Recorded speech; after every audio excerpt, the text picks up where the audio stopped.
Typhoon from gate 6. 3, the Wild Prince, TH Cohen 7. 4, Laszlos, one of 2 JHI stable runners for Shafrazel in barrier number 3. 5, Southern Master gets Manu Nunez from 11. 6, Tandem Man, Woodworth in 4. 7, War Warrior, K Faiz 9. And 8, Blue Jay, Louis Bozalon from barrier 8. 9, Top Confidence, Jimmy Wong in 10. 10, Master Player for Bruno Carez in 12. 11, War Code, Zyrul in 5. And 12, Galaxy Star, Matthew Kennedy in the market from barrier number 2.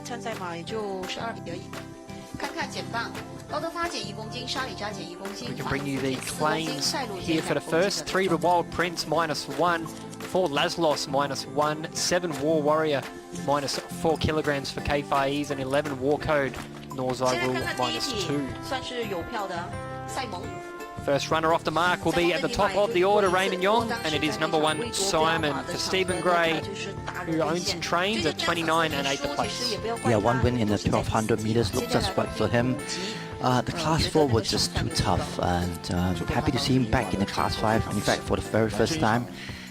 Looks good in paddock, trained well in the morning. I think he's one of a strong contender coming in this field given this good barrel draw. To look up for him at $29, I think if you punt on it and he wins, we'll be pretty happy. Yeah, he won his Open Maiden back in May of this year. Mark Lerner was in the saddle on that occasion, so there is a good push towards him in this grade. Number 2, Bravo Kid for Saifuddin Ismail, Mahadi bin Tab, and this is just his 3rd career start rate, but we haven't seen too much in those first 2. Yeah, we didn't see anything at all from him. Happy to watch him here. Looks calm and collected in the paddock. Looks like a big, strong individual. Yeah, happy to watch him. I haven't shown much yet, so I'll pass. I prefer others. Market usually the best guide for these sort of runs with a handful of runs. We're going to go to your race favourite now, number 3, the Wild Prince.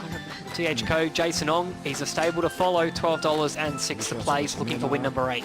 Yes, for sure. The distance looked well suited, although you would rather prefer the all-weather poly track, but looks good in the paddock. He ticks all the boxes. Have been training pretty well. He's in great form. It looks good in the in the mornings. Yeah, nothing wrong with him. Usual partners on board, so yeah, rightfully he's the one to beat. Better record on the poly track though, Ray. He's just got the 1 win to his name on the turf. Does that give you a second guess of him? No, if you look at his performance to last start behind Sun Ratitude, I think he handled the turf pretty nicely. Not a very strong field for him, so yeah, I'm rooting for him. Before is Laszlos, Shafrazel and Alvin Tan combined. He hasn't really done too much since that win back in April, Ray, but hasn't been too far away from the winners, so he's looking to get back into some top yeah, put him on watch list. I think he will improve. Somehow I think he will get his win this year, perhaps maybe in the class 5 company pretty soon. A little bit nervous here, but all in all, it's okay. I prefer others at the moment. I do put in my watch list.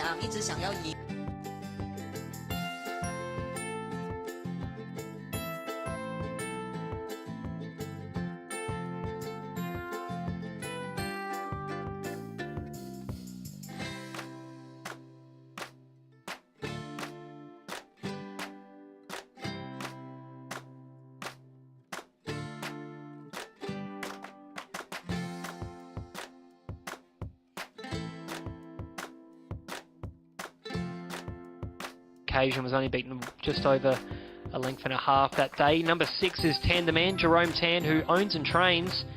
And the 4-year-old gets Benny Woodworth from a good draw, 43 and 13, good each way odds. Yes, each way odds seems pretty nicely for him. This $43. I think the price suggests that he will be somewhere there about, not the worst. In fact, he's one of the better one in terms of racing. Given this racing condition, he probably will push forward. And I hope to see him go forward. If he does, he can be quite one of main danger here. Does have a string of minor placings at restricted maiden level to his name. 7 is War Warrior for K Faiz and CT Choir. 165. Hasn't done anything in 6 starts on the turf. Yeah, I've not done much. This War Warrior. Happy to watch him here. It looks okay in the paddock. Didn't see him much on the track book as well as last week. So I'm happy to watch him here. Didn't see any progress whatsoever. Yeah, I prefer others at the moment.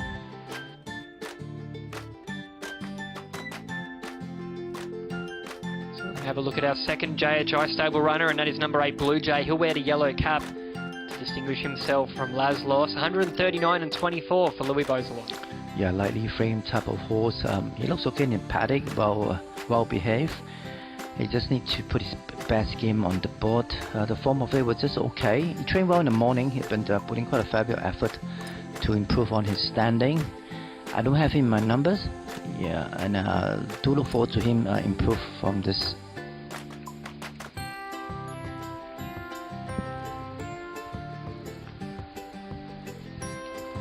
We look at number 9 now, Top Confidence. 4-year-old lines up at start number 9, 176. And Jimmy Wong will ride for Mahadi Bintab. Yeah, still a maiden here in Singapore. Didn't really do much of late. Makes his form a bit here and there, 1400 meters. Over the open maiden was his best run that time, and I think it was in July. Then that's about it. He need to jump quicker than the last few starts. Yeah, train well in the morning. Yeah, I don't have him in my numbers. Yeah, I can't really recommend him at this point of time until I see a good performance. So the stable take the blinkers off, just hopefully trying to improve him in some way. Let's go now to number 10, Master Player, another one for Jerome Tan, this time for the Happy Baby stable. 230 to win, 48 to place, but might appreciate the blinkers first time. Yes, I think the gear might do him some good. This horse has been doing pretty nice job recently. The last 2 starts was in all sort of trouble though. He does look like a one that can handle the distance and the surface as well. I think he's one of if you want to go for a long shot, he just might be the one. It's probably a bit over the odds, don't you think, Ray? $227 for a race of his step. He's actually got 3 wins to his name, and yeah, I think we might see some support come in the market for him. So we'll keep an eye on number 10 on the board. Number 11, War Code, Cyril, Jason Ong, 544. Yeah, not sure. The performance of it was just below par. The 4 races, I didn't see him much. Looks good in the paddock. In the morning, the track was just okay. Can't really recommend him at this point of time. It looks okay in the paddock by standards, but not for me.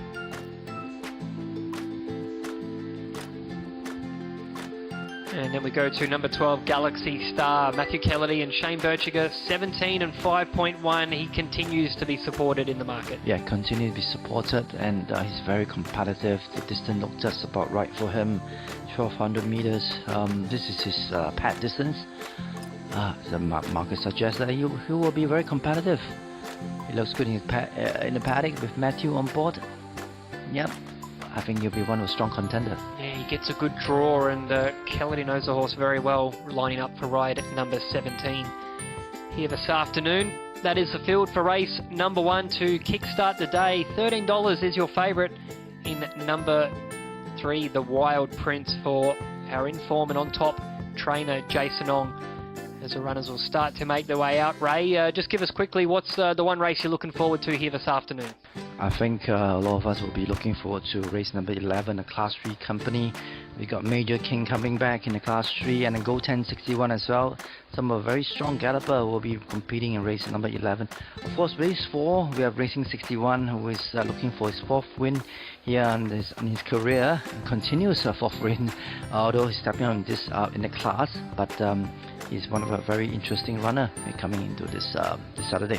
Yeah, I think the last 3 races on the card look to be very, very strong, good quality races, and should make for some exciting racing. Don't forget our next event in race 2, a restricted maiden and also an open maiden coming up in race number 3. Runners are just about to head down the tunnel and make their way out to the gates. We're 8 minutes away from race number 1. We race on a yielding surface. 5.1 is the rating. We'll join you in a couple of minutes' time with our selections and a betting update.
Many moves in terms of horses being backed in to try and beat this favourite.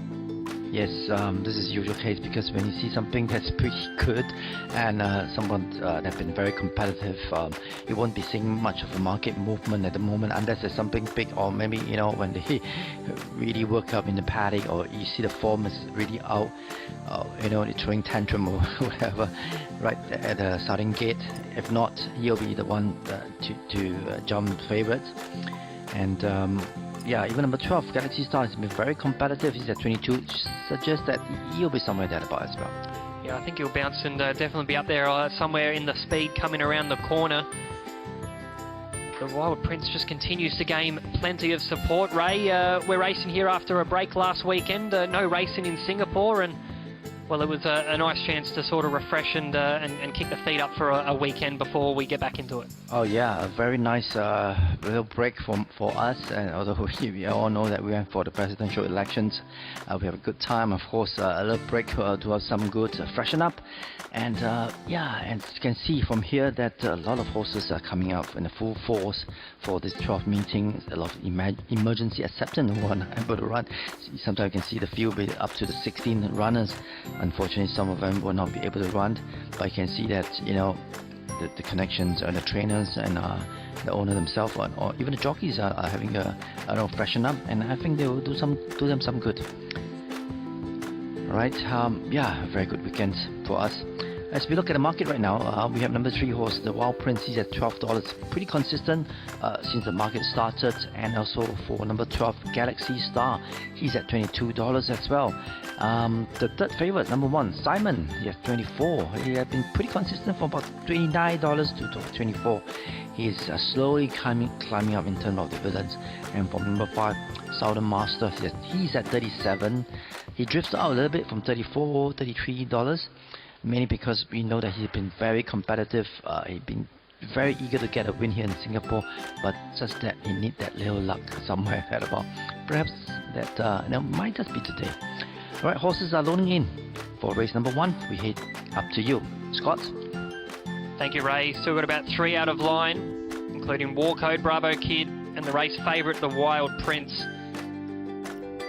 This War Code just backs up. Starter John Pepe gets involved.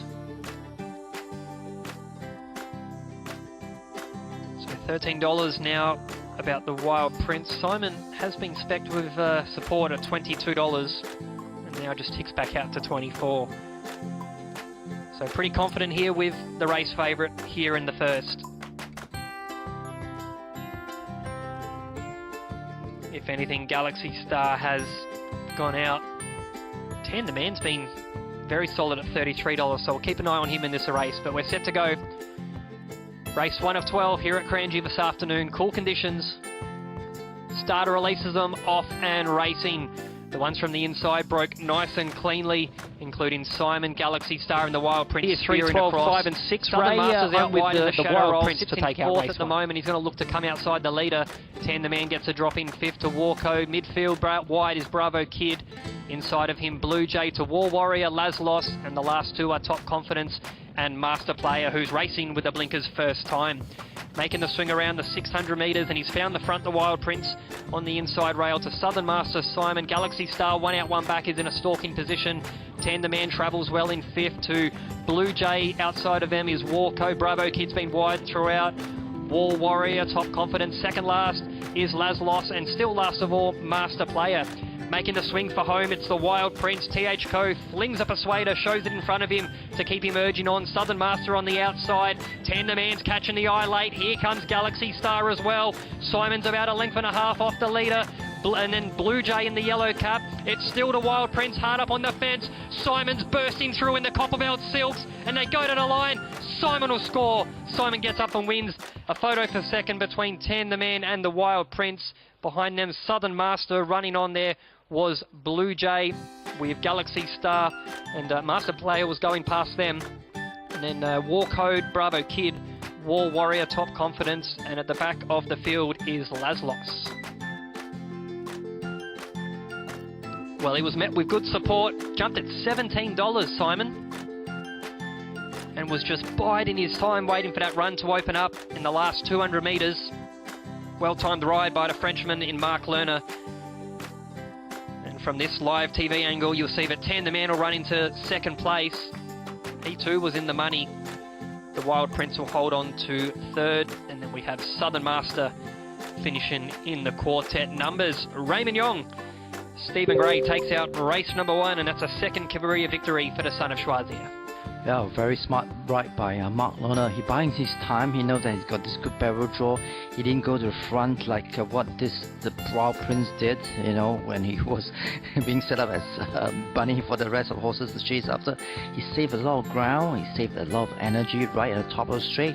The moment when Mark Lerner asked Simon for it, he just went past strongly, and that shows that a senior rider that can, you know, help a lot on handling all these horses up and coming. And I think that was a very good strategic move by the Simon and from Stephen as well. Good ride by one of our senior riders. Congratulations on this first win here in Class 5 company. Yeah, it certainly was. This is a horse that made its way from New Zealand, was raced by memory. I believe it was Stephen's father, Kevin Gray, in New Zealand, who had his first few starts with him. And well, he's come here chasing the good prize money that's on offer here in Singapore, Ray. And well, that's his second win from 12 Singapore starts. He had 6 back in New Zealand and 2 minor placings there. Yeah, that's a very, very good record.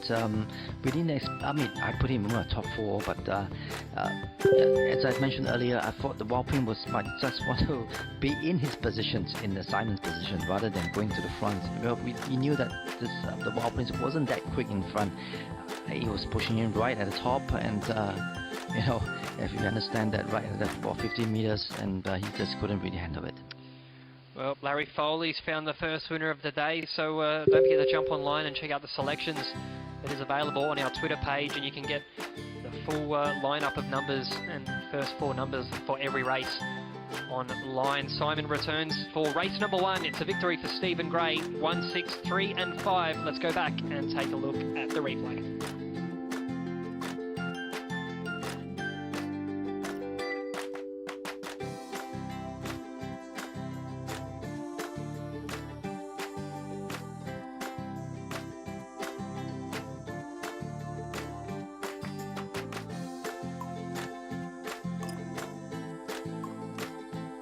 Race 1 of 12 here at Kranji this afternoon. Cool conditions. Starter releases them off and racing. The ones from the inside broke nice and cleanly, including Simon, Galaxy Star and the Wild Prince spearing across. Southern Masters out wide in the shadow roll, sits in 4th at the moment. He's going to look to come outside the leader. 10, the man gets a drop in 5th to Warco. Midfield out wide is Bravo Kid. Inside of him, Blue Jay to War Warrior, Laszlos, and the last 2 are Top Confidence and Master Player, who's racing with a blinkers first time. Making the swing around the 600 metres, and he's found the front, the Wild Prince, on the inside rail to Southern Master Simon. Galaxy Star, 1 out, 1 back, is in a stalking position. 10, the man travels well in 5th to Blue Jay. Outside of them is Warco. Bravo Kid's been wide throughout. War Warrior, Top Confidence. Second last is Laszlos, and still last of all, Master Player. Making the swing for home, it's the Wild Prince. TH Co flings a persuader, shows it in front of him to keep him urging on. Southern Master on the outside. 10, the man's catching the eye late. Here comes Galaxy Star as well. Simon's about 1.5 lengths off the leader. And then Blue Jay in the yellow cap. It's still the Wild Prince hard up on the fence. Simon's bursting through in the Copperfield Silks, and they go to the line. Simon will score. Simon gets up and wins. A photo for second between 10, the man, and the Wild Prince. Behind them, Southern Master. Running on there was Blue Jay with Galaxy Star, and Master Player was going past them. And then War Code, Bravo Kid, War Warrior, Top Confidence, and at the back of the field is Laszlos.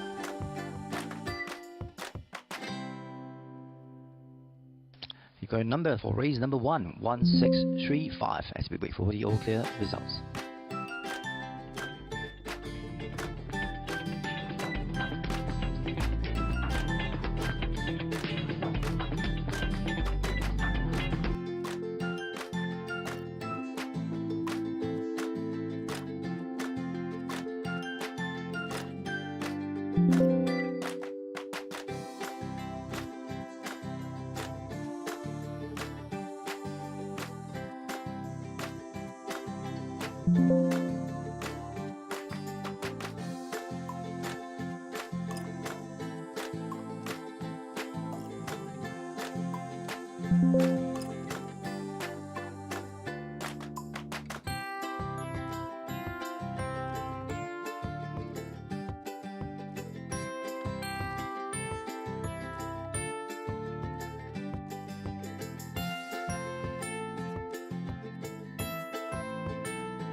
Behind the race number 2, restricted maiden company, 1400 meters short course D and $75,000 prize money for grab, and start time at 12:30 p.m. Number 1, Raging Rabbit from 5, Louis Pisola at 472. Number 2, Go Plan from 2, Jolene Xiao at 534. Number 3, Ben's Champion from 1, Simon Cock at 496. Number 4, Commander from 7, Enziru at 479.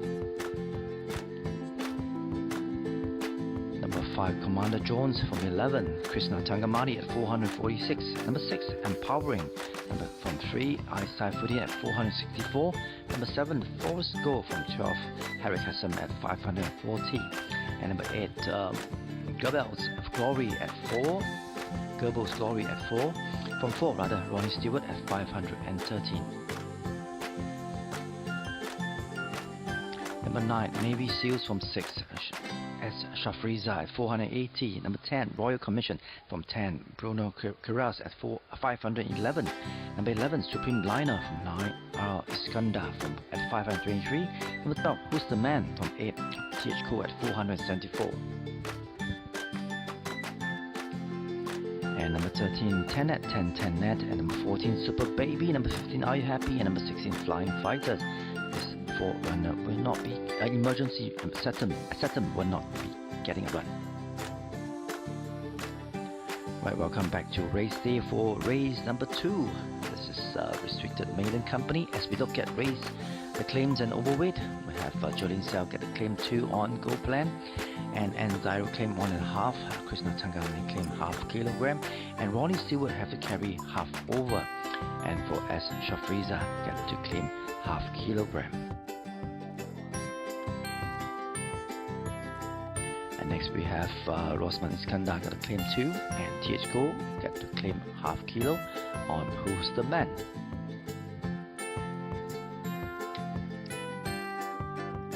Alright, as we welcome back Scott for race number 2. And first up, let's look at number 2, Go Plan. He'll be jumping on from 2. We get Jolene Xiao on board. Yeah, start number 3 here this afternoon. One of 3 runners for the Gold Sable in this race. Look, didn't really have too much in the tank in that race behind Roman Chief. Went around at a big price on that occasion. Gets a much more suitable barrier draw and continues to carry a light weight. I didn't find room for him in my numbers, Ray, but I'll be looking for an improved run this afternoon. Yeah, I don't have anything for him as well, not in my number. I hope for him to improve after his 2 starts. And next is number 3, Ben's Champions. Also another one that is lightly race. He gets Simon Court on board, jump from 1. He was really eye-catching in that run behind Last Supper, as we just saw in that previous pass run before the parader in coverage. He actually clocked the quickest last 400 in 23.11 on that occasion. He did cop a bit of a check at the 700, but he did pick himself off the canvas and just, been able to hit the line. Inside gate is a plus. I just wonder if they might put him a little bit more forward this afternoon, though, Ray, with that good barrier draw. Yeah, hopefully he can be competitive for number 3, Ben's Champion. And let's look at the one behind number 4, Commander. Another one that is slightly race, was caught wide last start. I made mention on Track Talk, he's by a sprinting sire in US Navy flag, but the Mare Quest has actually thrown 3 winners that have won up to 2,000 metres in the past. So hopefully the staying pedigree goes more towards the mare side, and he's just looking for a little bit further as he gets on in his career. But I've got him to maybe sneak into the top 4, and that's what I want to see him do. I want to see him just sort of settle on the bridle and do his best work late. Yes, that was number 4, Commander. As we look at number 6, Empowering. One star was pretty eye-catching up behind Last Supper. Yeah, it was. It wasn't anything to sort of get too excited about, but I just think he's going to take natural progression second up after that first start. He gets a good draw that the stable have elected to put the winkers on, so he might just be looking to be a bit more focused, but he got a real nice run in transit, and he hit the line well. So yeah, improvement second up, and I'm sticking with him. Yes, one of the strong competitors coming in this field. As we look at the one behind number 8, Goebbels Glory. I got it right, hopefully. Goebbels Glory. So hopefully it is the correct pronunciation, but This guy, he's got the blinkers on here this afternoon. I think he's trialled really well with them. I like the way he trialled behind his stablemate A Sovereign, who is a scratching in the later program today, but should get a midfield run. I think maybe even a little bit closer with the blinkers on if he bounces on the bunny and gets a good jump away from the gates, but a lightweight chance. Ronnie Stewart in the saddle, good booking. Watch the market. I think support will come for him. Yes, watch the market. I sent quite good support at $29 a moment for him. And next up is number 9, Navy Seals. 2 trials here in Singapore was pretty average. Wasn't he really tested? Yeah, jumped and showed speed in the most recent one behind King of 61, but wasn't able to kick on with it. And was quite an average trial if you really have a look at it. So nothing positive to say at this stage, Ray. Let's see how he handles race day instead of trial day. Alright, put in your watch list for Navy SEALs, Special Force in the United States Army. And next we have number 10, Royal Commission. I kind of like his trial. Is his work last starts behind May? I really like his trial after that last run behind May, to be honest, Ray. I would have been a little bit more confident if he drew a much better barrier. I know he's fighting out favouritism with Empowering at this stage, but he's going to have to be pretty sharp.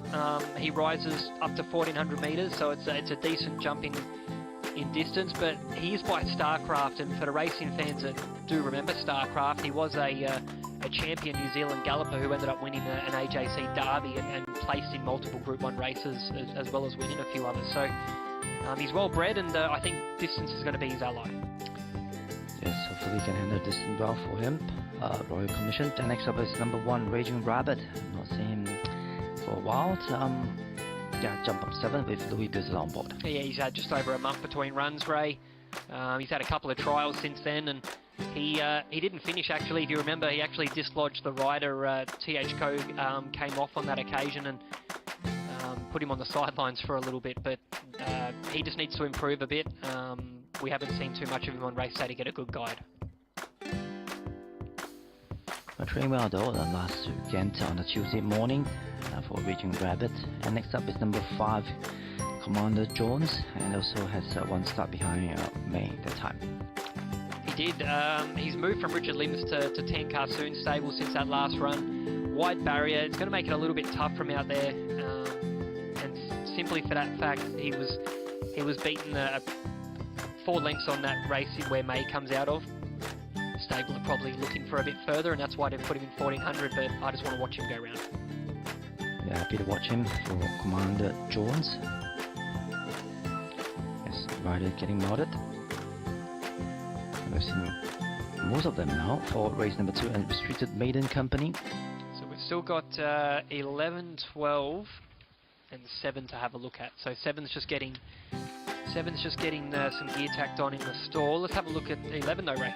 Yeah, 11, number Supreme. This is Supreme Liner, has got 3 trial here in Singapore. Didn't have much to show as well. No, on debut, he's well bred by Exceed and Excel. We know that that breed's been very prominent, not just here but all around the world. Wide gate, big price though. Yeah, there's just no support coming in the market for him. Yeah, no final friends. I thought his trials were okay. That's okay, it wasn't being tested at the time for Supreme Liner. Just find something positive out of him. Looks okay in the paddock, well behaved. And number 12, Who's the Man? And the one that didn't show much in the last start.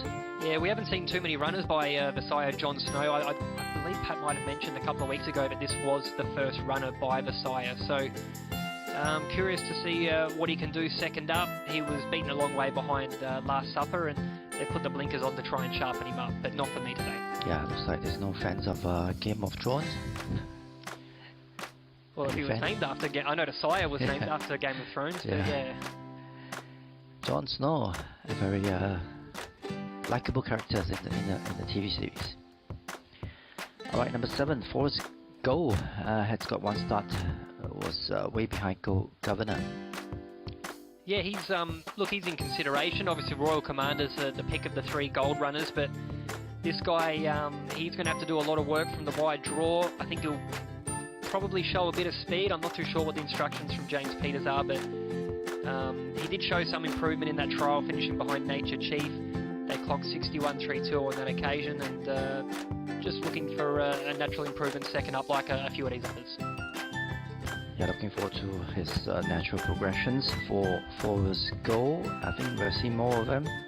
12 runners, and we have a short price favourite of number 6 horse Empowering. Just got 1 start behind Last Supper. It was pretty interesting. Alright, we take a little short pause and I'll be right back for our selections and market updates, so do stay with us.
Simmons 26 into 21. And, a bit of support for number 3, Ben's Champion, 52 into 42. I made mention he was a real eye catcher coming from well back. Although he was beaten 5 1/4 lengths to the winner, he was clocking the quickest last 400 where he clocked 23.11. So whatever he does, you'll expect him to be doing his best work late again, Ray.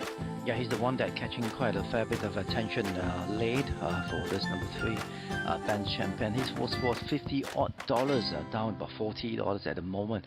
Although stopping around this margin, but you can see that punters does notice that we can make a case out of him for his last start when he was checked. He didn't get a fair run that time, and he fought on really strongly in the last furlong. I thought, yeah, as the punters mentioned, or you mentioned, that he can improve from there.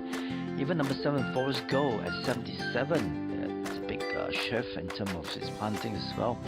A bit drifted out, but this Forest Go, I think the track was pretty interesting. It's a couple of nice trial recently, and definitely the one that can improve from his last start. He's getting quite a fair bit of attention at $70 odd. But all in all, markets is not decided because there are 3 runners here at the moment that have been getting quite a fair bit of attention. Because as you all know, when the market started, number 6 horse, which is the Empowering, he was the short price favorite. But thereafter, taken over by number 10 horse, Royal Commission, who has been garnered quite a fair bit of support. And even number 8 horse, he's getting quite a fair bit of support as well, getting Ronnie Stewart on board, who had some, a touch on him during the trial. He's one of the top 3 run support tips for top 3 favorite as well for this number 8 horse. So horses are loading in, and we have 3 favorites: number 6 horse Empowering, number 8, Gable's Glory, and number 10, which is Royal Commission. Right, horses are loading in. We'll head upstairs to you, Scott. Thank you, Ray. Just doing a bit of work there with Navy Seals to get him in the gates, and they'll call the rest of these runners forward. $75,000 restricted maiden. Great stepping stone races as Commander goes forward. Coming now is Ben's Champion. Tim Fitzsimmons with a strong hand in this event. Got a good book of newcomers here in this race. Empowering goes forward for the Sovereign Stable. Currently holding the favouritism quote at $16. Gable's Glory with the blinkers applied. Ronnie Stewart coming up. Royal Commission, one of 3 runners for the Gold Stable who have raced horses here for many, many years. Great supporters of racing here in the Lion City. And I'm sure they'll get a thrill out of having a good hand in this race and 3 runners to watch go round. There is Forest Gold, the chestnut, will wear the yellow cap. And coming forward now is Gold Plan for Geraldine Siao in the yellow sleeves and red cap. So the webbing strap comes out. Assistant starter Sebastian Pipard and John Pepe are really hands-on there behind the gates this afternoon. Nice cool conditions though, with that bit of rain coming through earlier on, but looks to be nice weather out in the distance, and hopefully the rain stays away for the remainder of the afternoon. So the last couple are moving forward. Raging Rabbit goes in. The rider's out of a saddle here on Ben's Champion. He just gets back in now. Flags up and we're set to go. They stand. Starter releases them and they're off. Gold Plan was slowly into stride. And there's good speed from Gable's Glory with the blinkers on. He's going to look to find the front. Getting to move up outside of them. There is Commander with Supreme Liner. Empowering or lob 4th. Raging Rabbit 5th, about 5 off the leader. Until he's outside is Royal Commission. The midfield clump. There is Navy Seals with Commander Jones on the inside fence. Ben's Champion holds the rail. Getting back to Forest Gold. Gold Plan second last. And Who's the Man is at the tail, 424.7, so they're really strung out here over to 1400 metres. Jones as they make the swing around the half mile. Champion and Ultra Rail, Glory, who's been able to steady Gold Plan second last, sits in second to his outside. Getting the run, 1 out, 1 back is Commander, and Empowering on the inside fence. Holds it there for Saifuden. Getting back to Royal Commission in a good spot from a wide draw. Raging Rabbit being niggled. Ben's Champion looks to be on the move. And then we get back to the outside there. In the red sleeves of Forest Gold. Under a pump is Navy Seals.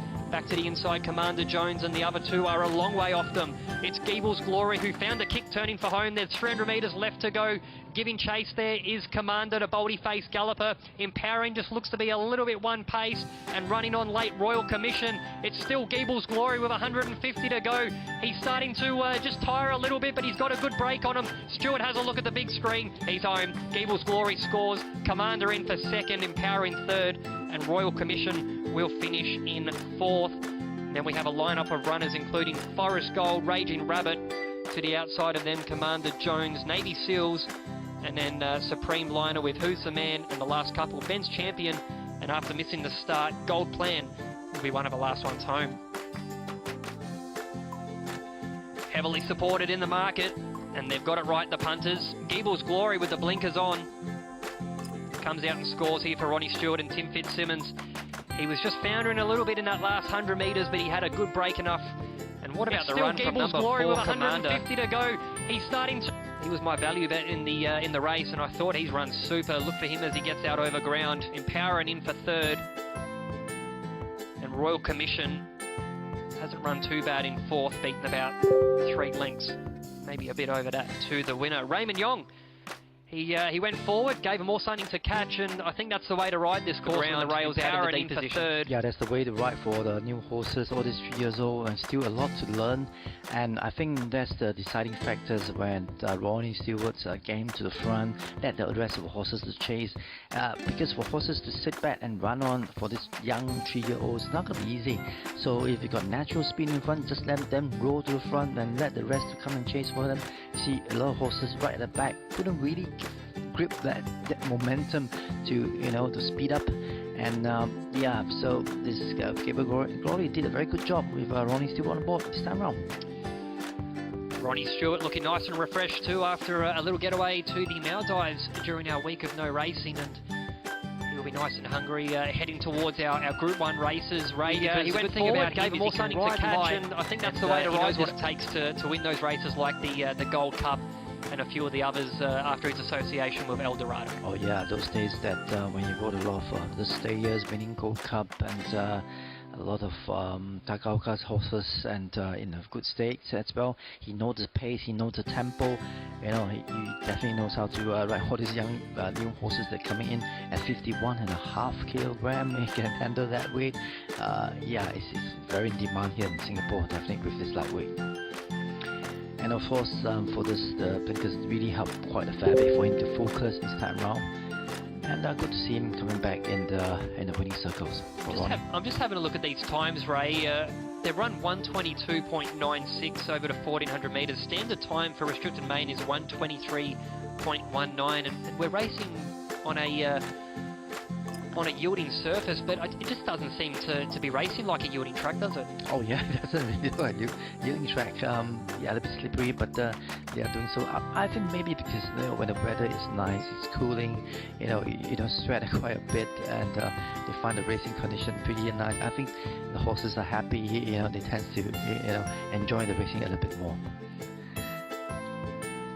So runners are returning, just taking a little bit of time to get here into the winner's stall.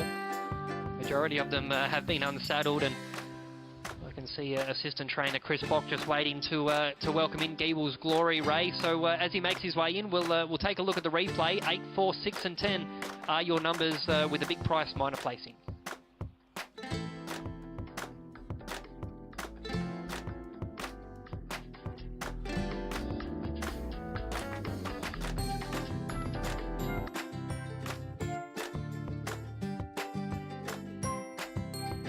They stand, starter releases them, and they're off. Gold Plan was slowly into stride, and there's good speed from Geeble's Glory with the blinkers on. He's going to look to find the front, getting to move up outside of them. There is Commander with Supreme Liner, Empowering or lob fourth. Raging Rabbit fifth, about 5 off the leader. and to his outside is Royal Commission. The midfield clump, there is Navy Seals with Commander Jones on the inside fence. Ben's Champion holds the rail, getting back to Forest Gold. Gold Plan second last, and Who's the Man is at the tail. 424.7, so they're really strung out here over the 1400 metres as they make the swing around the half mile. And it's Geeble's Glory who's been able to steady. Supreme Liner sits in second to his outside. Getting the run, one out, one back is Commander. And Empowering on the inside fence holds it there for Saifuddin. Getting back to Royal Commission in a good spot from a wide draw. Raging Rabbit being niggled. Ben's Champion looks to be on the move. And then we get back to the outside there. In the red sleeves of Forest Gold, under a pump is Navy Seals. Back to the inside, Commander Jones, and the other two are a long way off them. It's Geeble's Glory who found a kick turning for home. There's 300 metres left to go. Giving chase there is Commander, the boldy-faced galloper. Empowering just looks to be a little bit one-paced, and running on late, Royal Commission. It's still Geeble's Glory with 150 to go. He's starting to just tire a little bit, but he's got a good break on him. Stewart has a look at the big screen. He's home. Geeble's Glory scores. Commander in for second, Empowering third, and Royal Commission will finish in fourth. And then we have a lineup of runners including Forest Gold, Raging Rabbit, to the outside of them Commander Jones, Navy Seals, and then Supreme Liner with Who's the Man, and the last couple Ben's Champion, and after missing the start, Gold Plan will be one of the last ones home.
Show much, even the fourth placing, the time behind Hurricane was just okay. Yeah, and then coming back to all-weather poly track, Nothing much to show here at 631, understandable at 446 kilogram. Happy to watch him here. He needs to improve in order to be featured, and yeah, but I don't have him in my numbers at all. He hasn't done too much in 7 starts. Let's go to the top of the order and have a look at Healthy Baby. Jason Ong, and he comes here at $102. We haven't seen him for 105 days. Raymond Yong, and that was back in May. A little freshen up, that'll be good for him. His last start behind Imperial Period, it wasn't that bad, but it was in the 1400 meters. Now it looks like he's very much need a run to get him fitter. 3 trial recently since his little break. It wasn't that bad, especially the last one behind Speedy Buck. Yeah, can take natural progressions, but still somehow prefer him running further distance, maybe up to 1400 meters.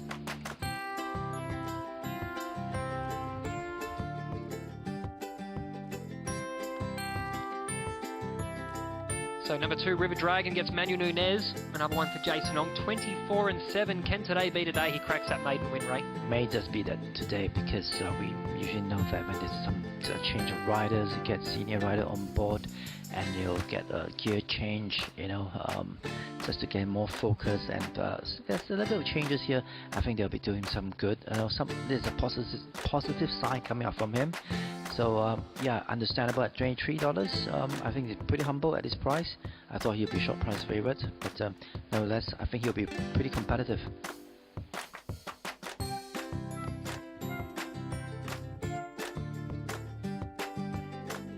Number 3, Saba Wing for Krishna Tangamani and David Koch. Another big price, right? $333 with this $6 favorite. You start his campaign and he stop after everyone starts. He kept a little break. Last start was in August this year when he came back from a little short break. He was raised wide at time. Yeah, got a little bit excuse there.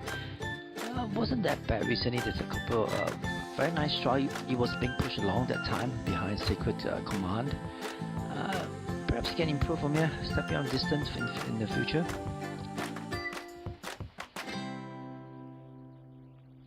Let's go look at the favourite now, number 7, Lim Sao Toro for Mark Lerner, Dan Marr, 7 and 5.1, but he trialled really nicely. And Royal Commission, who finished 4th in the previous, won that heat. Yeah, Royal Commissions, there's an indication that you'll be pretty competitive in the 1,000 meters in the trial. Yeah, this is 1,100 meters. Looks good in the paddock, just that, you know, he's a first-time runner here in Singapore. Way too short for me at $7. But I have him on top, but he looks okay in the paddock, calm and collected. Looks like a very natural competitors. Take quite a fair bit of boxes. Definitely one for me, but I just don't like the price. It's by Group 1 winning sprinter Sham Express. Here's number 8, Oda Huhu for Donna Logan and the George Fenwick Doyle stable. Fazli Yusuf, good draw, 56 and 10. Yeah, given the draw, I think you're probably trying to save some ground for Yusuf. It looks good in the paddock for 107, not overly big. Yeah, a bit on the thinner side, but all in all, it's okay. Train by in the morning, still a lot to learn for this Otahuhu. A little bit edgy there, but overall still okay. Look good by standard, not the worst in fact. Yeah, do put him in your watch list.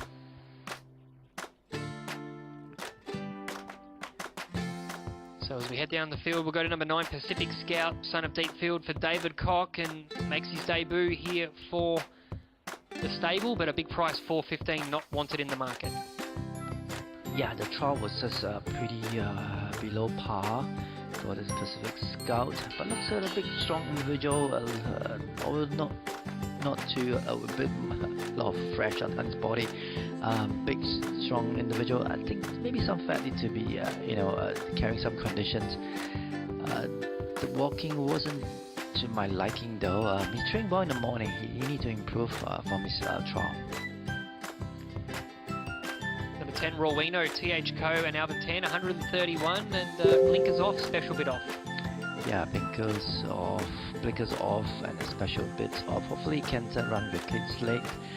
It looks okay in paddock. He actually, when we came here in Singapore, I thought the preparation wasn't that bad. Unfortunately, he was met with all sort of conditions during the races. I think if he get a clear run, I think he'll be somewhere there about.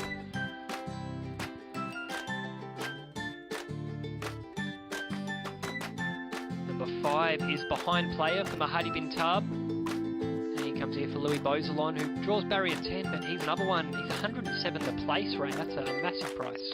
Yeah, very massive price, mainly because the run was just pretty okay, although he was caught wide. He went to the front and tried to run on strongly, but at the end couldn't really handle the pace. Happy to watch him here. I think he can hopefully can improve from his last start, get some experience. Yeah, didn't show much. Yeah, just at least have a 1 or 2 good run before we can I can recommend him or whatsoever. So we'll head over now to number 12, and that is Super Pan Swiftly. Alvin Tan owns and trains Bruno Carrez from a good draw. He could probably sneak into the top 4 at an each way price, Ray. Yeah, for sure. That run last start behind May wasn't that bad. Just that he went to the front quite quickly. It didn't really horn there, but he didn't disgrace or whatsoever. It looks good in the paddock. Trained well in the morning. In fact, I like his track work. I think he definitely can improve from his last start with Bruno on board. I think mainly because Manuel couldn't handle the 51, couldn't ride at the 51. So we got a very lightweight of these Brazilian riders on board. I think for sure he'll be one of very strong competitors. Gets a good draw. If he jumps cleanly, he definitely can be in the mix, that's for sure. 14 charismatic gains a start. Still looking for that first win after losing on protest when it did cross the line first, Ray, at 265. Yeah, unfortunately for him, for her rather, when he was relegated from first in front of Simon. If you can take that form of Simon the time just now when he won in the first race, she can be featured here.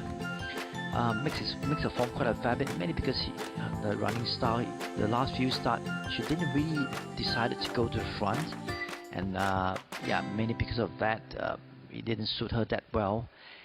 I do look forward to see her go to the front this time round, and if she does, she'll be pretty competitive. Number 6 is Bureaucrat for Geraldine Siao and Mahadi bin Tab, 123 on debut, the son of Water Creek. Not an overly big type of horse. Look okay in the paddock, coming collected, well suited for Jolene, easy for her to handle, I hope. This Bureaucrat, not much of price coming in for him at this point. The trial was just okay, wasn't that bad. Yeah, I don't have him in my number, but yeah, putting my watch list, hopefully can run a good race this time round. So that's a field for race number 3. We'll bring you to claims and overweights for the Open Maiden Gallopers for our first race on the polytrack surface. 1 Healthy Baby -3, 3 Saba Win -1, Bureaucrat -3 kilograms.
One rider calls out in the middle of a line.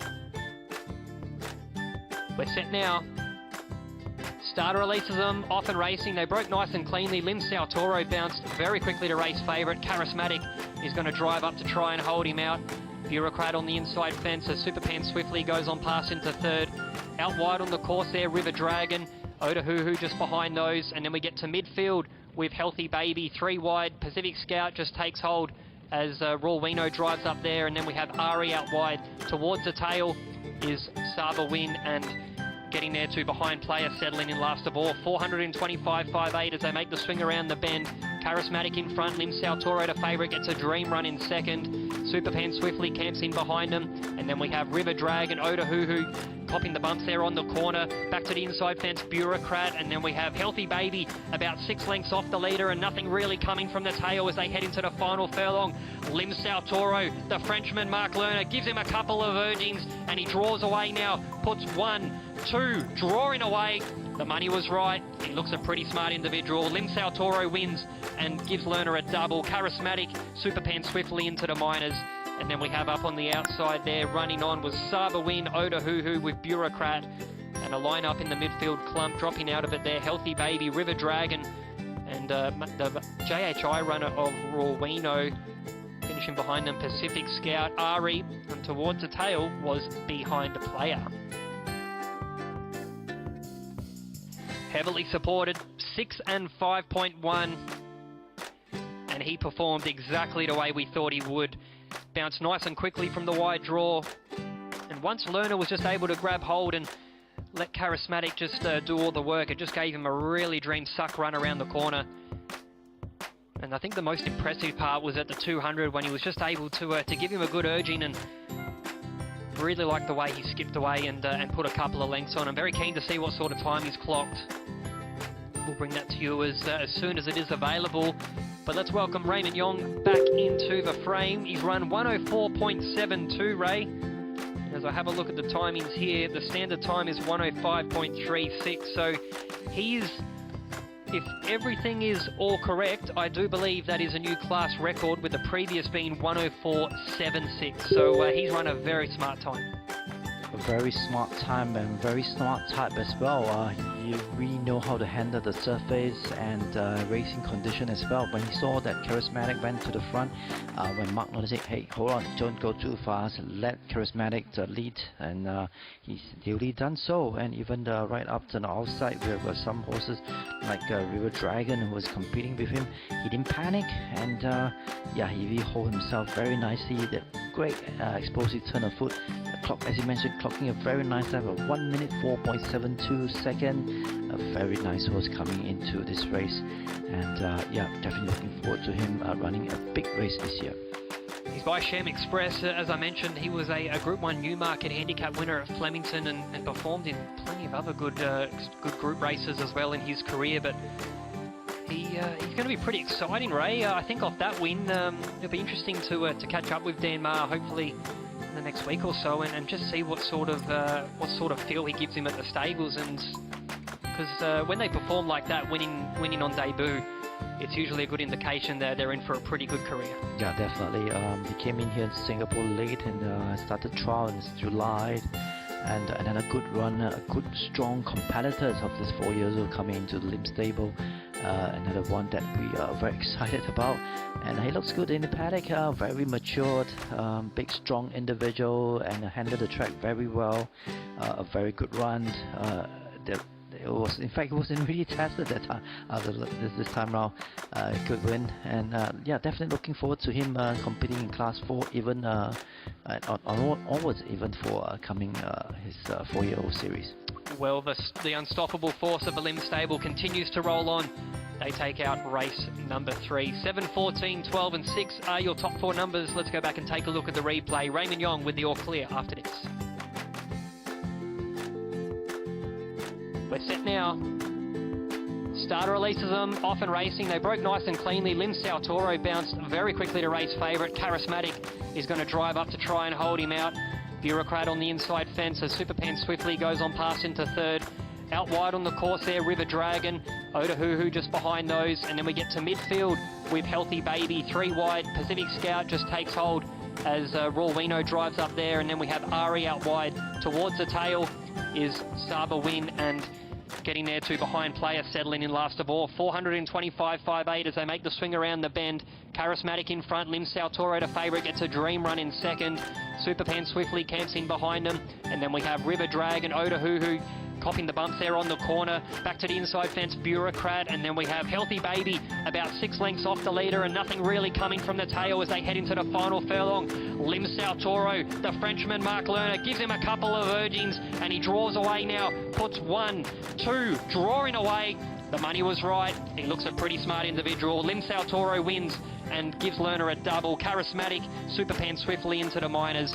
And then we have up on the outside there, running on was Saba Win, Otahuhu with Bureaucrat. And a line-up in the midfield clump, dropping out of it there. Healthy Baby, River Dragon, and the JHI runner of Rawino.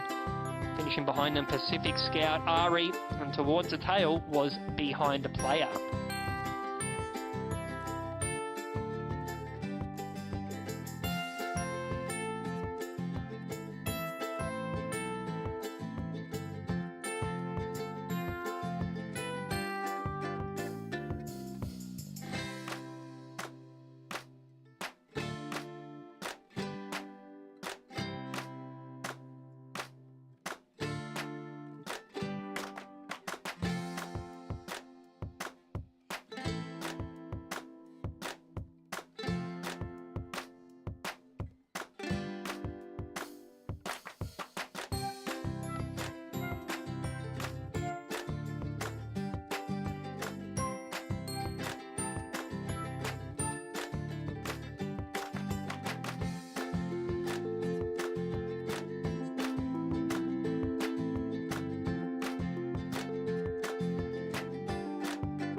Welcome back to race day for race number 4, class 3, 1700 meters, and start time at 1:30 p.m. First up, number 1, Trumpy from 1, Simon Cock at 502 kilogram. Number 2, Real Effector from 5, Melanonis at 578. Number 3, Secret Judgment from 2, Rosman Iskandar at 499. And number 4, Racing 61 from 3, Black Durik at 525. Number 5, Saint-Tropez from 6, Ronnie Stewart at 480. Number 6, In All Its Glory from 4, Bruno at 547. Number 7, Victoria Perfecta from 7, Isafuddin at 494. And number 8, Elite Incredible is scratching. And last but not least, number 1, Predator will not be running as well. That's the field for race number 4, a small field of 7. As we look at the claims, we have Secret Judgment rider Rosman Iskandar at claim 2.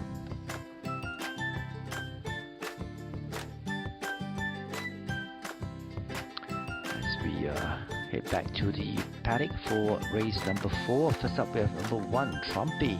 As we welcome back Scott. Had a pretty nice runs recently in the Class 3 company. He looks well suited here. He does, Ray. Look, we could sit here all afternoon and talk about this horse, the do's and don'ts as to why you shouldn't tip him on top, but he's just won the one race here in Singapore. He's been a great horse for connections. He's earned some prize money along the way, but I've just got him down in the non-winners category, Ray, and I mean that in the nicest possible way, because I've had him on top in the past. He's been disappointing, and the times that he comes out and finishes in the money, he's probably not really expected to do well in those events. So he's just too hard for me to tip. I'm leaving him out of his field here this afternoon. I just think 58.5 kilos is just a little bit too much for him, whereas some of these others just have a bit of an edge on him. Alright, fair enough for number 1, Trumpy. And next up we have number 3, Secret Judgment. We're jumping on from 2 with Rosman Iskandar. Yeah, should get a really handy run in transit. I think he's a big price, but the all-weather track is a real concern for me. He's done most of his racing, if not all of it, on the turf. This is only his 4th career start on the all-weather surface.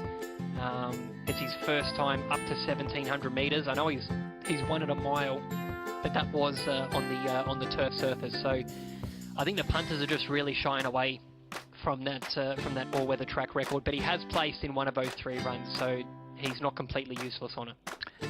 Yes, just need to up his game on the all-weather poly track for him. But next up is your short price favorite, number 4, Racing 61, taking his 4th wins here in his career, consecutive 4th win. Yeah, done a great job, this horse. Tim Fitzsimmons and the team have, got him in a right space. They found that the distance that really suits him.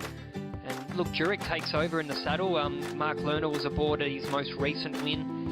The one thing you just really stands out with him, Ray, is the fact that his last 5 starts, he has clocked the fastest 400 meters in all 5 of those starts. It's not something you see very often. It's actually very, very rare. So he's in a great space. Fitness is no worries, and just a little bit of a freshen up between runs. Yes, hopefully that freshen up will help him somehow, and look for a very strong individual. Number 5, Saint-Tropez. Be jumping up from 6. Yeah, he ran in the Derby just 2 starts ago, was only beaten 2 3/4 lengths to Golden Monkey at Group 1 level against his own age. So he's another one where the poly track is a big concern. I actually think $26 is a little bit short for a horse that's unknown on this surface. He's a pretty classy horse, I have no doubt about that. But if it was 1700 or 1800 meters on the turf, I'd probably nearly be putting him on top coming out of his last 2 runs. He hit the line really strongly behind Istataba, and I've got him in my numbers. I just want to see how he handles the surface though, Ray. Yeah, another one that is mentioned will find himself better in further in maybe 1800 meters. And next up is number 6, In All Its Glory. He will jump out from 4. He get Bruno Queiroz on board once again. Yeah, I'm putting this guy as my sort of value runner to inject some money into the exotics. Look, they're not going to pay big. It's only a small field of 7. But in saying that, this guy, what he's done on the poly track in 2 starts is actually pretty positive. He's got a win and 1 minor place into his name. He's a winner in the grade in the past at Class 3. He's placed on a few other occasions. He gets Bruno Carrez from a good draw. I just think if he jumps, puts himself up there in the firing line and has a real cruisy run and gets a nice gallop to suit him, he can definitely finish in the money. Tim Fitzsimmons has a very strong hand in this race. Yep. And next up is number 2, Real Effecto. We get Barrel 5 and Manon is on board. Yep, big danger. A lot of the focus is on raising 61. I can see why this guy is in the market. Nunez goes on, but his record around this synthetic surface is strong. It's pretty much on par with what he's done on the turf. But he just seems to be well rated, and if you go back to when he last won back in June of this year, he sits 10 rating points higher from that. Back in July was when his last victory. He's definitely up in the ratings from that mark, but around this course, Ray, and this distance in a small field, he'll be there in the finish. Yeah, one strong competitors.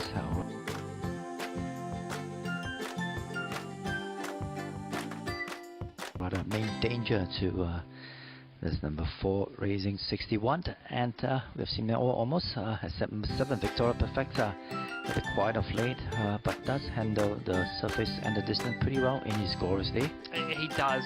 One thing I'll say to you, Ray, is he's 1 point off Class 4. Once he drops that extra rating point and he gets back into the grade, I think he'll be winning in his next 2 or 3 starts. Because when he gets back to that sort of high Class 4 rating, especially around these distances, he's very dangerous. So watch what he does today and just keep an eye on him next start. Yeah, I just think at this stage of his career, Class 3 is a bit beyond him. A bit beyond him for this 8-year-old son of Zeus Star. And a bit quiet here in the paddock as we have just 7 runners in the field. But your short price favorite number 4, raising 61, looks the one to beat at $8 for win and $5.10 for place. Way too short. And a couple of horses that garner some support, which is number 2, Real Effecto. We get Manon is on board. He's at $21 at the moment. And number 5, San Trope. He's at $26. Alright, horses are making their way to the starting gate. And we're about 9 minutes to the start time. Two-part was at the 200 when he was just able to give him a good urging and a market update. Really like the way he skipped away and put a couple of.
Was got this Sautono Spring that time. Yeah, I'm for him. This number 4, Racing 61, to beat the rest of a few. From this number 2, Real Effecto, as I mentioned, he is one of the few that got the Class Week ability, and in his 2 starts ago when he won on the turf. As I look at his form on the poly track, it wasn't that bad at all. Yeah, I think he'll be one strong contender for this number 4 Racing 61.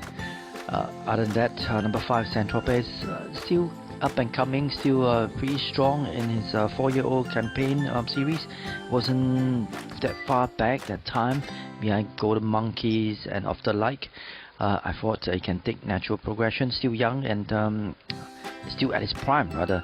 Although this is the first time stepping out in 1700 meters, but he went up to 18, so shouldn't be a problem for him. And from this number 1 Trumpy. So sorry, my number is 4, 2, 1 and 5. Scott? So just fixing a little bit of gear here on number 2 Real Effecto. I think just tightening the surcingle or just tucking it back in for Manuel Nunez as they give him a bit of a scrape down. The weather's much better though, Ray. The sun's trying to creep out and it looks like those rain clouds have started to go away. Yeah, that's a good sign, as I can feel that the weather outside right now is pretty calm, I would say. Not as we have a really heavy rainfall early in the morning, right up to about 8-9 o'clock just now, and it's kind of somehow stopped. And yeah, very cloudy day at the moment, but all in all looks pretty sunny, and I would say sunny, cloudy in fact. Down here, and yeah, a very nice weather, I believe, for them to have a very good day in the starting gate here. Let's have a look at the market for this event. They're going to start bringing these runners up very shortly. I've just noticed a bit of support coming for number 6, Ray. I've got him in my numbers in all his glory. I thought that $67 was far too generous for him, and he's now into 35. Oh, he's the one that been creeping up in terms of dividend wise. Half the money are gone. He was from about 67 when the market just started.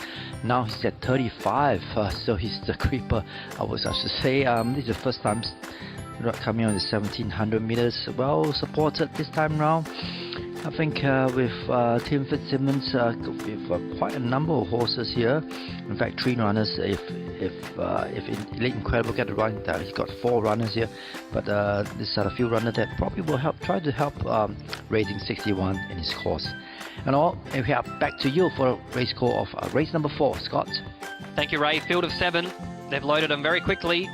Rightly so for these experienced gallopers. In all his glory will complete the line. Favourite number 4, Racing 61 at $11. They're set. Flags up. Blindfolds are off. and they're off and racing. He just got his head up a little bit on jumping, raising 61, and he's going to look to take a sit at the back of the field. Stablemate in all his glory takes up the running for Bruno Carrez. Saint-Tropez nice and positive into second. Out wide, 3 deep, no cover is on the outside. Vittoria Perfetta, Sacred Judgment gets back to the inside. And the last bunch are Trumpy, Real Effecto, and Raising 61 sits about 5 lengths off the leader, just nestled up between runners. They make the swing around the bend and head towards the back straight as they've got about 1,200 metres left to go. In All His Glory leads them out by 1.25 lengths to Saint-Tropez. Sacred Judgment gets a run in third on the fence. Vittoria Perfetta has been wide throughout, and Raising 61 improves the position to get up to third last. Real Effecto just covering a bit of ground without any cover, and Trumpy sits at the tail of the field, but they are very compact as they make the run to the 900 metres. It's still in all his glory. They've gone a half mile in 51.35, and Carrez just looks to get a nice little breather up in front. Hasn't been annoyed by any runner at this stage. Saint-Tropez travels nicely on the bridle for Ronnie Stewart in second in search for a double this afternoon. Being niggled along there, Sacred Judgment, Vittoria Perfetta wide. Raising 61 is put under pressure a long way from home, and Durex had to get nice and busy on the fave.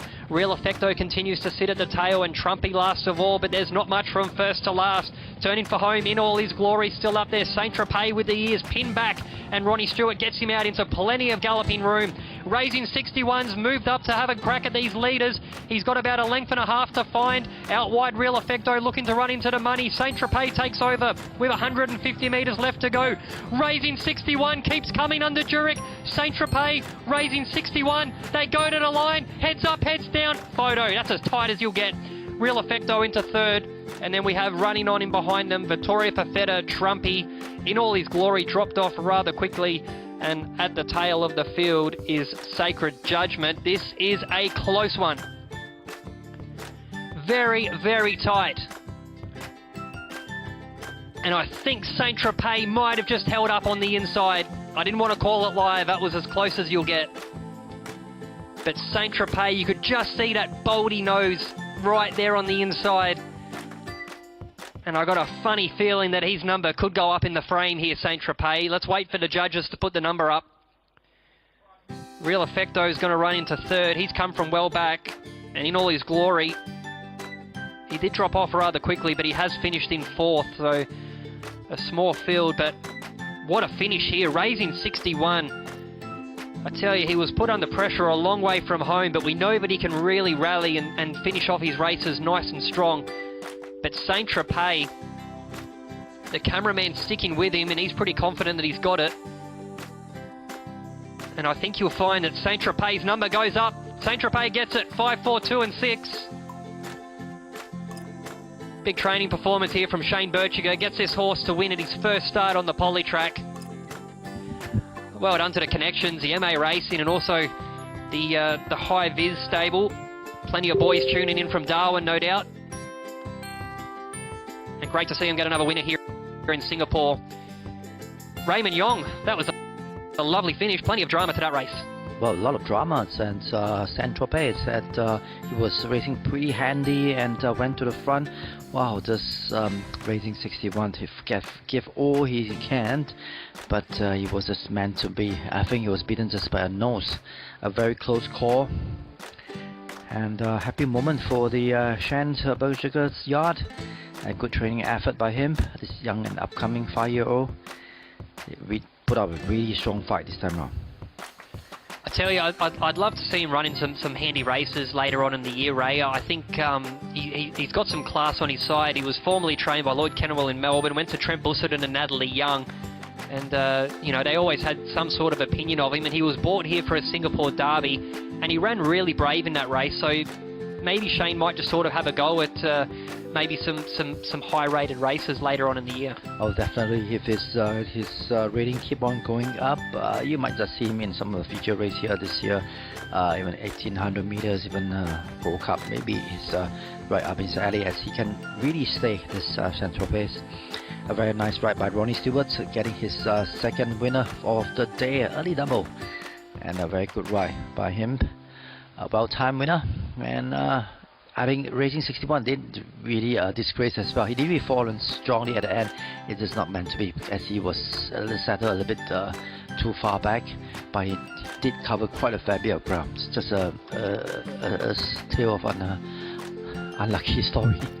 So it's been a quiet year for the stable with only about 27 to 28 horses in work. So that brings up Shane Berchiger's 18th win of 2023 and a double for Ronnie Stewart. 5, 4, 2 and 6 and a close photo. Let's go back and take a look at the replay. Racing 61 at $11. They're set, flags up. Blindfolds are off and they're off and racing. He just got his head up a little bit on jumping, raising 61, and he's going to look to take a sit at the back of the field. Stablemate in all his glory takes up the running for Bruno Carrez. Saint-Tropez nice and positive into second. Out wide, 3 deep, no cover is on the outside. Vittoria Perfetta, Sacred Judgment gets back to the inside. And the last bunch are Trumpy, Real Effecto, and Raising 61 sits about 5 lengths off the leader, just nestled up between runners. They make the swing around the bend and head towards the back straight as they've got about 1,200 metres left to go. In Hawley's Glory leads them out by 1.25 lengths to Saint-Tropez. Sacred Judgment gets a run in third on the fence. Vittoria Perfetta has been wide throughout, and Raising 61 improves the position to get up to third last. Real Effecto just covering a bit of ground without any cover, and Trumpy sits at the tail of the field, but they are very compact as they make the run to the 900 metres. It's still in all his glory. They've gone a half mile in 51.35, and Carrez just looks to get a nice little breather up in front. Hasn't been annoyed by any runner at this stage. Saint-Tropez travels nicely on the bridle for Ronnie Stewart in second in search for a double this afternoon. Being niggled along there, Sacred Judgment, Vittoria Perfetta wide. Raising 61 is put under pressure a long way from home, and Durex had to get nice and busy on the fave. Real Effecto continues to sit at the tail, and Trumpy last of all, but there's not much from first to last. Turning for home in all his glory, still up there. Saint-Tropez with the ears pinned back, and Ronnie Stewart gets him out into plenty of galloping room. Raising 61's moved up to have a crack at these leaders. He's got about 1.5 lengths to find. Out wide, Real Effecto looking to run into the money. Saint-Tropez takes over with 150 metres left to go. Raising 61 keeps coming under Jurek. Saint-Tropez, Raising 61. They go to the line. Heads up, heads down. Photo. That's as tight as you'll get. Real Effecto into third. And then we have running on in behind them, Vittoria Perfetta, Trumpy, in all his glory, dropped off rather quickly. And at the tail of the field is Sacred Judgment. This is a close one. Tight photo goes the way of Saint-Tropez at 19-7 the place. Over to race favourite, Raising 61 into second. 5, 4, 2 and 6 are your numbers.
Welcome back to race day. It's time for race 5 for the Class 5 Division 2 company over 1200 on the turf.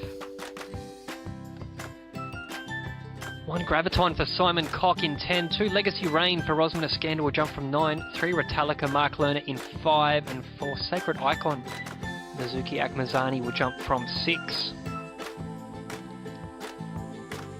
5 Bembo for TH Cohen in 11, 6 Crown Dancing gets Prisoner in 2, 7 Season Lucky Jimmy Wong from 4, and 8 Coming Fast K Faiz from barrier 12. 9 Gamely Bruno Perez in 7, 10 Glory Shine for Zai Rule from gate 8, 11 My Boss Amaral in 3, and 12 Voluntat for Mohamed Zaki will jump from the inside alley of 50 kilograms. It's time to welcome back in Raymond Yong and hopefully find you a nice winner here in this tricky event. Number 1 Graviton Ray, 58.19 for the Cock and Burridge combination. I agree with you. It's a very tricky event for Gravitons. Done pretty nicely on 1200 meters. Somewhere in May that time. Although his win was in the 1600 meters, but don't just write him off yet. The 1200 looks just about right for him as well. Just a little concerned about 59 kilogram.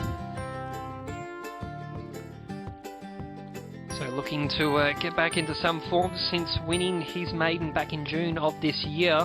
That was over 1600 metres. Let's go to number 2, Legacy Rain for Iskander and Lim. Pacifiers on first time, and he's each way at 87 and 27. Yeah, I'm not sure how you do. He does mix his form a bit. He did pretty nicely before his little break last year, but since coming back 2 starts, was in all sort of trouble.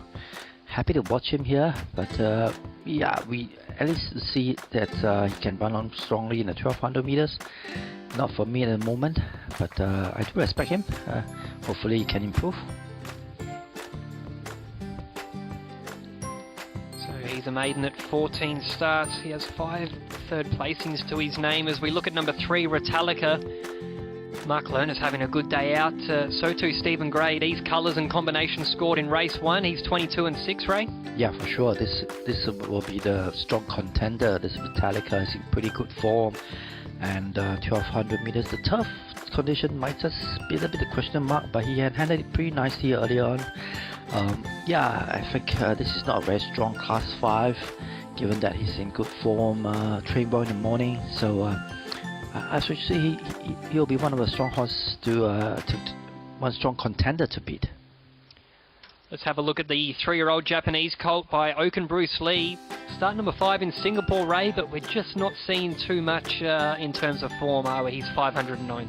Yeah, the form of late, the 4 starts didn't show much. Lost his shoes a couple of times. Tend to start the barrel start late, slow. Yeah, didn't show much.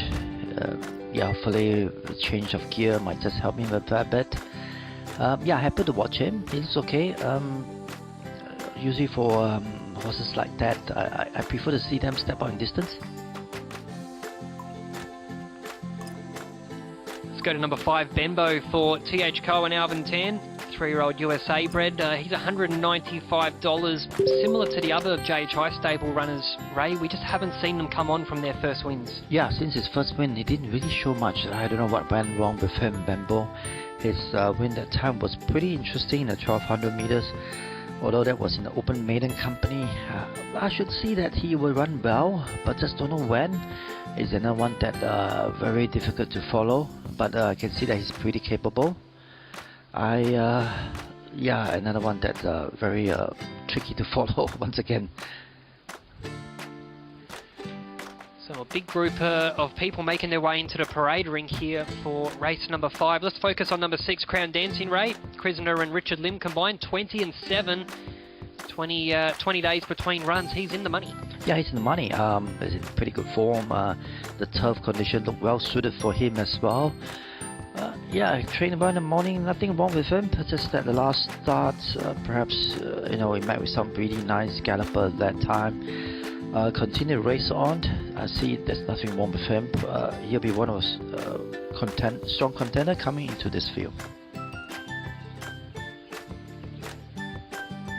So still yet to get a win on the board in Singapore is Crown Dancing. He's now 7 years old. Number 7, Season Lucky for Jerome Tan, Jimmy Wong. 18 and 8. He's supported at a mark, and he's best could see him figure in the money. Yeah, he need to be as best. You're right about it. Yeah, but this is another one that very hard to follow. He shows some ability, some form once in a while, and then disappear for a while. And then recent months, see him coming back. He was being checked a couple of times. Yeah, I don't have him in my number mainly because it's one of the hardest horses to follow. But definitely, as you mentioned, if he fire all cylinder, he'll be somewhere there about. Yeah, Jimmy Wong's got a good record on him. 3 wins from 13 rides. So he definitely does get the best out of him. Number 8 coming fast. Bell rings for riders to get mounted. 156. Another one that's very hard to follow. This coming fast, although he makes his form quite a fair bit. I somehow prefer him running on the all-weather poly track. The turf-wise, he did show some ability earlier in his career, but that's about it. And he does bounce back once in a while. He trained well in the morning. In fact, he's one of the hardest worker in the track works. I don't have him in my numbers, but I do respect him because he's one of the few horses that might just be able to bounce back. Number 9 is Gamely, Bruno Carrez and Jason Ong, 24 and 7. He's a perennial place getter, Ray. Can he score here this afternoon? I'm not sure, to be frank. Another one that I appreciate on all-weather poly track, but he did show some ability on 1400 meters on the turf. Another one that's very hard to follow, very much like Season Lucky. I put him on top this time round because I think that 1200 meters just about right with Bruno Carrez on board. You know, he might totally change the complexions. So plenty of gear changes, having just his first start for Jason Ong. Number 10, Glory Shine. He's just a one-time winner, but that last win, Ray, came 1,492 days ago, and he is big at $407. Yeah, understandable. The distance doesn't look well suited. Not much speed from this Glory Shine. Small, lightweight type 421. And the one that suggests will do well in further 16 at least, 18 even better, which we don't have in the Class 5 company at the moment. So yeah, continue race on. Can't recommend him whatsoever. So as we start to head down to the last couple of runners, and the horses will do one more lap at a parade ring. 11 My Boss for Amaryllis Marty and Jason Ong, $111 and 28 the place. Yeah, he needs to be at his best. This My Boss, been down rating of 22 for quite some times now. He needs to bounce back. Yeah, since coming back down to class 2, in a rating of 22, didn't really show much. Once in a while he did pop on and scored a minor placing or whatsoever, but that's about it. Can't have him on top. Yeah, at 115 suggests that just be a placing chance at best. Let's have a look at number 12, our last runner of mention for this race. Voluntad gets Mohamed Zaki, and he gets an inside draw. $116 though. He's been off his mark for a long time, Ray. Yeah, I somehow sort of give up on him. I did pick him a couple of times for, you know, hopefully can bounce back, but didn't really show much. Given this barrel draw, he might just raise himself handy, but that's about it. Yeah, happy to watch him here. Yeah, looking forward to him to bounce back, but maybe not today. That's the field for race number 5. We're going to bring you to claims as they start to head out onto the track, and it looks to be a very, very tricky race to find a winner here. 2 Legacy Rain, Iskander -2, 4 Sacred Icon -3, 5 Benbow -1, 6 Crown Dancing -1, 8 Coming Fast. K Faiz takes just half a kilogram off. Over to page 9, Gamely puts up 1.5 over, 11 My Boss the same, 1.5 over, and 12 Voluntad plus half a kilogram for Mohamed Zaki. Stand by for race number 5, where we have an 8.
And throw in number 5, Bambo. Yeah, another one that's very hard to follow. I know he's a big price, but he needs to really live up his game. And if you guys remember, his first spin was pretty impressive, and thereafter he just lost his way somehow. Yeah, hopefully he can bounce back. And I thought that the track was pretty okay, Bambo. Yeah, from this number 1, Graviton. Another one that query about the distance, he does come with rather okay form in terms of his racing pattern. So my number is 9351. Scott?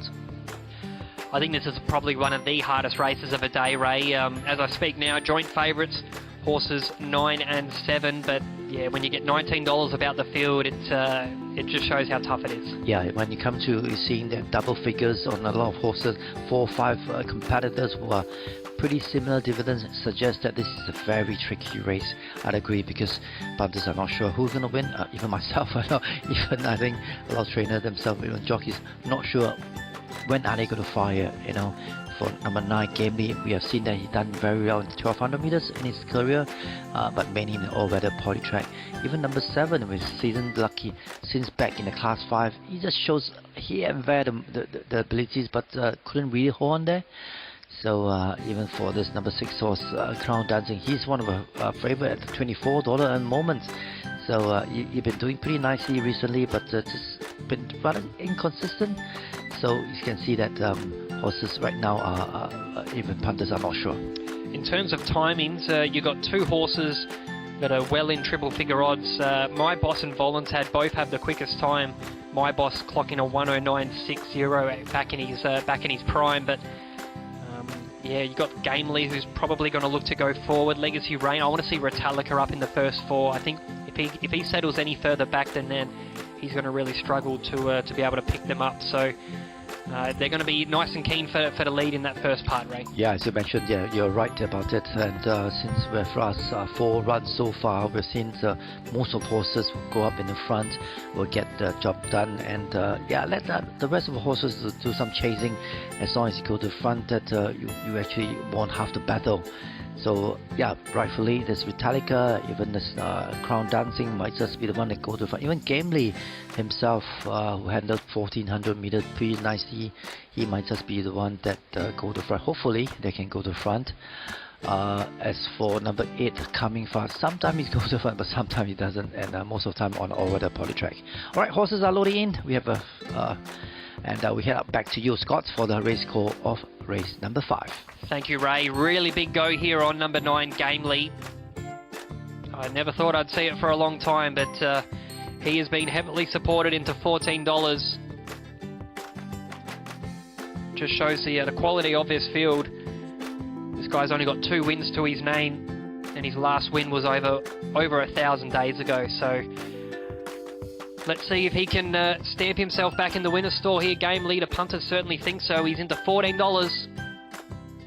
And the last 2 are coming up, Sacred Icon and Legacy Rain. Light flashes away. Field stands well. Flags up at the back. Starters set to go. No movement as of yet. Off and racing, lets him go. Legacy Rain just a little bit slowly into stride. Crown Dancing nice and quickly up there. So too Retallica. Voluntad's going to make use of that inside draw, and My Boss lobs in 4th. Out wide is Coming Fast as Season Lucky drives up. That puts Gamely, the race favourite, into $13 too to lob midfield. And then we get back to Graviton, Sacred Icon outside of him, Legacy Rain. A further length away back to Benbow, and Glory Shine sits at the tail. 423.70, zipping along in front. Crown Dancing gets on by a length and a quarter to Voluntad. Retallica gets a drop in 3rd and seems to be travelling nicely on the bridle. Coming Fast, being niggled along. Inside of him is My Boss, Season Lucky. In the orange cap, Graviton, the widest runner. Gamely's about 6 lengths off the leader as they make the swing around the bend. Getting back last towards the tail, Legacy Rain, Sacred Icon, Glory Shine at the tail, and no Bembo this afternoon. It's still Crown Dancing. 220 metres left to go. Retallica's trying to dig deep. Game leader, well back Commodity, looking to run into a minor place, and he's starting to make up some lengths as well. Crown Dancing on flat feet. Retallica, that's a treble for Mark Lerner. To make up some lengths as well. My Boss into a placing along with Gamely. And on the inside, Crown Dancing will box on to finish in the top 4. Season Lucky was amongst that mix, and then we get to Graviton midfield with Benbow, Voluntad, Coming Fast, and the last 3 across the line are Legacy Rain, Glory Shine, and Sacred Icon, the Japanese bred, at the tail of the field. Well, he survived the betting drift. He was out to $32, Retallica, and this is the man you want to be following today, Mark Lerner. Well done to Stephen Gray. That's a double on the card.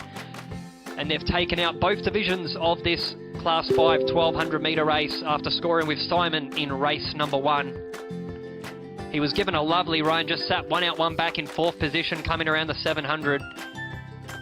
Crown Dancing looked to skip away and have it at his mercy, but he was just left on tired feet, and well, he continues to be a maidener in Singapore after 22 starts. Brave runs from My Boss and Gamely. We may mention My Boss, who actually holds the quickest time in this field. Good to see him bounce back to some sort of form, and he's going to add some pretty healthy money to the exotics. Raymond Yong, the Copperbelt Silks are on fire. Yeah, the yellow and blue square fires once again. This time around, Mark Lerner at the tail of the field, getting the job done, and his early triple. And congratulations to the stable as well. Stephen Gray doing pretty nicely. He raised himself pretty handy. He didn't lose his sight when Crown Dancing went to the front. He's just eyeing at the front runners. Hey, that's a double on the card. Far back, about 2-3 length behind. Whereas Gamely was just way far too behind, and the moment he's trying to run on strong at the last furlong, it was too late, and yeah, too slow, too late rather. And in fact, Vitalica was the one that trained well in the morning. He's the one that, although as we mentioned, all-weather polytrack might just be his alley, but he did fall really nicely on the turf as well. So well done to the connections, and well done to Mark Lerner himself. Yeah, nice piece of training here from Stephen Gray. For a horse that's got a great record over 1200 metres on the poly track, just as he gets a little bit older now, he's probably seen that he can just get out a little bit over in distance, and it was a nice ride from Mark Lerner, who, when you look at it, has a really good record aboard this horse. That's only his 2nd win, but they've partnered on 12 occasions, and now 2 wins and 5 minor placings. So he seems to get a bit out of this son of Magnus, Ray. Yeah, seems to be getting a very nice run. Yeah, and somehow we will just focus on him being an all-weather polytrack horse now. Yeah, it seems that as he mature and he slowly grow, and seems like the turf is well suited for him also. Maybe even next time running on a 1400 meters. Good to see Sam Buck getting amongst the photos. He loves the day of the races at Kranji. 3, 11, 9 and 6 are your numbers. Let's go back and take a look at the replay. It's a treble for jockey Mark Lerner and a double for Stephen Gray. No movement as of yet. Often Racing lets him go. Legacy Rain just a little bit slowly into stride. Crown Dancing nice and quickly up there. So too Retallica. Voluntad's going to make use of that inside draw, and My Boss lobs in 4th. Out wide is Coming Fast as Season Lucky drives up. That puts Gamely, the race favourite, into $13 too to lob midfield. And then we get back to Graviton, Sacred Icon outside of him, Legacy Rain.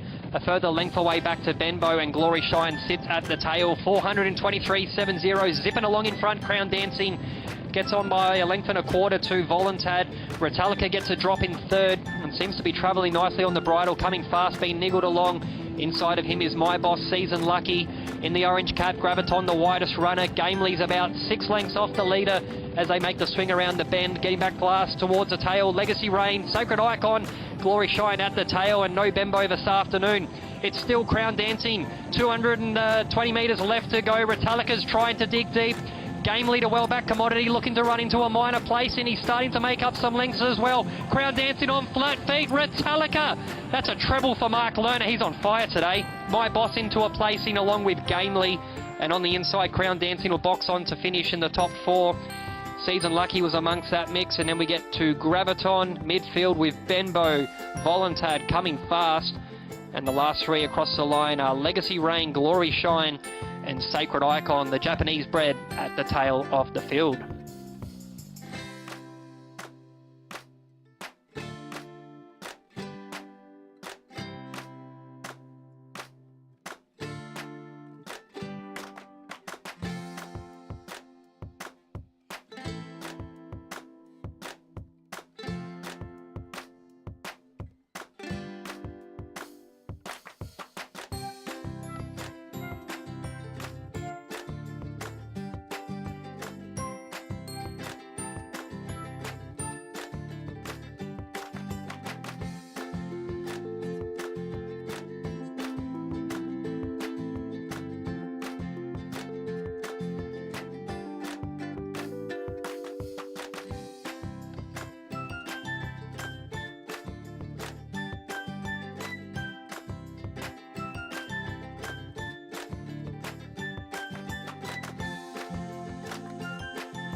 Welcome back to race day. We have race number 6, class 4, 1600 meters, and start time at 2:30 p.m.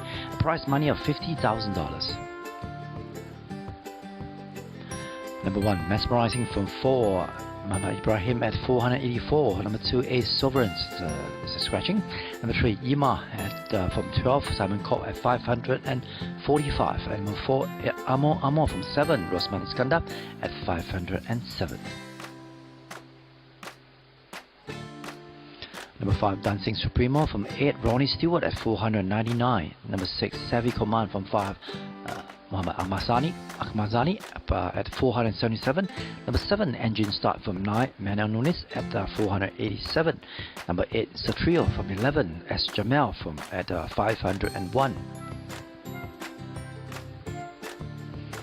Number 9, Fearless Warrior from 2, Jolene Sell at 509. Number 10, Leatherhead from 1, and Roslan at 522. Number 11, Tony's Love from 10, Shafriza at 470. And number 12, Song of Nature from 6, TH Cole at 453. Last but not least, number 13, Red Dragon from 3, Jimmy Wong at 486. And get the run this time around. Right, welcome back to Kranji race course. We are into race number 6 as we look at claims and overweights. We have Muhammad Ibrahim at claim 3 on mesmerizing, Rosma Iskandar claim 2, and Akmazani claim 2.5. Manuel Nunes have to carry half over, and as Jamel get to claim 3 kilogram on Satrio. Over the page we have Jolene Xiao claim 2.5, and Roslan claim 4, and Sofriza have to carry 1 over, and TH Co have to carry 1 over as well, and Jimmy Wong has to carry 1.5 over for Red Dragon. That was the claims and overweight as we welcome back with Scott. And first up, let's look at number 10, Leatherhead. He'll be jumping from 1 with N. Roslan on board. Yeah, he's just gone a little bit by the wayside, Leatherhead. It's hard to imagine that this guy's only 1 point away from being in Class 5, Ray. He's been a great horse for the stable for a long time, but he's just struggling to get a win in this grade. He's not beaten too far at his last couple of runs, but I tell you, he's going to be very, very short in the market when he makes his run in Class 5, and he'll carry no weight here this afternoon, 46 kilos for Stable Apprentice and Roslyn, but whatever he does here this afternoon, if he doesn't finish in the top 3, I think Class 5's his agenda next up. Yes, looking forward to him going to a Class 5 company. As we are looking at number 3, Ima has, will be jumping up from 12, getting Simon Cobb on board. Yeah, loves the course and distance. Simon Cock's yet to win on this horse, so that's a pretty good stat when you have a look at it. Ronnie Stewart, in my opinion, I just think he gets the best out of him, but look, he's actually riding the Shane Berchiger train runner in this event, but he'll get back from a wide draw, Ray. I've got him to finish in the top 3. I think you can't go off the fact of what he's done over this course and distance. He's only finished out of the top 3 on 1 occasion in 4 career starts. Yes, and one that will be well suited here for the 1600 meters. As we look at the one behind, number 5, Dancing Supremo, just had 2 starts recently, and last start wasn't too far behind this Lipscroft. Yeah, he wasn't. That was on the turf. Both of his runs in Singapore have been on the turf. This is his first run on the polytrack surface, so he's very similar to his stablemate Saint-Tropez. It's a bit unknown how he handles it, but Stable and jockey are having a good day out, so let's just watch the market. I think if the money comes for him late, Ray, that's a big push in his corner. Yeah, big push hopefully for at $39. I put him at one of my value. And number 6, Savvy Command, did show some ability recently in the Class 4 company. Yeah, he did. That was a nice fifth to Energy Baby on that occasion. He's got a win to his name on the poly. I've got him in my numbers, Ray. I just think from the draw and the lightweight claim, he has the ability to sort of figure somewhere in the finish, and I like that he's not too far away from the winners at his last few starts. He should have won one in the last couple of months, in my opinion, but he's just struggling to get that head over the line first. Yeah, I need that little luck for this Savvy Command. then pretty nicely on 1600 meters. Next up is your number 7, that's short price favorite of Engine Start, and then one that's well suited here. With the scratching of Ace Sovereign, it opens up the field a lot more. This guy probably would have been going around at maybe $20, $25. He's now going to look to go off as your favourite off this mark of $17. He's proven himself in the grade. Manuel Nunez, I've highlighted his record when riding this horse. They've never finished out of the top 3 when they've partnered 4 times together. Tricky barrier draw, but his career best form can see him figure in the finish. Yeah, I can see him figure in the finish for this Engine Start. And next up is a trio. Just get it, another win here in Class 5 last start. Yeah, he's winning Class 5 was strong, came from well back over a sprint journey. He's yet to put anything on the board in 3 runs at Class 4 level, Ray. Winning form is very good form. Stable's on fire today, but I want to see this guy in something a little bit easier, but he's had a good last couple of runs. As good as you can get for Satrio. And we look at the one in front. Mesmerizing has been pretty competitive in the Class 4 company of late. Yeah, he's had a bit of a freshen up. I think that's a pretty smart move from the stable. His runs have been fair without being brilliant. He just needs everything to go his way, this horse, Ray. If they want to go forward, he needs to be able to have things his own way. As soon as he gets tackled and eyeballed, he just tends to be a little bit lackluster in the finish. There's Stephen Crutchley giving some instructions down there to his rider Ibrahim Mahmoud. But I've just left him out today, but I wouldn't be surprised to see him figure in the money if he gets it his own way. Yeah, I need to be a little bit more positive for this Mesmerizing, hopefully. And then we look at the one behind, number 4, Amor. Was a little bit quiet of late. Yeah, he's been just fair in his last 12 months of racing, Ray. He just hasn't quite hit the mark that saw him string together a couple of wins at his most recent win, which was well over a year and a half ago. I've left him out here this afternoon. He just needs easier. Yeah, Amor needs something easier for him. Course and distance stats good, but he just has to find a few lengths. Yeah, need to add his best to be features. And next up is number 9, Fearless Warrior, another one that didn't really show much. Nah, I've got no positives written next to his name, Ray. He's a big price for a reason. Winker's on first time, lightweight, but I think he'll be more at home in Class 5. Yeah, looking forward to him going down to Class 5 company for this number 9, Fearless Warrior. We have the one behind, number 11, Tony's Love. Did show some ability recently in the Class 4 company, coming here with a lightweight chance. Yeah, he's 1 point from Class 5, which I think he'll be very dangerous in. I like his record around the course and distance. I've snuck him into my top 4, but I think he'll be very dangerous when he gets down to Class 5 in 1 run time. Right, we've got 11, Tony's Love. As we look at the one behind, number 12, Song of Nature, at 3 wins, mainly in 1200, even 1 win in the 16. Yeah, he won his maiden over a mile. That was going back last year. He was really starting to find form, and I really liked his run last time behind Charmington. Steps up to 1600 metres, and let's just watch the money. I think that's the best indication with this runner, but his races are very hit and miss, so Ray in his form. A lot of hit and miss for Song of Nature. As we look at the one behind, number 13, Red Dragon. He get the run this time round. Yeah, he was huge, finishing behind Rotor Robot. Drops back 400 metres in distance, 2 weeks between runs. He's a pretty capable galloper, this guy. He's got some ability there. I think he's very dangerous in Class 5. They've just got a bit of a knack of keeping him in Class 4 for a few runs when he's actually eligible for something easier. I'm not sure the method behind that, but I'll wait for him in something a little bit easier. But if he snuck into a top 4, I wouldn't be surprised, because I've always had a bit of an opinion of him. Yeah, I won't be surprised. He looks good in paddock. He get a run this time around. Can be a main danger here. The market is coming for him at $39 and coming here with lightweight chance. So do look out for him. The first emergency acceptance. We've seen all of them. And we have a short price favorites of number 7.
early in the morning, and the form wasn't that.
Doesn't get a run, hence number 7 Engine Stars is the one that we in fact punters are looking out for at the moment, not surprisingly, because we have champion jockey on board and a horse that can handle the distance, and is not overly, he's in it at his prime at 5 years old. Just a little bit concerned about the barrel draw, a little bit tricky. He need to sort of like, from outside try to cut across. A little bit would need to be done for him, but he's in pretty nice hand for Manuel Nunes. So rightfully he's the one to beat at the moment at $13. As we talk about it, number 1, Mesmerizing. He's garnered quite a fair bit of support right now, from about $30 odd to about $29. He's the one that has been pretty consistent. He just needs that extra luck to run on. And number 5, Dancing Supremo, pretty consistent. In fact, it was actually quite about $40 odd when the market just started, but of the last 2 minutes he's been garnering quite a fair bit of support at around $30 at the moment. He's a third favorite for number 3, Ima, $40 at the moment. He drifted out a little bit from $30 odd, $33. Right now it's about $39, $40 for Ima. And the one that getting quite a late support, maybe that was because emergency acceptance for number 13, Red Dragon. We didn't really talk much about him. He's the one that coming here with lightweight chance. He's young at a 5-year prime. He got one of a very leading jockey, Jimmy Wong, on board at 51.5, if I'm not wrong. Yeah, he played quite a fair bit. He will probably play a big part. He's at $45. He's I would say the late attention seeker at the moment. Right, we have horses being loaded in at the moment. Almost half of them have gone in, and we'll head back to you, Scott, for the race call of race number 6. Thank you, Ray. Moving up in good order here for the 1600 metres on the poly track. Tony's Love goes forward. Engine Start just rocks about there in barrier number 10. Song of Nature, who's met with some support at a bit of a price. Looking for another career victory. As Ema comes up, look for him to settle back. Likes to get back and charge home. And Satria, fresh off a win in Class 5 grade, takes his spot for apprentice S. Jamil. Set to go at the mile. Starter releases them, off and racing. Nice level line. Mesmerizing, showing good speed. Dancing Supremo's just caught out wide as Amor kicks up in front of him. Fearless Warrior driving up on the inside fence, and Savvy Command is up there, and Song of Nature driving up between runners as well. Very compact as they make that first corner around the bend. Getting back to Leatherhead, who sits in 5th, out wide Amor. Engine Start lobs nicely in midfield, one off for Nunez. Red Dragon behind him, just being niggled along to keep up with the gallop. Satria and the White Cap 3 deep to Dancing Supremo, Tony's Love and Ema at the tail of the field. 425.99 halfway down the back straight. And it's Song of Nature, who's just had a little bit of a horrid run in the early stage. He's just trapped out deep. Fearless Warrior holds the rail, mesmerizing. Then getting back to Savvy Command, Leatherhead, Amor. Engine Start continues to be nestled up between runners. Red Dragon on the fence, Satria 3 deep. Dancing Supremo biding his time for Ronnie Stewart. And at the tail of the field is Tony's Love and Ema. Half a mile in 49.37. They've got just under 600 metres left to go. It's still Fearless Warrior being shown the lead for Geraldine Cial. Song of Nature put under pressure. Savvy Commander more and more. Engine Start peels out the second widest for Nunez. And cutting the corner there was Leatherhead and Red Dragon. Satria in the white cap just looks to be dropping off. They've got 300 to go. It's Fearless Warrior. Song of Nature still up there. Here comes Engine Start on the outside, starting to pick up some good momentum. Engine Start looks to have a lead by about a length, giving chase Tony's Love on a lightweight. But as they come into it in the last 50 metres, Engine Start, the record for Nunez, is very strong on this horse. Tony's Love in the money. Fearless Warrior and Song of Nature have held on for a top 4 spot. There we have Red Dragon, Leatherhead to the outside of him, Satria, Amor, Savvy Command, Mesmerizing dropped off rather quickly, Dancing Supremo second last, and Ema, not like him, he's finished a long way at the back and he's already pulled up to a trot very, very quickly. Engine Start goes on and scores for the favourite punters at $15 a win. Manuel Nunez is on the board here this afternoon, and so too our leading trainer in Jason Ong. He was given a very patient ride. He was able to get in from a wide draw. There was quite a bit of sorting and mayhem to get their positions around that first corner, but our champion jockey just had zero panic whatsoever and was able to get a lovely spot one off midfield and just bided his time. He's been a horse that we've had plenty of talking points about in his career. He's had lead bags falling out of the saddle, disqualified for a win. He's had quite a few incidents in his career, Raymond Yong, but he's really starting to put together a nice record around this mark. Yeah, you're right about it. And his saddle's lost lip and the leg came out. Yeah, all sort of situations we've never seen before. In fact, for this Engine Start, a lot of stories coming out from him. But there was a very patient ride and very good ride by Manon this time round. He found that the speed was too quick at the top of straight, and when the gates just opened, but he didn't panic, as you mentioned. He went to the side and he found himself in a really nice spot when he saved a lot of ground by traveling right inside, as I mentioned just now, when a lot of work needed to be done. But Nunez, he really know how to handle it and keep the horse really comfortable and not going to go caught 3 or 4 wide. He just keep himself right at the side of Red Dragons when the barrel just started, and gradually moving way out. And that was a very I would say economical ride by him. I tell you, a massive run for Tony's Love. He's only 1 point away from being in Class 5, and he's rattled off a really big run. Paid 63 to place. These exotics are going to pay massive, Ray. In for third position, we had number 9, Fearless Warrior, and he's actually run a very, very big run. $73 a place for him. So quartet, I think we might see a jackpot possibly. Oh yeah, Fearless Warrior, this is the best performance so far of his 5 starts. And I think the deciding factor was that Jolene let him go to the front and let the other horses to do the chasing. That's a very smart move by her, and by doing that you can actually save a lot of ground. And he formed really nicely this time round, so I think they found a direction for him to go next time round for Fearless Warrior. So Engine Start poses for a photo. 7, 11, 9 and 12 are your numbers. We'll go back and take a look at the replay and bring you to your clear very shortly to run 138.95.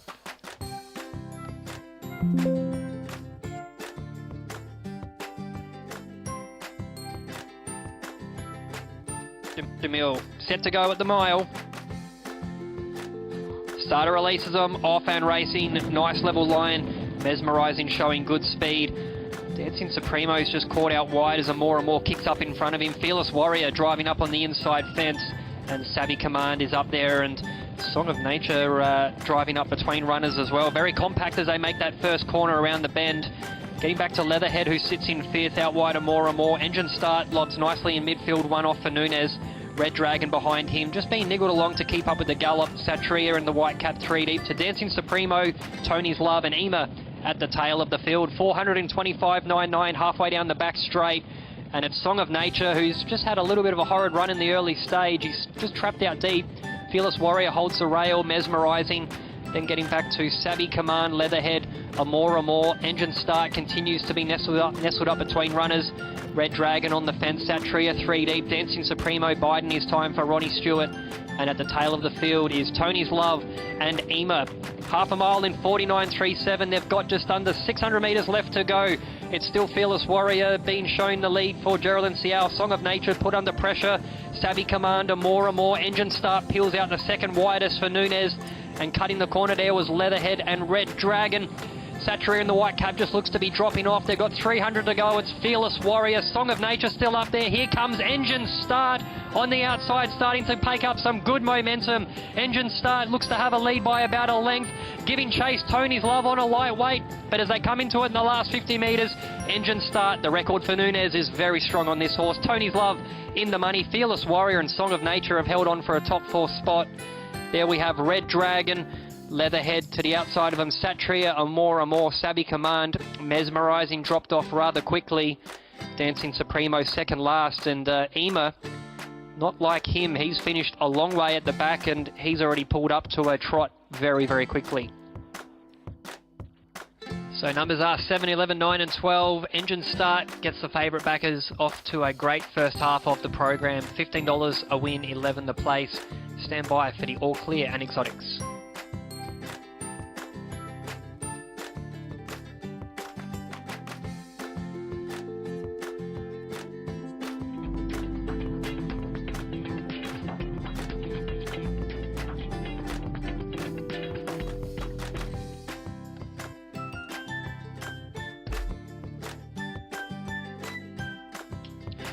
All Clear given the payout, 7 Engine Start, 15 the win, 11 the place.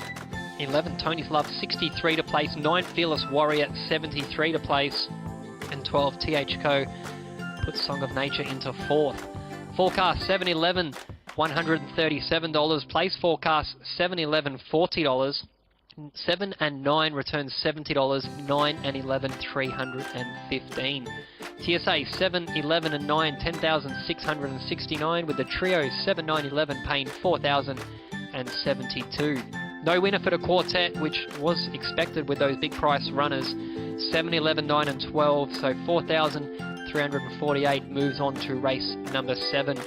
Margins 1.5 by 1.5 by a head as we look at the photo for third, going the way of Fearless Warrior up on the inside. Let's take a look at the official placings. 5th was Leatherhead. Look for him in Class 5 next start. Red Dragon, Savvy Command, down to a More Mesmerizing. Dancing Supremo, Ema finished last, and A Sovereign was the scratching. Race 7 coming up in a few minutes' time, and it's a Class 5 over 1,000 metres. Don't go anywhere. You're here on race day from the Singapore Turf Club.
Welcome back to race day, as it's time for race 7, a class 5 over the 1,000 metres and a field of 12 to head to the post.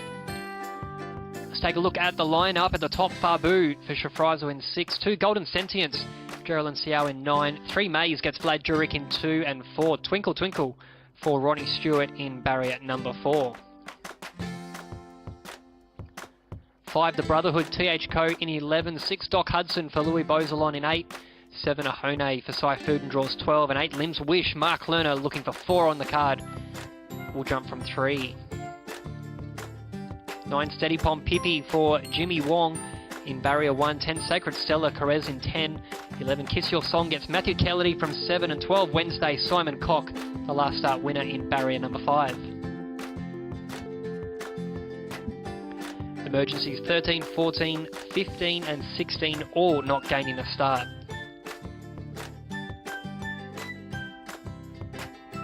We can bring you the claims and overweights, just 4 to have a look at. 1 Fabu -1, 2 Golden Sentience -3, 5 The Brotherhood TH Co -1, and 12 Wednesday Simon Cock puts up 1.5 kilogram over. Time to get into the runners, and we look at number 2 Golden Sentience for Geraldine Xiao and James Peters as he just ducks back into the aircon, Raymond Yong. Yeah, we're going to get to see it as you go into the coming store. We'll come back to him just a little bit later. Hopefully number 3 stays out a bit longer, and we'll bring him up now. Your race favourite, Maze for Vlad Jurek and Tim Fitzsimmons at $12. Yeah, I think punters are going with him mainly because he's still lightly raced here in Singapore, and with a very strong trial recently, it suggests that there's some improvement coming up from this, I'll say 4-year-old son of Toronto. Tornado, I think. Tornado, sorry. Yeah, so he's the one to beat right now with Derek on board. I think with this barrel draw, he will save a lot of ground. Looks okay in paddock, yeah. Not a very strong class 5 for him. So, yeah, he'd be one of a strong contender. Yeah, he was very gallant behind Fighting Hero. Nothing was getting near Fighting Hero on that day. I don't think some of the Group 1 sprinters would have got near him on that day. Number 4, Twinkle Twinkle for Ronnie Stewart and Leslie Koo, 62 and 18, and gets the blinkers off. The winkers off, I should say. Yeah, didn't really show much after his 2 starts. He did try to go to the front in his first run, but couldn't really horn there. Still a lot to learn for this Twinkle Twinkle. I think it's my daughter's favourite songs. Oh, if I had $1 for every time I've sung it in the last few months, Ray, I'd be a rich man. Yeah, I'll be richer than you. I've seen it 1,000 times at least in my life. It definitely does the trick though. It's whoever invented it deserves a medal. Yeah, make people sleep all the time. Let's go to number 6, Doc Hudson for Mahadi bin Tab and Louis Beauzelon, 242, looking for his first win in 588 days. Yeah, I've been quite quiet for the longest time. The Doc Hudson's didn't really show much of late, even down in the Class 5 company. Yeah, I don't know where is our usual self, big on to his used nationality. Yeah, happy to watch him here. He's still competing at a 9-year-old. Happy to watch him here. So a few of these others are starting to come out. We can see number 7, Ahone, so cameraman's found him. Start number 9, looking for win number 2. Drawn awkward, but he's 90 and 21. Yeah, a little bit awkward on his barrel draw. I need to go to the front. Just a big concern about this barrel draw. He does got his own natural speed. He was in all sort of trouble of late, but I think he's a pretty capable type. We'll probably find one winner and get a win this year, sooner than later. Looks good in paddock, trained well in the morning. Just a big concern about barrel draw. He needs to get a good barrel draw to go to the front. And behind him is number 8, Limbs Wish. Dan Maher and Mark Lerner combined in race number 3 with Limbs Sao Toro. Can they do it here with Limbs Wish at $46? Not sure. I've not seen him for a while. Last start when he was freshened up, didn't really fire whatsoever. Happy to watch him here. Although Mark is firing all cylinders, I'm not sure about this Limbs Wish. Of course, if he's at his best, he can be figure somewhere that about. Yeah, I don't have him in my numbers. I do respect him.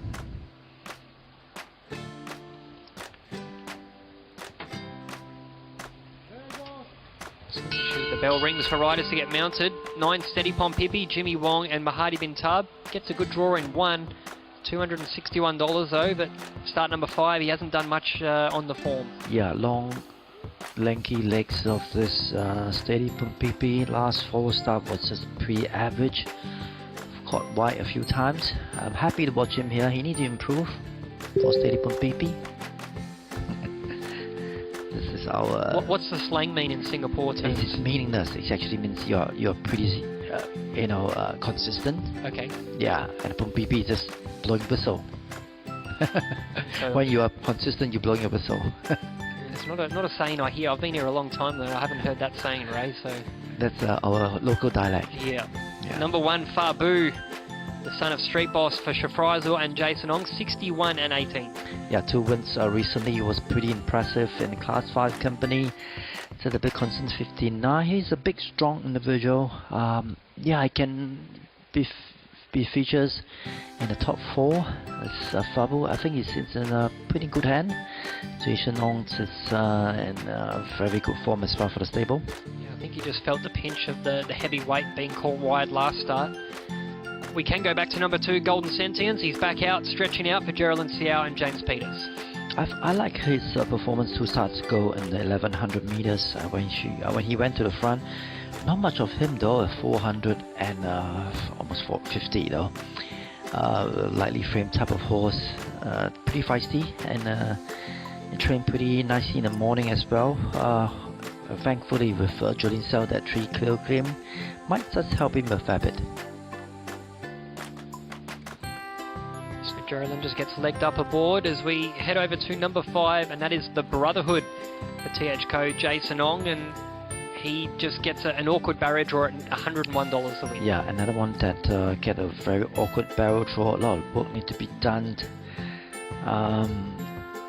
Yeah, but having said that, I think he'll probably set himself pretty nicely at the back and try to run on strongly. Need to find some cover. Yeah, if he's firing all cylinders, he can be somewhere there about. But he need quite a fair bit of luck to run on.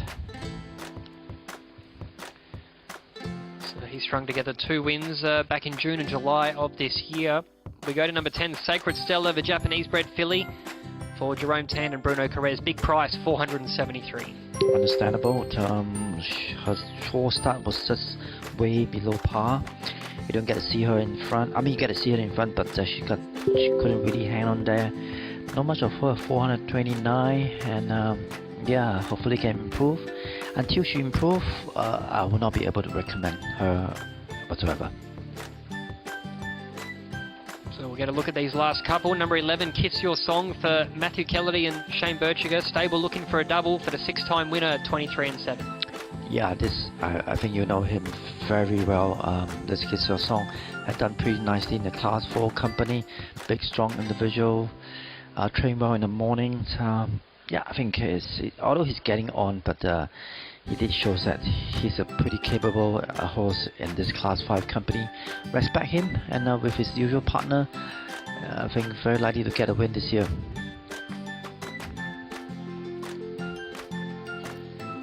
And let's look at number 12, Wednesday. The last start winner comes off a rating of 27. He'll carry 51.5. Simon Cock riding 1.5 over, 71 and 12. Yeah, another one that come here with a lightweight chance. He appreciates the distance and the surface as well. Nothing wrong with him. He's pretty competitive, in good form in the Class 5 company and in good hand as well. Rightfully one of a strong contender. At 62, if you follow him, you'll be pretty happy. So that is a field for race number 7. $10 favourite in number 3, Matt.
won in not a very strong field in Division 2 company last start.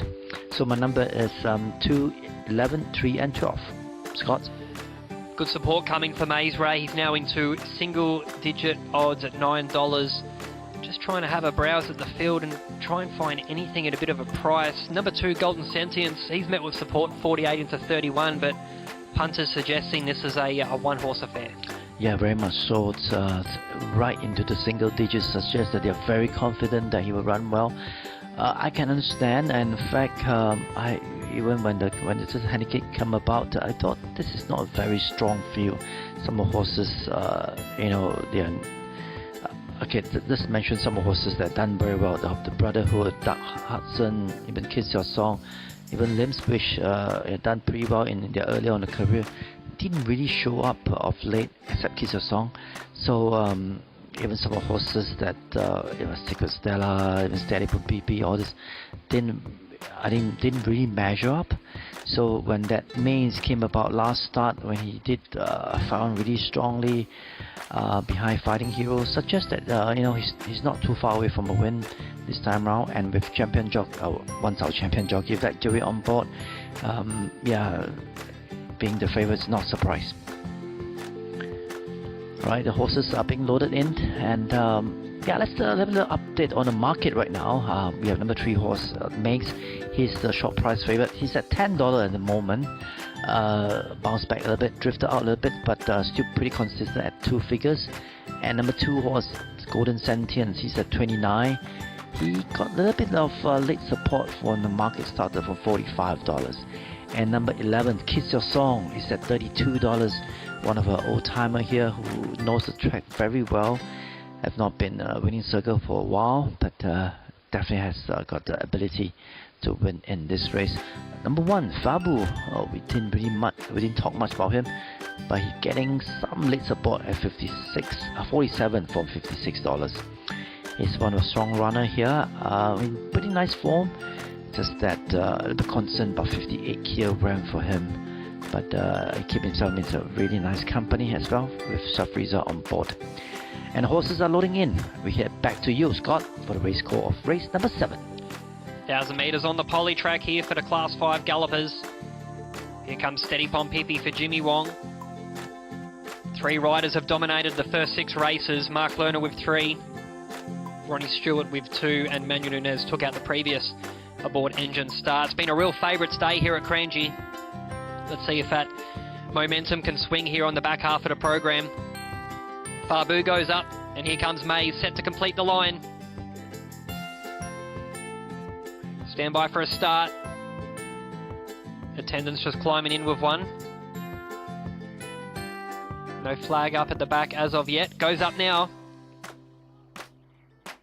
Steady Pompipi lunging, off and racing.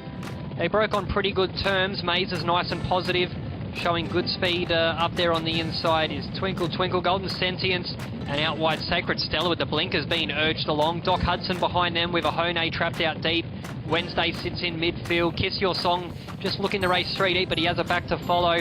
On the inside of him, Doc Hudson dropping back Steady Pompipi to Brotherhood, and at the back of the field, Lim's Wish under a hard ride. They are humming along. It is Sacred Stella in front, with the blinkers on, and as they make the swing around the bend, just over 400 to go, giving chase. Maze peeling around the hills, and as they make the swing around the bend, just over 400 to go, giving chase. Maze peeling around the hills, and as they make the swing around the outside, 200 to go. Maze goes on by. Sacred Stella couldn't maintain the gallop. Behind them there is Twinkle Twinkle and Golden Sentience running on. It's still Maze with 150 to go. Golden Sentience not going away. Maze hard up on the inside fence as they go to the line. Outside, Golden Sentience might have just got there over Maze on the inside. And that was a nice performance out wide. Running on late there was a Hone and a lineup of horses including Doc Hudson, Wednesday, the Brotherhood, Twinkle Twinkle amongst those, with Lim's Wish. Kiss Your Song never really a factor. And then we get back towards the tail. After that really quick gallop, Sacred Stella at the back of the field. Golden Sentience brings up win number 2 here this afternoon for the James Peters stable. And just had all the momentums coming into it out wide. Maze looked to have it well within his grasp, but The Tim Fitzsimmons train runner will hang on for another minor placing. Rider looking very awkward in the saddle there, Saifu Nishmael on a Hone over that last 20 metres or so. And Wednesday will finish in the top 4 and a lineup of runners in amongst those. Gee, they went very quick there with that Sacred Stella with the blinkers on, going along at electric speed for that good sort of 600-700 metres of the race. Raymond Yong, good to see this horse get another win. He's been a pretty tricky horse to deal with at the stables. I remember speaking to Daniel Moore after he won his first race on him, and he said he's not the easiest horse to try and handle and get to settle, and I think Geraldine Xiao's done a good job under the circumstances. Oh, he was in all sort of trouble when he was caught wide. He went 4 wide, in fact, and when the top of the straight, couldn't really hear the steering. But this feisty little machine, 445 kilogram, he fought on really strongly. You know that when Geraldine Xiao asked for him, or this explosive turn of foot, despite that he was caught wide, but what an outstanding performance from this small but strong fighting machine. Golden Sentience, a very good win despite the barrel door, hot and sweaty coming back with Geraldine Xiao on board. Good training effort by Jim Speeder, I have to say. Yeah, well found by you too, Raymond Yong. You had him on top in this race. What was the one thing that you liked about him? I think, as mentioned, I liked his performance when his march behind Speedy Buck. I thought that run was pretty impressive, and we got a couple of reasons that he couldn't really run on strongly because he was caught wide, and maybe the distance and the field was too strong that time. And yeah, also mainly because it's not a very overly big type of horse. Last time he went to the front too quickly, but this time out he saved a lot of energy right at the top of straight. Right under James Peters brings up, that is win number 14 for the English trainer. And he sits currently around 14th on the Trainers Premiership for 2023. 2, 3, 7 and 12 are your numbers. Geraldine Xiao will have that usual beaming smile that she always gives after riding a winner, and we'll go and take a look at the replay with the all clear coming up after this.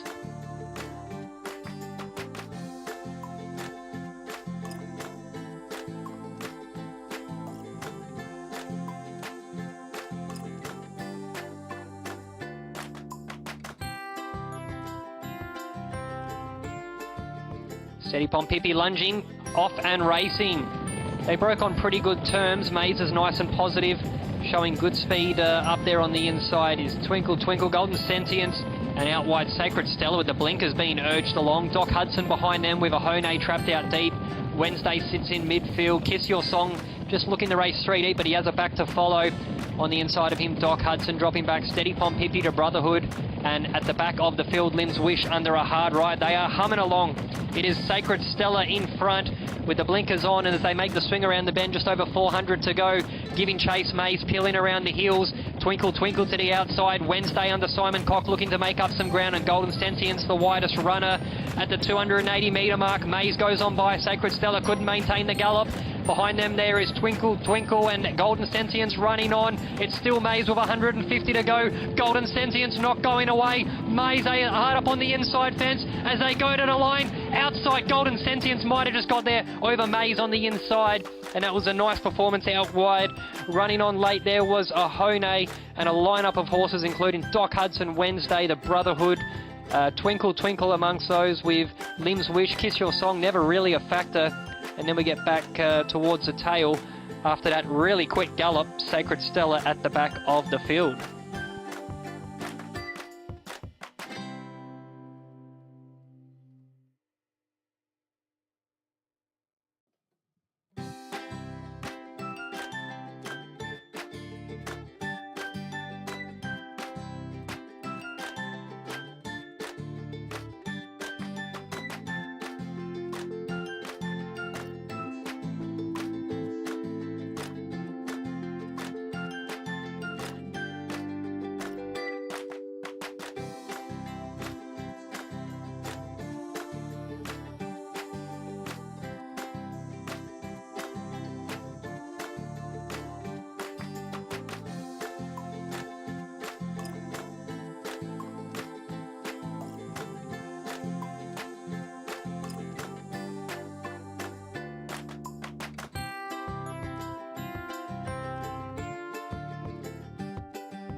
Welcome back to race day. We are into race number 8, Class 4, Division 2, 1200 meters, and a prize money of $50,000 prize for grab, and a start time at 3:30 p.m. Number 1, Renzo from 11, Black Jury at 527. Number 2, Wealth Elite from 3, and Simon Cock at 570. Number 3, Lucky Baby from 7, Bruno Carras at 469. Number 4, Moongate Star from 9, I Saifuddin at 489. Number 5, Quarter from 8, Mark Lerner at 516. Number 6, Colonel Sun from 4, Krishna Tangamani at 491. Number 7, Southern Speed from 1, Manuel Nunes 515. Number 8, May from 5, Jimmy Wong at 470. Number 9, Big Green Hat from 2, Ronnie Stewart at 542. Number 10, Billy Elliott from 6, Harry Kassam at 502. Number 11, Smoke and Mirrors from 10, TH Cole at 467. And number 12, Win of Dubai from 12, Rosman Iskandar at 543. Next we have 13, Boomba, 14, Webster, number 15, Brock 61, and number 16, Pacific Delight. They're all no-go.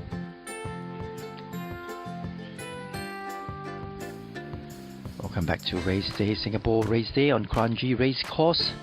We're into race number 8 as we look at claims. Krishna Tangamani got claim 1 on Colonel Sun, and winner of Dubai rider Basman Iskandar got claim 2.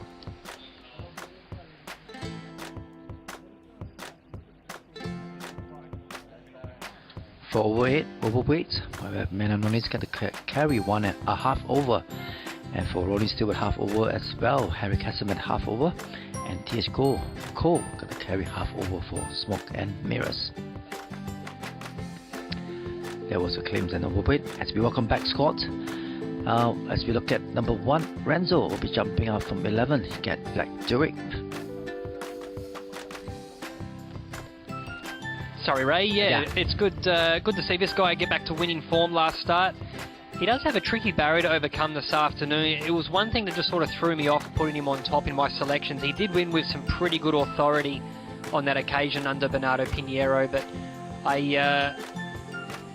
be shocked to say that he could go on and win back-to-back carrying 59 kilos, but there was a bit to like about the way that he had a good turn of foot. So he's going to need a lot of luck from a tricky draw. If he drew maybe inside of barrier 5, I would have been a bit more confident. He has a big concern about the barrel for him, this Renzo, but did fall on really nicely on the all-weather body track as well.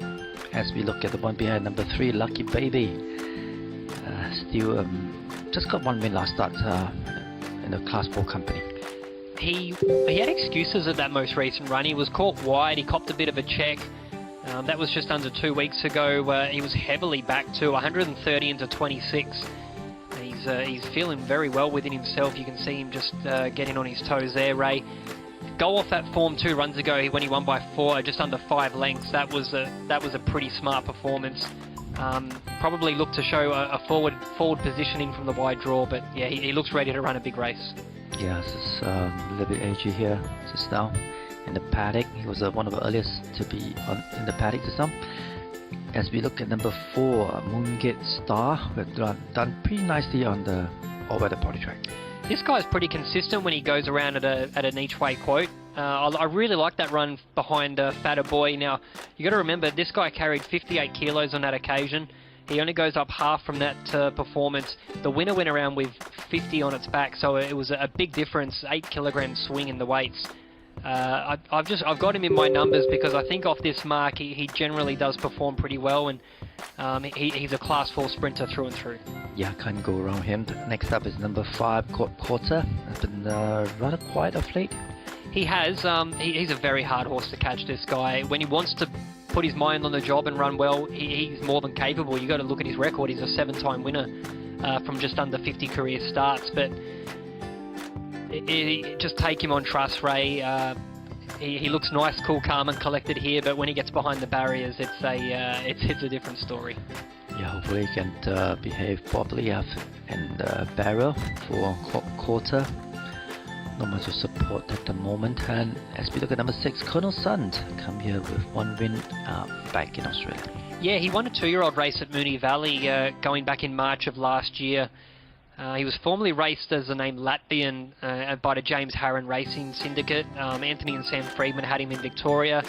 He did a bit of racing over in Adelaide as well at his last start, but his 3-year-old season, he really seemed to drop off. So I think following the market is the best tip I can give you in regards to him. Yeah, $65. Wasn't really tested in a trial, although he was the first to hit the line.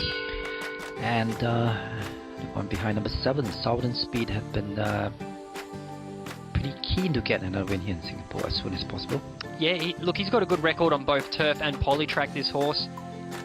He came here with a really nice record in Australia. He's very well bred by I'm Invincible. Gets the inside draw for Manu Nunes. Now, the last time these two drew the inside gate, they finished second to Pacific Emperor. We know how good he is on his day. Yeah, if he can just try and dig into that form, he's in the money. Yep. He does need to go forward for Southern Speed. I think that'll be the plan. Yeah, I think that'll be planned. We can see that he went to front earlier in his career. And next up is number 8, May, first start winner. And continue fight on. Yeah, he won in really good authority on that occasion. Look, he beat Toguan Treasure. I'm not too sure what's going to come out of that restricted maiden race in terms of form, but he gets 52 kilos. It's always a big question mark how these horses perform up in class 4 after a restricted maiden win. I don't know about you, Ray, but I just think $13 is way too short. He did win well, but it's a very short quote. Yeah, I agree with you. In fact, I don't have him in my top 4. I left him out as well. I'm just going to see whether I could eat my words after this. Yeah, we could. Next up is number 9, Big Green Hat. I've not seen it for a while. Form of late was just below par. Yeah, he was dropping off towards the end of last preparation. I remember towards the end of last year, he actually was really running well, and he actually won, I believe it was the last race of 2022 in a tight photo. So he is edging down towards that sort of that mark again, but I'm just going to watch what he does here this afternoon. 4 points from class 5. Yeah, happy to watch him for number 9, Big Green Hat. As we look at the one, number 12, Win of Dubai, and I want that have been dropped off for a while now. Yeah, he has. He hasn't won for 133 days, so it's not a long gap between wins, Ray, but he's gone around at big prices at his last few starts. I'm not sure what he's doing in Class 4 when he's eligible for Class 5. That's a head-scratcher for me. Yeah, another head-scratching for me as well, so I'm going to leave him out for Win of Dubai. And yeah, we see most of them as we head up to number 2, Wealth Elite. They've done pretty nicely on the 1200 meters. Really like him. He's my value play of the afternoon, Ray. 49 and 16. He comes back into Class 4 where he's recorded 4 of his 6 career victories. He gets a gun draw for Simon Cock. 59 kilos, it is a question mark, but I just think if he can find his best form, he can be right in the mix. He finished second to Cavalry back in July of this year, and yeah, I think he parades nicely. He's a big, strong loping galloper at 570 kilos. I don't think the 59 will be too much of an issue. Yeah, I don't have him numbers, but I do agree with you. He can be one of a game changer here, and with that Class 3 experience. And next up is number 11, Smoke and Mirror. Managed to garner 1 win in a Class 5 company 2 starts ago. Yeah, tricky horse to follow.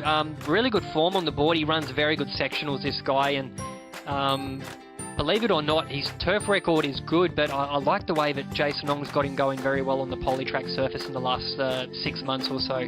Keep an eye on him. I want to see him get back to Class 5. I think he's going to be very dangerous when he finds a suitable race.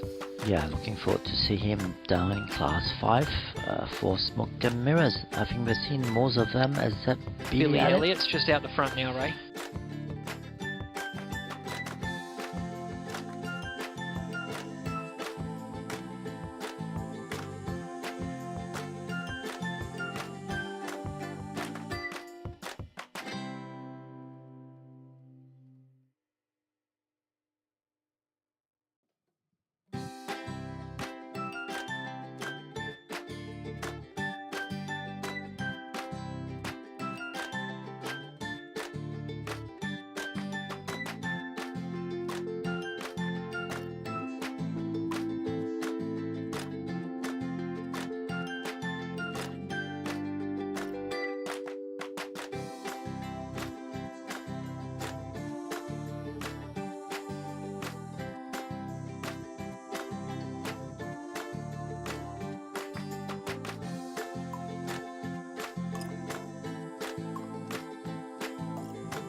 The last start, he flew him strongly, hit the line pretty nicely behind Father Boy, and the recent track works was pretty eye-catching. So won't get a start for me as well. So my number is 10, 1, 6 and 4, Scott.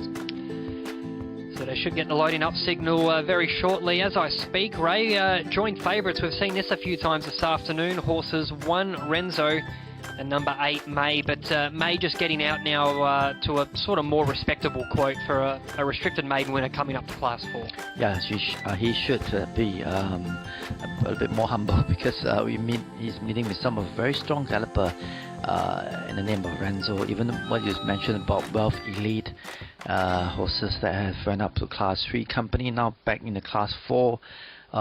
Yeah, do respect them, as you mentioned. Yeah, Renzo, rightfully, he should be the one to beat this time round. Just that I don't like the barrel throw, and a lot of booking him down to 59. Not that I don't like him. I like him a lot, just that a lot of things going against him. Happy to say that? Sorry, Ray, just getting an update here. We might just have a little bit of a delay here towards the start. They're having to do some resaddling adjustments here on number 3. Now, the saddle is completely off, and if our cameraman's looking, they might just go a bit to the left. You can see starter John Pepe and assistant starter Sebastian Poupard are just working with the saddle up on the running rail. So we'll pan in and get a bit of a shot. You can see them up there on the inside running rail. But I do believe it's the stirrup lever that's needing to be either readjusted or replaced. Yeah, a little bit of work needs to be done. It looks like something caught in between or something for the saddle. Yeah, and we got Bruno helping out as well. So a jockey's gear is very important. You want to make sure that everything's in tip-top shape and everything's tacked on properly. Yeah, that's the only thing that takes themselves from the jockey, connect the jockey to the horses. That's something that's very important for them, and that's the safety comes first. So you can see them there, whether or not it's stuck or something like that, but not something we see very often here, Ray. Yeah. We see horses get resaddled all the time, but not usually the stirrup lever that causes the issue. Yeah, don't get to see that often. Even Manon is trying to help out or something. Yeah, I think so. I think he's running over just to help translate. Yeah, maybe. He does need a bit of help in terms of the language barrier, but Nunez has jumped off as well to help give a hand here with the saddle adjustment. So yeah, very bizarre. Something we just do not see very often. Let's have a look at the market, Ray, while we're having a bit of a delay. Yeah, markets suggest that May, number 8 horse, he's the favorite right now, mainly because he's still likely race here in Singapore. He's getting a lot of support at $15 for win, and for number 1, Renzo, He's a late mover. He was for about $20 odd and come down to about $17 now. Yeah, I think he's the one to beat. In fact, from number 3, which is the Lucky Baby, still just managed to get one win here in Singapore, but that was in the Class 4 company. I don't have him in my number, maybe because he's not the easiest horse to follow since he coming to Class 4 company. He's getting quite a fair bit of support. This number 3 at $26 from about $40. Half the money, almost half the money was gone. And number 2, Ralph Elite, not in still in contention. He's $44. Not a value at all. One of the horses that Galloper that run pretty nicely in the Class 3 company earlier in his career for Ralph Elite. When you look at the record of this race, Ray, he holds the best time. Well, the lead, he's clocked a 110.54 when racing at his best. Big Green Hat, he's up there in the top 3 as well, but they're sticking pretty strong here with his favourite May. He's out to a better price at $16 and not going away is Renzo, so pretty level betting race and makes it a very even race. Yeah, for May it's a little bit question mark. His last win was in the restricted maiden company. This is the first time in Class 4 and the first time running at 1200 meters. There's nothing, no data to show that he's going to be a class above the rest of the field. So for me, I don't have him in my numbers. Not that I'm very much a person who believes in statistics, only the figures. Whereas Renzo, as you mentioned, even Ralph Elite run pretty quick time in the 1200 meters. Yeah, these are the horses that you probably should and in fact can support in terms of batting wise. So Bruno Carrez is back in the saddle on number 3, Lucky Baby. They're going to be bringing these runners up pretty quickly. We are 5 minutes behind in terms of start time. And we're just seeing the starters just get everything in place and they'll begin to call them up. Can see number 5 getting some gear adjusted as well out the back, and that is a quadcopter. But he always tends to load riderless. Yeah, always that's giving some trouble to the our workers here and for starters as well. Hopefully he can settle better next time not in the barrel. You can see him always got really work up. And yeah, and Mark had a very good day today, so he's in the barrel waiting for quarter to be loaded in. I think the starter sitting is up, but I think there's certain issues need to be to iron out for some more horses here. And one of them is number 9, Big Green Hat. Have been quite quiet of late, and he's the one that need to step up. So I'll take it over from here, Ray Young, as they begin the loading process for race number 8. Due to a delay, a bit of a saddle adjustment on number 3, Lucky Baby, but everything seems to be a-okay at the moment. Wealth Elite to come forward with the blindfold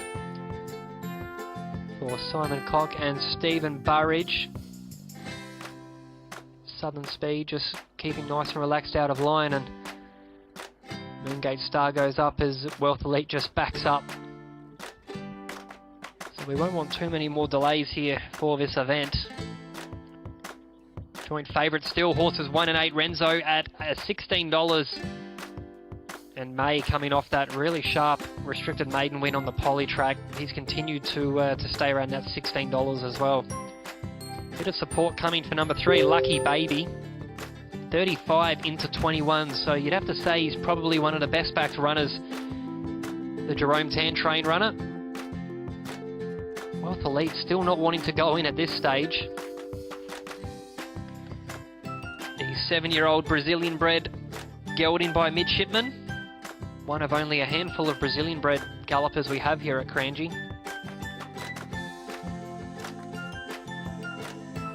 Starter John Pepe, as always, never hesitant to get down and get involved and lend a hand. But he is planting the feed in Wealth Elite. So we've still got about five more runners outside of the line, including Billy Elliott, May, Colonel's Son, and Southern Speed being kept away from them all. So Wealth Elite just getting a bit of a hurry along. Money continuing to come for Lucky Baby. If it keeps going on this trajectory, he could be jumping favourite. The more time goes on, the more money gets put on him. They're not having much luck here with Wealth Elite. So I think they're going to try to blindfold one more time, but they will not want to test the starter's patience with nearly close to 10 minutes delay here in race number 8. The rest of them stand well, but are locked away in the gates. And I think they're going to give him one more chance here, Wealth Elite.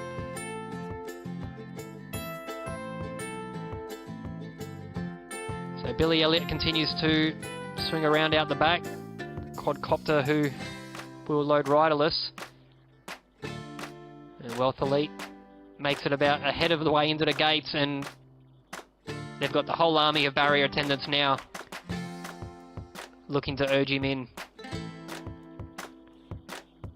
Goes about 3/4 of the way in, and they've got him. Good job to all down there. But it has taken a bit of time. Colonel Sun comes forward. Formerly races Latvian in Australia for Anthony and Sam Friedman. And May just gets a little bit on his toes as he gets caught up into line. Still joint favourites, 1 and 8. He moves up now for Jimmy Wong.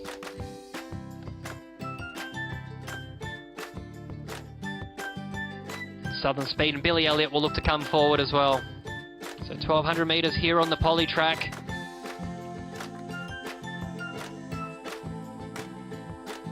And that's just what we need is Quadcopter to give these barrier attendants a bit of a handful, as he can do in the past.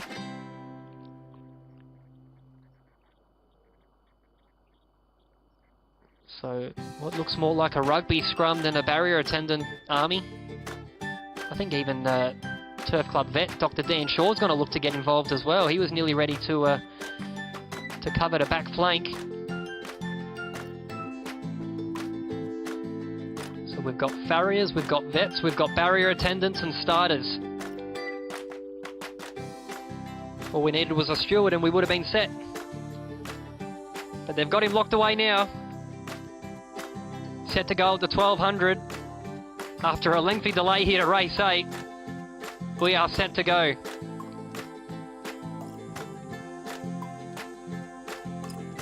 Tendon clears the way. Field stands, flags up. Off and racing. Southern Speed broke nice and quickly from the inside. So too May, showing very good early pace. Colonel Sun behind them. Renzo from the wide draw is going to look to come across as Billy Elliott lobs in 5th. Outside of him is Moongate Star wide. Big Green Hat holds the rail in 7th. Getting back to Wealth Elite midfield. To his outside there is Lucky Baby. Quadcopter settles 3rd last with, on the outside of him, Wind of Dubai and Smoke and Mirrors at the tail of the field. 424.18. And it's Manuel Nunez and Southern Speed who find the front around the corner. May, who gets the drop in them on 2nd, the race favourite. Moongate Star improves on a 3-wide path. Colonel Sun behind him with Renzo, Billy Elliott. Big Green Hat's going to ride for luck up on the inside fence with Wealth Elite being put under pressure already. To the outside of them is Billy Elliott and Lucky Baby to the outside. Quadcopter still a long way off him, and Smoke and Mirrors doesn't look to be pegging back the margin. Coming into it with 250 metres left to go at Southern Speed. Here comes Renzo. May can't seem to go with him. Wealth Elite starting to make up the margin as well. And Lucky Baby to the outside. Renzo. Here comes Wealth Elite with a charge. Renzo, Wealth Elite, they go to the line. Renzo just hangs on by a neck. Beats Wealth Elite, and that was massive into 2nd. Southern Speed on the inside fence. There we have on the outside Lucky Baby who ran on. May dropped out of it. Smoke and Mirrors has made up ground from the back. Moongate Star to the outside, Colonel Sun, Big Green Hat, and then we have Billy Elliott, Wind of Dubai, and Quadcopter is at the tail of the field. Big win here from a wide draw, great ride from Vlad Jurek. Just had him in a nice forward momentum, and he was able to hold off the fast finishing Wealth Elite, who's run out of his skin to pay $11 a place. Southern Speed on the inside fence, hanging on. Lucky Baby, who was a long way off him, has run on to be beaten about 3/4 of a length to the winner. Raymond Yong, after a lengthy delay here to race number 8. Renzo reigns supreme, back-to-back wins for the Ricardo Lagrange train runner. Yeah, a very good ride by Black Jurek. As I mentioned, I was a bit concerned about, in fact, very concerned about barrel draw, but he handled it very well. He knew that the space is going to be pretty genuine. He didn't go to the front and try to find, to be the bunny and trying to find cover at the end. Yeah, great speed. In fact, beating this wealthy lead, went off some very strong galloper here. And well done to Black, who managed to handle this very nicely. And of course, Southern's Master did try to steal the show by going to the front. But Southern Speed. Southern Speed, beg pardon. But it wasn't meant to be, because some of the horses here, as I mentioned, alluded earlier, that Renzo, even the Wealth Elite, these are 2 horses that have shown great speed and they have clocked pretty nice times before, even in a Class 3 company. So rightfully, they should be the one to beat in comparison to May, and they rightfully done it very nicely. I got a little bit excited with Wealth Elite, Ray. I thought he was nearly going to get there in that last 50 metres or so, but look, he'll be getting the win again very shortly. Yeah, pretty soon. Yes, you're right. You're pretty excited just now. Was your value, but eventually it's Renzo was just a little bit too good for him. But Wealth Elite, he didn't disgrace at all. In fact, your tipping was pretty quite close. In fact, yeah, it wasn't too far off. As we go to the numbers here for race number 8, 1, 2, 7, and 3. We'll go back and take a look at the replay. We will have to play catch up here for the next couple of races. Field stands, flags up, off and racing. Southern Speed broke nice and quickly from the inside, so too May, showing very good early pace. Colonel Sun behind them. Renzo from the wide draw is going to look to come across as Billy Elliott lobs in 5th. Outside of him is Moongate Star wide. Big Green Hat holds the rail in 7th. Getting back to Wealth Elite midfield. To his outside there is Lucky Baby. Quadcopter second, settles 3rd last with, on the outside of him, Wind of Dubai and Smoke and Mirrors at the tail of the field. 424.18, and it's Manuel Nunez and Southern Speed who find the front around the corner. May, who gets the drop in them on 2nd, the race favourite. Moongate Star improves on a 3-wide path. Colonel Sun behind him with Renzo, Billy Elliott. Big Green Hat's going to ride for luck up on the inside fence, with Wealth Elite being put under pressure already. To the outside of them is Billy Elliott and Lucky Baby to the outside. Quadcopter still a long way off him, and Smoke and Mirrors doesn't look to be pegging back the margin. Coming into it with 250 metres left to go, it's Southern Speed. Here comes Renzo. May can't seem to go with him. Wealth Elite starting to make up the margin as well. And Lucky Baby to the outside. Renzo. Here comes Wealth Elite with a charge. Renzo, Wealth Elite, they go to the line. Renzo just hangs on by a neck. Beats Wealth Elite, and that was massive into 2nd. Southern Speed on the inside fence. There we have on the outside Lucky Baby, who ran on. May dropped out of it. Smoke and Mirrors has made up ground from the back. Moongate Star to the outside. Colonel Sun, Big Green Hat. And then we have Billy Elliott, Wind of Dubai, and Quadcopter is at the tail of the field.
Field of 12 to go round.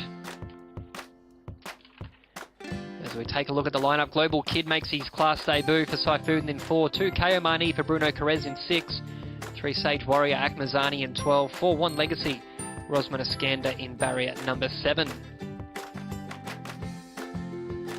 5 Endless Krisna from 5, 6 Fortune Star Matthew Kelledy in 9, 7 Very Surprise for Jimmy Wong in 8, and 8 Mercury Storm Geraldine Siao in barrier 11. 9 Sheng Warrior Zai Rule jump from 1, 10 Storm Deity for Amaral in 2, 11 Mystery Power in 10 for Simon Cock, and 12 Halushka gets TH Co in barrier 3. 13, 14, 15 and 16 do not gain a start.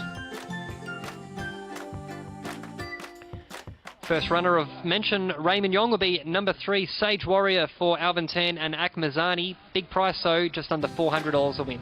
Yeah, 3 starts was just below par, despite that it was in a shorter distance of 1400 meters. Didn't really show much, in fact didn't show at all. So happy to watch him here for Sage Warrior. Final friends here at $394 and awkward barrel draw. Need to gain a lot more experience before you can recommend him. So happy to watch him here.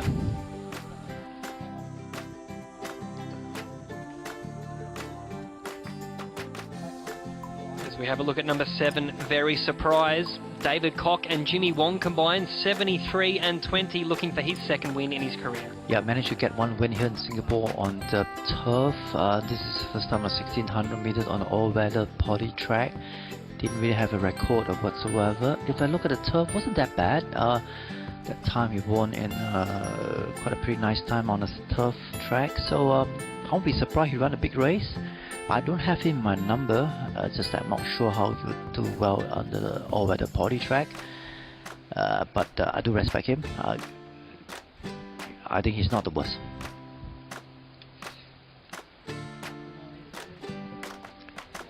We'll go to number 2, KO Mani for Bruno Carez and Jerome Tan, 18 and 7. Yes, he's the one to beat at $18. Rightfully so. He's young, he's at a prime. The distance looks well suited for him. Although he not won on the all-weather poly track on the 1600 meters, but all in terms of his form on the 16th on the mile, that shows that he will run well. He needs a little bit of luck, as he won't be seen right in front. He'll need the gap to open up to run on strongly at the end. So he's looking for his first win on the poly track, but he's been pretty strong in his last couple of starts. He was very unlucky 2 runs ago behind Thunder.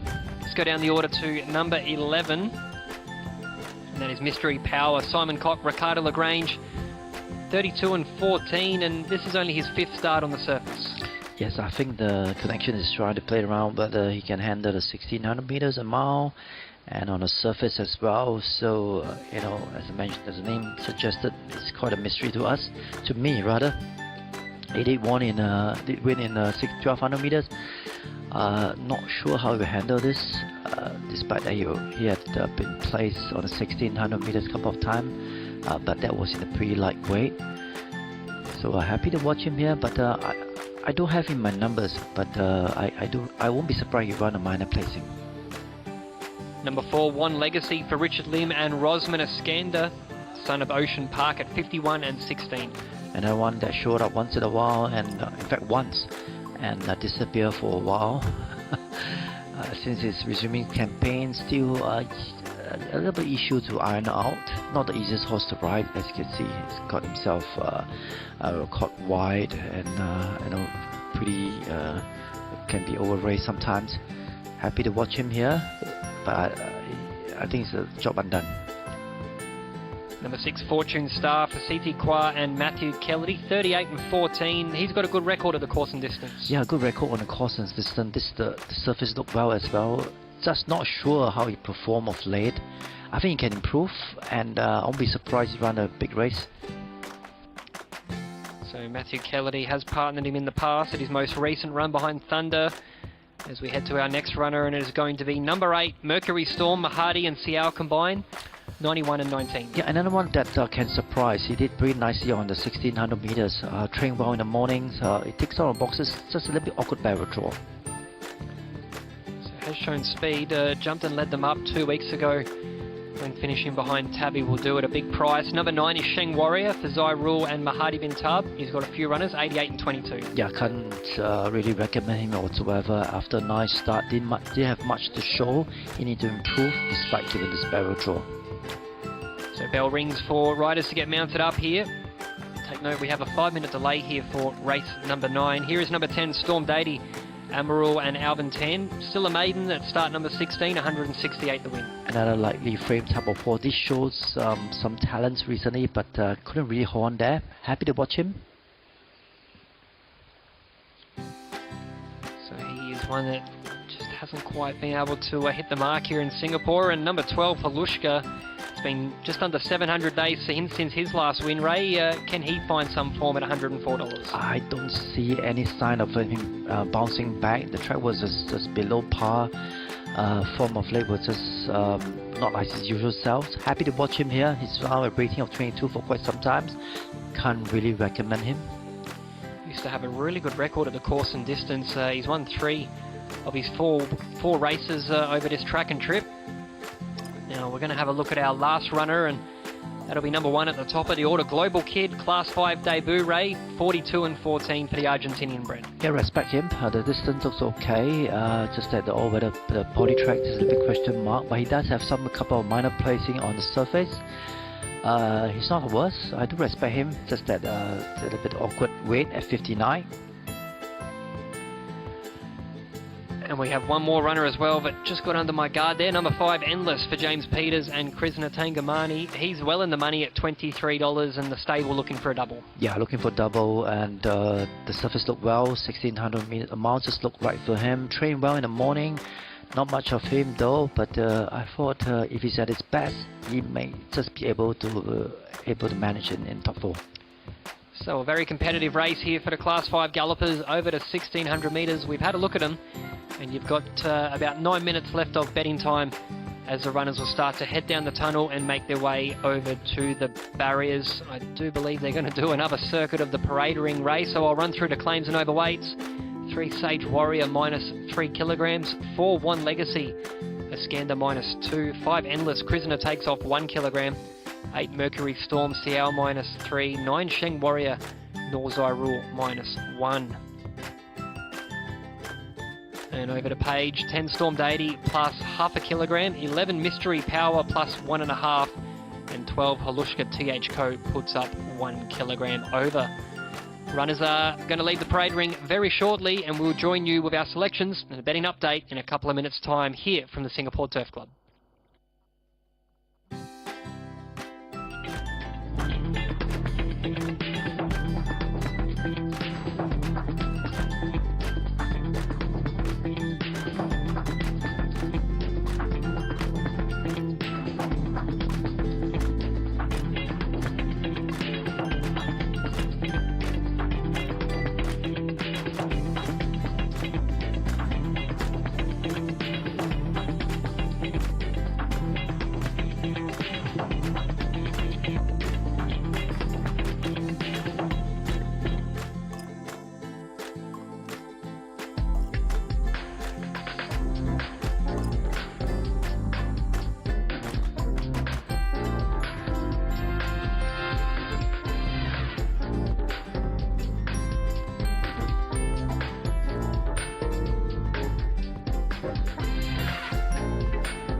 Endless, most of the time they race off the pace, at best at the pace, and for one, Kalmani is probably gonna race midfield, but this time around with a slow pace, he might just be, not far away from the leader this time round, and try to find cover for Kalmani. But yeah, and not much of the rest of the field. A lot of them are similar style of running, even like Mystery Power, Fortune Star, even Mercury Storm will be caught outside. So these three of them will probably be caught 3 or 4 wides this time round. Alright, horses are loading in, so we head back to you, Scott, for the race call of race number 9. Thank you, Ray. Last couple are loading forward. Set to go over to 1600 metres. Favourite number 2, well backed Kayomani into $11. A few lunging, starter releases them, and they're off and racing. Very surprised, was slowly into stride, and so too was Sage Warrior. Endless will find the front with One Legacy. Fortune Stars looking to press forward from that wide gate, and so too Mercury Storm. Global Kids up there with Halushka and Storm Deity on the inside fence. And then we get back to Worsa midfield. Very surprised. Kayomani just hugging the inside rail. Mystery Powers got back, and Mercury Storm to the outside of him, with at the back of the field is Sage Warrior. So finding the front is Sheng Warrior in front, and he's managed to steady up the tempo. Endless in second. Global Kid 3 wide. The jockey, I think's lost his eye, and he doesn't look very comfortable out there. Keeps looking down. And then we have to the outside One Legacy in 4th. He's pressing forward here, Global Kid, and the saddle shifted up around his neck, so he's in for a very uncomfortable ride here, Saifuden. Storm Deity lobs in 5th. Getting back to worse in midfield is Kayomani. To the outside of them there was Halushka. And getting back to Mercury Storm towards the tail with Mystery Power. Very surprised, and Sage Warrior still last of all. Making the swing around the bend, and it is Global Kid who's had no choice but to go forward with the saddle shifting forward up around his neck. He's still been able to urge him along here, Saifuden, and he's even pulled the bat as well. So some handy riding here with Endless to the outside. Back to the inside fence there with Sheng Warrior. Here comes Kayomani threading the needle. One Legacy in 4th. But these 4 have really drawn away from the rest of the field. It's Endless. Kayomani can't seem to pick him up. Global Kid dropping out of it. Endless holding the margin. Endless in the last 20 metres. It's a double for Peters. Endless wins over Kayomani. Photo for 3rd. We have Global Kid, who was still hanging on there, and he's done a good job to stay in the saddle, Saifuden. Fortune Star in amongst with him. And then we get back out wide, Mystery Power, and a piece of packing is just fallen out of the saddle there from Global Kid. One Legacy, they're scattered everywhere, very surprised, never really a factor. And then we get, that's about it, with one pulling up just after the finish line, and that's Halushka, who I think trotted over the line. Endless will score. And I'll tell you what, Global Kid was backed into $11, so that's been a horror watch if you were on the well-backed favourite. The saddle started to shift as he made his running around the back, the first corner into the back straight. And a piece of rubber's just fallen out off the side there, so not ideal circumstances for the favourite, Raymond Yong, and Endless has come out on top. Yeah, not ideal for Global Kids. Saifuden, I think early on here that something happened. I think, not sure. Was it empowering that he lost his iron as well? Yeah, very Ehoni, I think so. Yeah, race 7 that time. It was pretty awkward that time on Ehoni that time. This time out, once again, it was a hard stopping moment when Annas went to the front together with him side by side. Kalmani, he fallen really strongly right at the end, but it wasn't meant to be because he was just about 2 or 3 lengths. When Annas, the pace was pretty genuine, not that quick for him, and still got a lot to give, and he really fallen strongly despite that. He's at 9 years old. So 5, 2, 1 and 9 are your numbers. There was plenty happening in that race, and I could just see him over that back corner, Ray. Usually when a rider keeps looking down, they've either lost an iron or the saddle's just shifted out of place. Yeah, I think so. Very likely, we probably need to look at the steward's report later on with his explanations about that. Yeah, also just now the race number 7, Ehoni, when he was sitting down on the back of a horse as he went past the winning post. This time out, rather awkward as well for Global Kid. but fortunately, nothing bad happened. Well done to James Peters, brings up a double on the card. Look, they're probably lowly rated races, but a good effort from a hard-working stable. Let's go back and take a look at the replay of race number 9. Plenty of drama. Favourite number 2, well-backed Kayomani into $11. A few lunging, starter releases them, and they're off and racing. Very surprised, was slowly into stride, and so too was Sage Warrior. Endless will find the front with One Legacy. Fortune Stars looking to press forward from that wide gate, and so too Mercury Storm. Global Kids up there with Halushka and Storm Deity on the inside fence. And then we get back to Worsa midfield. Very surprised. Kayomani just hugging the inside rail. Mystery Powers got back, and Mercury Storm to the outside of him, with at the back of the field is Sage Warrior. So finding the front is Sheng Warrior in front, and he's managed to steady up the tempo. Endless in second. Global Kid 3 wide. The jockey, I think, has lost his eye, and he doesn't look very comfortable out there. Keeps looking down. And then we have to the outside One Legacy in 4th.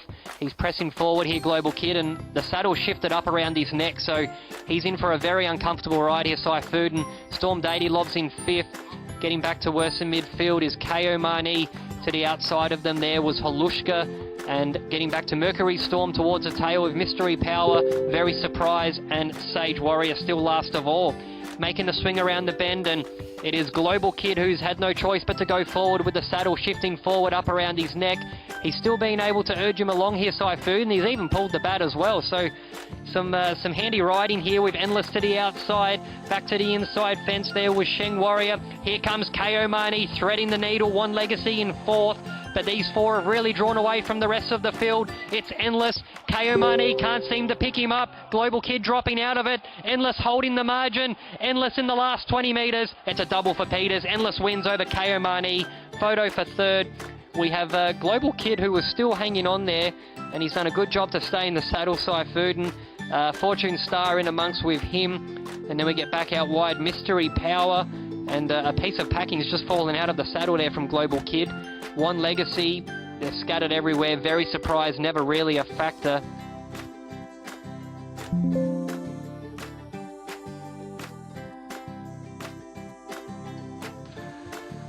And we have a number for race number 9, 5, 2, 1 and 9, as we wait for the all clear results.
Off the side there, so not ideal circumstances.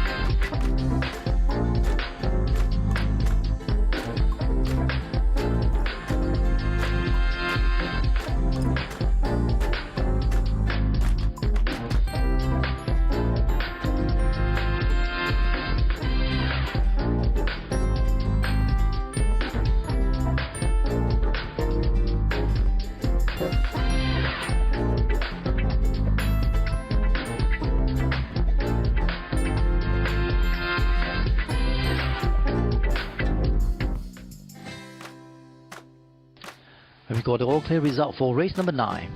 The winner goes to number 5, Endless, at $32 for win and $8 for place.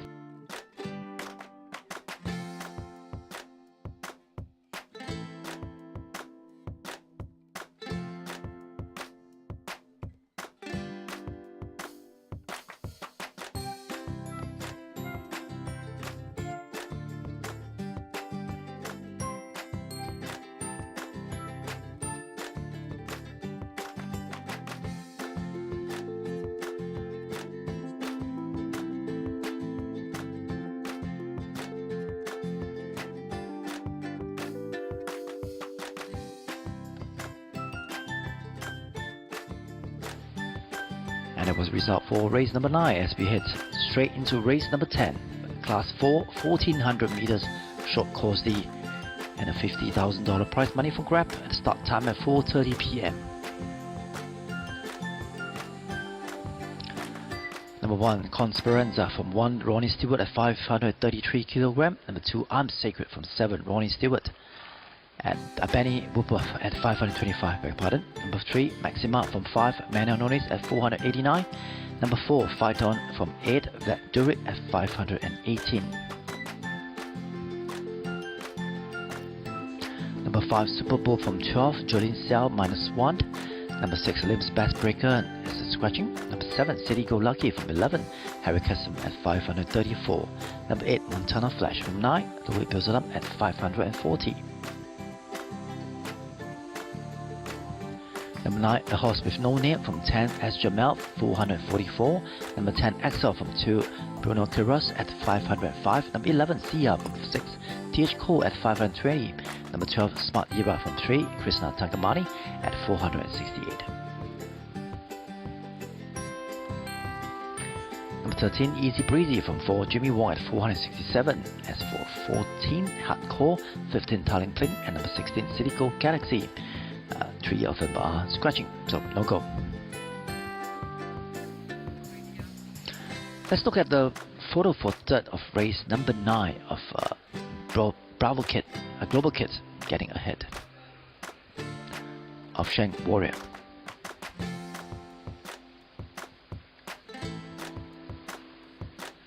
Right, we'll come back to Kranji race course as we head right straight into the paddock for race number 10. First up, let's look at number 3. Maxima, first start winner, and continue on his progressions. His short price favourite at $6. Scott? He was very good on debut on the poly track. He's got to transfer that form onto the turf, but he's very, very short at $6. I didn't expect him to be anywhere near this mark. Manuel Nunes will take the ride, replacing Bernardo Pinheiro. Special plates off, so obviously feet issues have been rectified, but I just think he's very short. I like him as a top 3 candidate, but $6 for mine. I think we're going to see money come for a few others between now and then. Yeah, hopefully so. Just way too short for Maxima. Just one start, first start winner. Next we have number 4, Fight On, and 2 wins so far on the 1200 meters. Yeah, he's a pretty capable galloper, this guy. He's got a good record in his 12 starts so far. Look, he beat 10, the man at restricted maiden level. He came out and ran well earlier in the day. He's run second to Rambo, beaten under a length on that occasion. Didn't have the best run last start at Class 3 level. I think just forget he went round. Nothing really went in his favour that day. And he gets back to Class 4, so big watch on him. Big watch on him. Number 1, Conspiranza. Get a barrel 1 and get the Ronnie Stewart on board. I really wanted to put him in my numbers, this guy, but he's just a tricky horse to follow. He's blessed with plenty of ability, but I just want to see how he handles today. The one thing in his corner is he's got a good first up record. We haven't seen him for 168 days. He's won 2 races out of 5 starts when racing fresh. Yeah, hopefully he can race fresh on 1400 meters. Next one is I'm Sacred.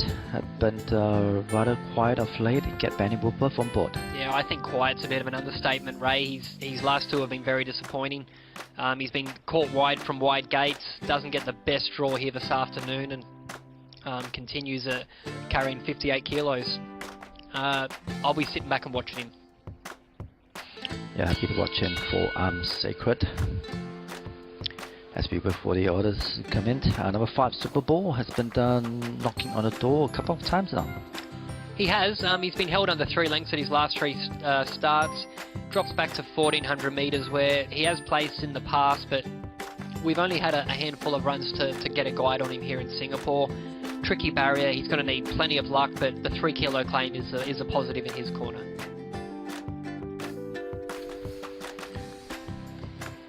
You get Jolene, and next we have number 7 City Go Lucky, and just got 2 starts here. Didn't really show much. Yeah, pretty disappointing. Beaten a long way from Charmington last start. Just watch him in the gates. He wasn't the best behaved in the stalls on that occasion, but maybe after a few runs we'll see some more fitness on his side. Yeah, hopefully you can see some improvement for City Go Lucky. We've been training well in the morning. As we look at the one, number 8 Montana Flash have got a win earlier on in his career. Yeah, he's one to really have in your numbers. He's got plenty of ability, this guy. He's been catching the eye with some really good runs at his last 2 starts. He just needs to get a good position from barrier number 9. Beauzelon's had a good feel of him. He's been aboard at his last 6 starts. So, look, they're knocking on a door to win a race very shortly. He'll be catching your eye in the last 200 metres. I have no doubt about that. Yeah, one very capable galloper in the 1400 metres from Montana Flash. A lot of missed opportunity. Next is the mare, number 9, a horse with no name, with SGML and rather awkward barrel draw. Yeah, she gets back into a more realistic race. I just don't think she's group quality, even against her own age group. But look, she's a year older now.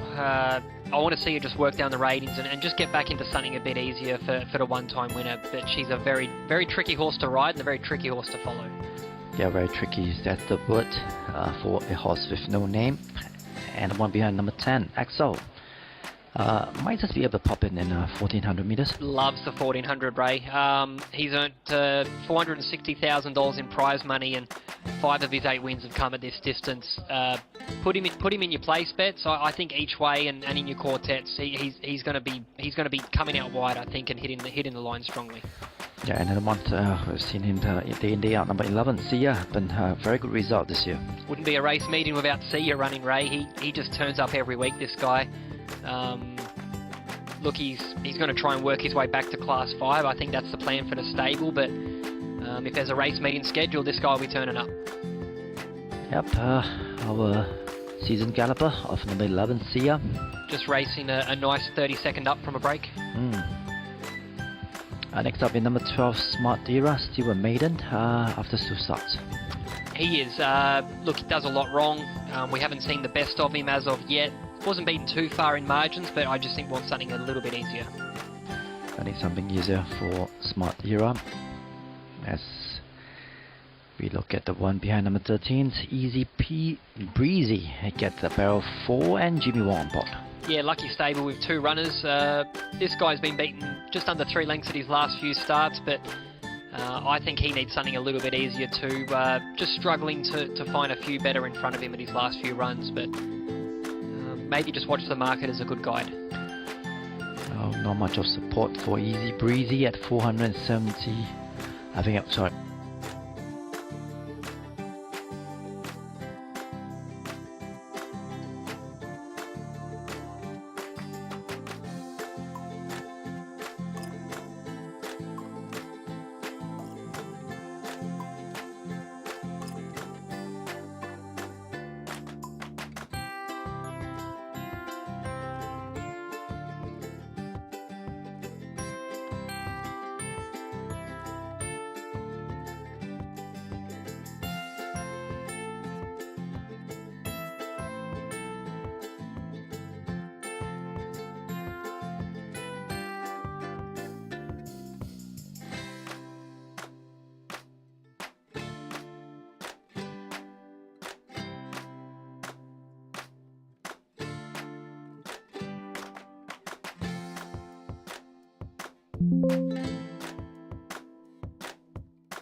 conditions for on the turf, so we expect a very quick time this time round.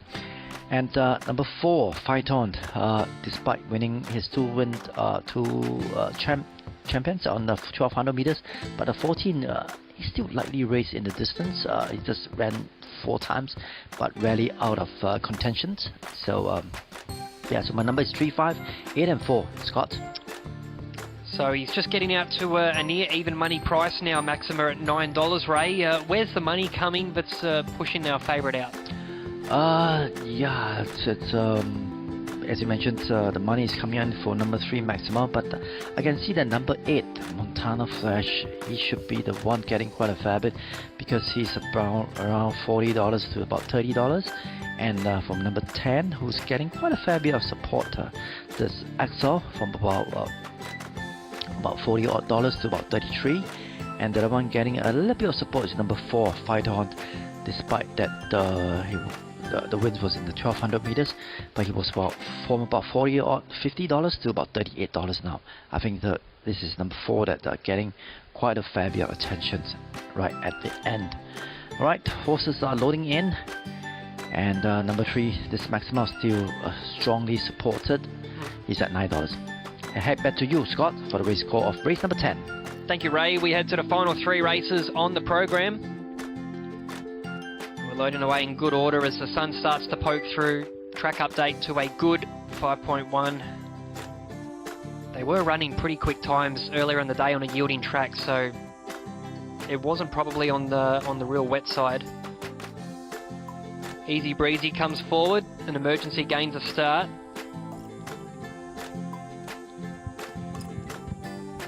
And as we have a look at the market, just currently sitting at $9 is Maxima. Montana Flash has been very brave in his recent runs, and he's just edging ever closer to another win. See, you're just waiting patiently to make his place up in the stalls. When you have a look at the form book, it says 32 runs since a lengthy break, so he's done plenty of racing in the 23 season. Here comes a horse with no name in the barrier blanket.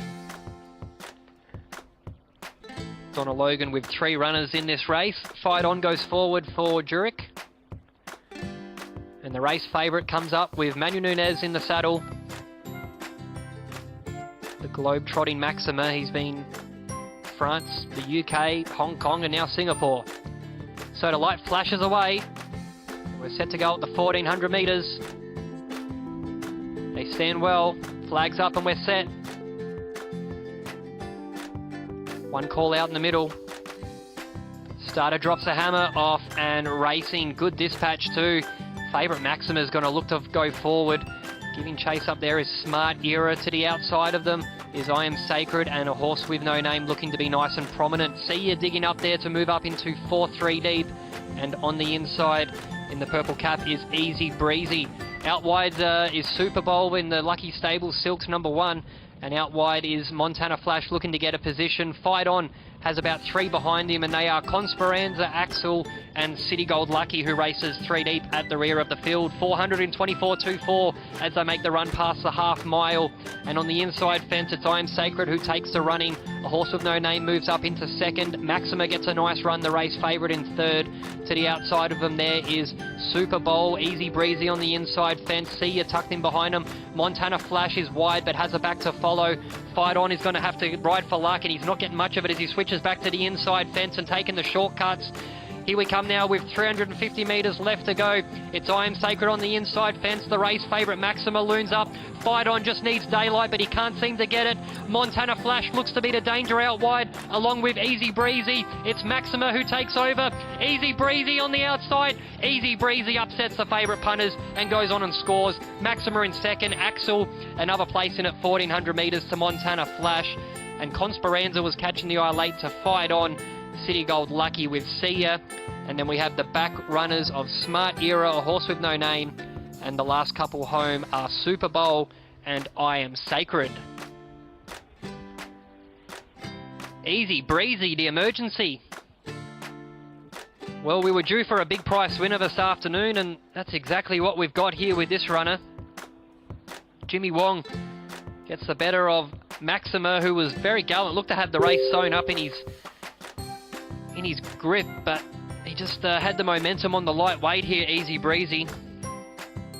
And the Lucky Stable with 2 runners, but this guy brings his first win here in Singapore.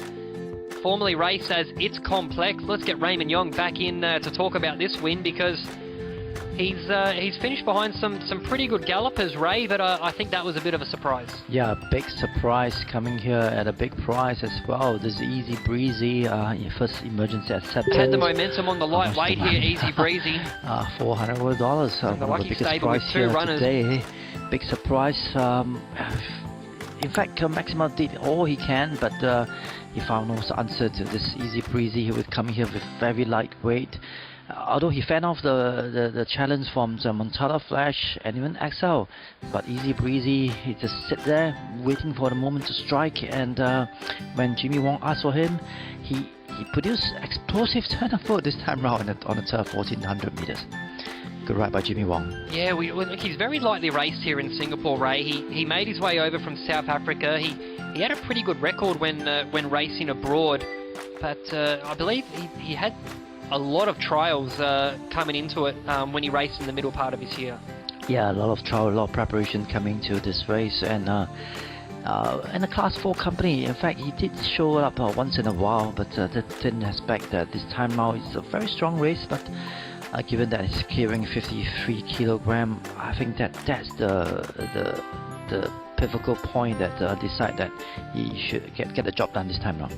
So Daniel Ma brings up a double after scoring with Lim Sao Toro earlier on in the program, and well, he's had a good couple of weeks as well after taking out the Group 1 Lion City Cup 2 weeks ago.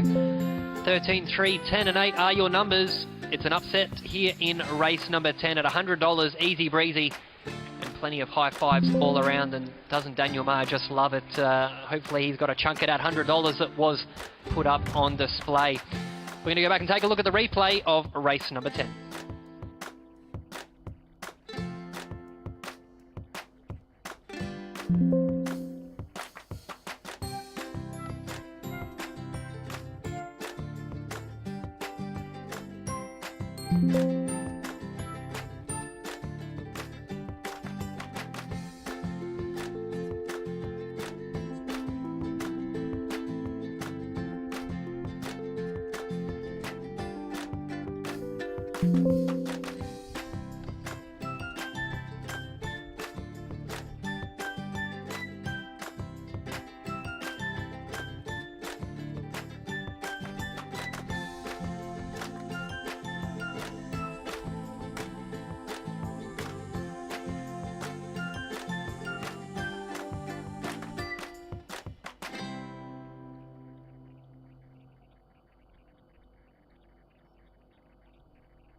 One call out in the middle. Starter drops a hammer off and racing. Good dispatch too. Favourite Maxima is going to look to go forward. Giving chase up there is Smart Era. To the outside of them is I Am Sacred and a horse with no name looking to be nice and prominent. See you digging up there to move up into 4-3 deep. And on the inside in the purple cap is Easy Breezy. Out wide is Super Bowl in the Lucky Stable Silks #1. And out wide is Montana Flash looking to get a position. Fight On has about 3 behind him, and they are Conspiranza, Axel, and City Gold Lucky, who races 3 deep at the rear of the field. 424.24 as they make the run past the half mile. And on the inside fence, it's I Am Sacred who takes the running. A horse with no name moves up into second. Maxima gets a nice run, the race favourite in third. To the outside of them there is Super Bowl, Easy Breezy on the inside fence. See you tucked in behind them. Montana Flash is wide but has a back to follow. Fight On is going to have to ride for luck, and he's not getting much of it as he switches back to the inside fence and taking the shortcuts. Here we come now with 350 metres left to go. It's I Am Sacred on the inside fence. The race favourite Maxima looms up. Fight On just needs daylight, but he can't seem to get it. Montana Flash looks to be the danger out wide, along with Easy Breezy. It's Maxima who takes over. Easy Breezy on the outside. Easy Breezy upsets the favourite punters and goes on and scores. Maxima in second. Axel another place in at 1400 metres to Montana Flash. And Conspiranza was catching the eye late to Fight On. City Gold Lucky with Sia. And then we have the back runners of Smart Era, a horse with no name. And the last couple home are Super Bowl and I Am Sacred. 13, 3, 10 and 8 are your first 4 numbers across the line. And it's a $100 win dividend for Easy Breezy, a double for Daniel Ma on today's program. Stand by for the all clear.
Welcome back to race day as we head to our second last event, a Class 3 over to 1,200 metres, $70,000 up for grabs. One Major King, Manuel Nunez in 6, 2 Sacred Gift, Rosman Iskander in 7, 3 Gold 1061, Bruno Carez in 2, and 4 Red Ocean gets Matthew Kellerty from gate 10. 5 Dancing Light is a scratching, 6 Sacred Command for Woodworth in 12, 7 Dark Bounty, Bozalon from 8, and 8 Legend of the Sun, Mark Lerner in barrier number 3. 9 Sava Star for Harry Chasm in 11, 10 Pacific Warrior, Jimmy Wong in 9, 11 Songgong Hera for Krisner in 4, 12 is Akhtar for Zyrul in 1, 13 Street Cry Success gets a start for Simon Cock, and 14, 15 and 16 are all scratchings. So we'll get to our first runner of mention. And he's just about to go back in the aircon, so we'll put number 4 aside and focus on another runner first. And I think it'll be horse number 8, Raymond Yong, as we bring you back in. And we'll look at Legend of the Sun for Mark Lerner and Desmond Coe, 60 and 15. Yeah, I like him a lot. Despite that not winning off late, he appreciates the distance and the surface as well. He trained well in the morning, gave me quite a fair bit of a positive sign that he will run well. Looks good in the paddock, come and collected. Take quite a fair bit of boxes. 56.5 looks just about right. And Mark Lerner is firing off all 4 cylinders. It's at $61. I won't be surprised. Get a big show this time round. So second up here after finishing 4th to January, beaten 2 lengths at his most recent outing. Let's look at number 2, Sacred Gift for Rosman Iskander and Jerome Tan. He's a big price, $140. Big surprise to me, $140. He ran well in the Class 2 company. This is, I would say, much easier for him in the Class 3. 58.5. A little bit concerned about the weight, but get Rosman Iskander for the 2 kilo claim might just help him a fair bit. Big price, but respect him. He does run pretty nicely on the all-weather potty track. He certainly does. You flag a good little stat with him. All 6 of his career victories coming on the synthetic surface. The last one though, 525 days ago. 6 is Sacred Command for Jerome Tan, Raffles Racing and Benny Woodworth, 225 the win. Yeah, it's gotten the contrary. It's pretty different from Sacred Gift. You appreciate running on the turf. This is not on his ground, and the distance is well pretty sharp for him. So happy to watch him. Perhaps drop in step on distance. In fact, into at least to the turf. Yeah, not for me today.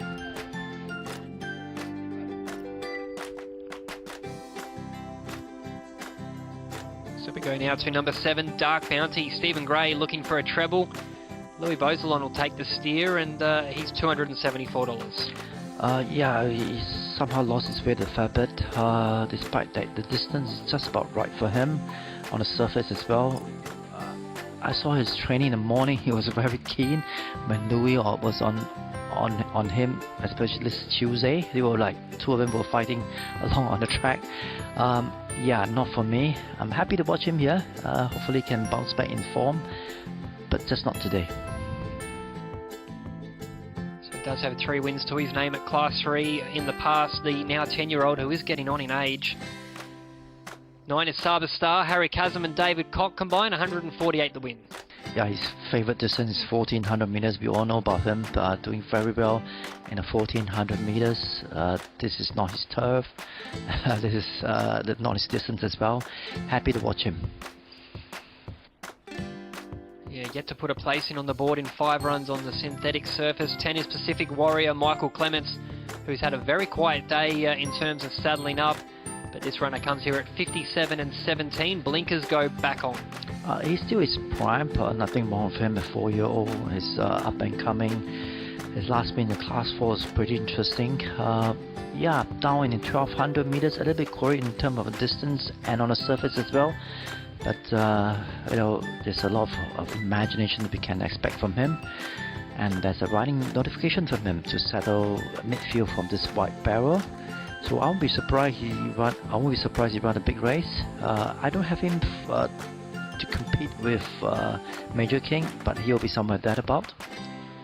We've been pretty quiet in terms of riding instructions this afternoon as opposed to weeks gone by. 13 Street Cry Success gains a start. Simon Cock and Burridge, big price array, 283 to win. Yeah, another one that will appreciate on running on the turf as well. He trained well in the morning. He's in pretty nice form.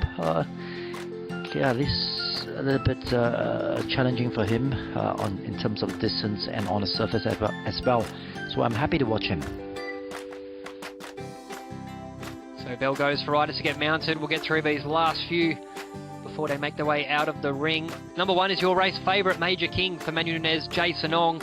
He has to carry to 58.5 kilos though, Raymond Yong. Is that a concern for you? Not a little bit, but not so much. He ran well on a heavier weight before. 50. He's a big, strong individual at 500 kilogram. 58.5, just about his maximum.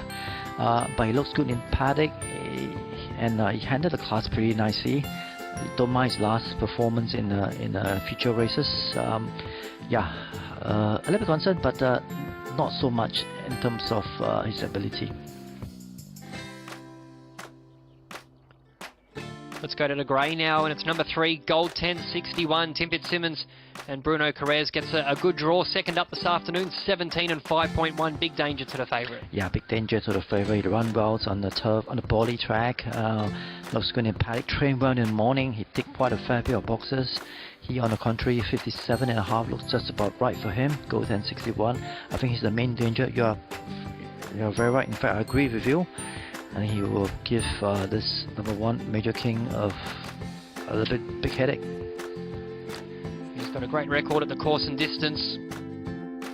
I think barriers are everything in this race, and he definitely gets the favour. 4 Red Ocean, Shane Birchiger, Matthew Kelledy, the combination of MA Racing and High Viz combined with Saint Tropez earlier in the day. Yeah, the colours did pretty well just now, but I'm not sure about Red Ocean. The Class 2 win was in earlier this year, March.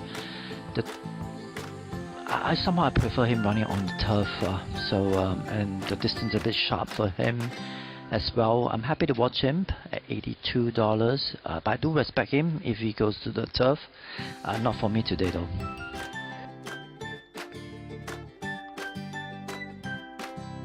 So we head down the order now to number 11, Songgong Hero, Richard Lim and Krisner. And he's currently at 192 and 27. And I'm one that are very hard to follow. This Songgong Hero, I've not seen for a while, but freshened up last start was just okay in the Class 3 company. Another one that I prefer him going to the turf, and also because he's pretty inconsistent, not for me today as well.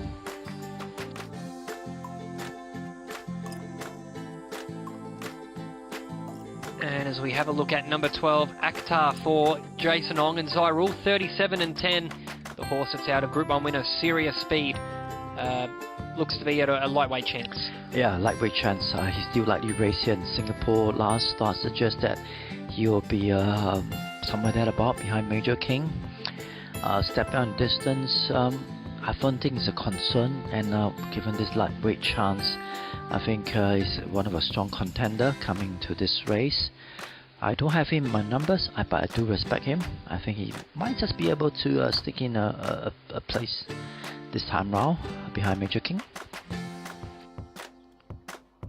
So that's the field here for race number 11. We'll get the claims and overweights up for you now as they head up the tunnel. 2 Sacred Gift, Iskander -2, 11 Songgong Hero, Krisner -1, and 12 Akhtar Zyrul -2 kilograms. Stay with us here on race day. We'll bring you our selections after a couple of minutes' time as they make their way onto the course.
And from number 10 Pacific Warrior, I was tossing between number 10 Pacific Warrior and number 12 Avatar, but N chose to stick with Jimmy, as we know that he's been riding very nicely recently. the notifications might just be the concern, but I think that's a pretty good move. Try to save his energy right up to the top of the straight this time round, not to going to the front and challenge Major King or even Akhtar, even Gold 1061. So I think that might just be able to help him a bit for this number 10 Pacific Warrior to save some energy right at the top. So my number is 1, 3, 8 and 10, Scott. So favourite holding his mark at $12, Ray, and well, we saw an upset in the previous. Could we possibly see one here? Is there anything being backed at a bit of a price? I think this number 3, Gold 1061. This I think is the main danger. He clocked a pretty nice time on 1200 meters at pretty heavier weight that time. The last 2 starts, he can find some excuses. We can forgive him for that. I think if he come back in a grand style, Major King will have something to deal with this time round. Yeah, he's the one that been pretty consistent, about $17. Drifted out a little bit, but I think shouldn't be a concern. The number 12 horse Akhtar, which is still lightly raced here in Singapore. He's a bit drifted up from about $30 odd, about $40 he's currently. So he's the drifter, but there's still a lot of room for improvement expected from this 5-year-old, and we expect him to run well as well. From number 10, the Pacific Warrior, I think the market has not decided whether he can handle the Class 3 company this time around, and also because of this barrel draw, a bit concerned. So I think a lot of work needs to be done for Jimmy to try to hold him not to go forward. Yeah, hopefully he can manage it well for Pacific Warrior. But all in all, number 1 still your short price favorite. Well, it's been a good day's racing so far. We've seen some pretty sharp performances. Saint Tropez was good in race 4. Lim Sautora was very impressive in race 3, Ray, and he broke a class record in that event. Oh yeah, that was a very impressive run by Lim Sautora. Another one from Lim's table, and that similar that Dan had a very good hand on some of the horses here, up and coming and doing very well. And yeah, we're looking forward to him to continue on his quest for more feature races win coming out this couple of years time. And the horses are loading in at the moment. We head back to you, Scott, for the race call of race number 11. Scott. Thank you, Ray. 5 runners to come forward. Major King, your race favourite, now into $8. So they've opened the wallets and tipped out whatever was in it on the counter. It is very heavily supported. Savastar to come forward. Akhtar, the stablemate of the race favourite, goes up into line. And that'll leave one more to complete the loading out wide, which is Sacred Command. So a smart go here for number 1, Major King. Let's see if the money's right. Well, one's broke through. Red Ocean has just anticipated the start. Matthew Kennedy trying to rein in the Birchinger train runner. And he's a pretty fierce going individual too, but Kennedy's been able to get him back rather quickly. And he has gone about 200 metres or so, but not at a hard gallop. So the vet will just have a quick little look at him as he makes his way back, but I think he'll be sweet to start. I don't see too much of an issue with that, as long as all is good on a physical side. Akhtar, who was in the gates and ready to go, has been backed out. I think just has a little bit of an issue with being locked away for too long. But the rest of the field, including the race favourite, who is now at $7, Major King, continues to stand well in the barriers. So Red Ocean just comes out the back, and Dr. Dan Shaw from the Singapore Turf Club Vet Department will have a look. Yeah, hopefully he'll be okay to run on Red Ocean. I think there'll be a little delay out of this race number 11. Yeah, they'll just have a quick look at him. I don't think it'll take too long. He didn't go very far at all, Ray, so just stand by getting an update here. Hello, broadcast. Clear to run, thank you. So pass fit to run, Red Ocean, after bursting through to front. And now we're going to work on Akhtar again as the rest of the field continue to stand well. he goes forward. And Red Ocean comes up again for round 2 for Matthew Kennedy. $7 favourite, Major King. Light flashes away. Still looking to close the backs here on Akhtar, and I don't think they've quite got it as of yet. We're set to go now, flags up. Starter releases them, off and racing. Good line considering the lengthy delay, and Akhtar showing really good speed on the inside fence. Goal 1061 is up there to grey and out wide on the course. Sacred Gift with Dark Bounty. Major King, the race favourite, lobs in 4th. And then we have back towards midfield, Legend of the Sun, Pacific Warrior. Red Ocean is 3 deep at this stage. And getting back in the field, Sacred Command to Songgong Hero, Streetcar Success. And relegated to the tail is Saber Star, 423.89. So a pretty good gallop in front for Akhtar. Goal 1061 holds second on the fence.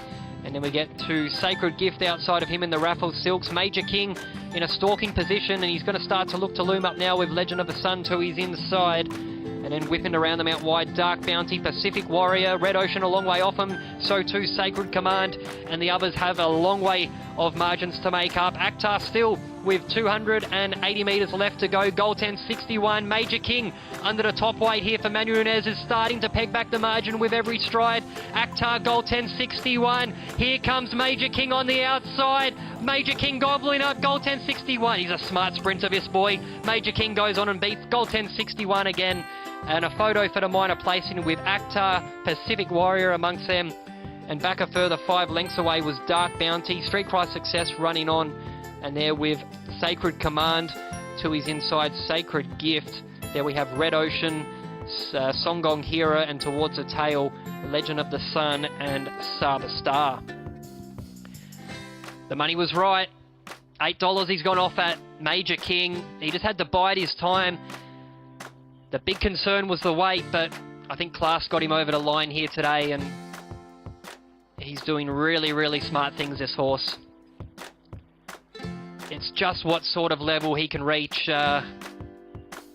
Whether he sort of heads towards a Merlion Trophy or somewhere down that avenue. As we bring you back in, Raymond Yong, what sort of mark do we see this horse hitting at his peak? Or maybe about 80 plus, even 90, I'm not sure, but he looks a very talented type. He handled the surface very well, despite carry 58.5 kilogram. Nunez timed the win just about right when he, didn't go to the front with Akhtar. We've seen goal 1061 go to the front. He just kept himself very comfortable, very quiet. And right up about last furlong, about 150, and when he asked for him, that turn of foot was excellent.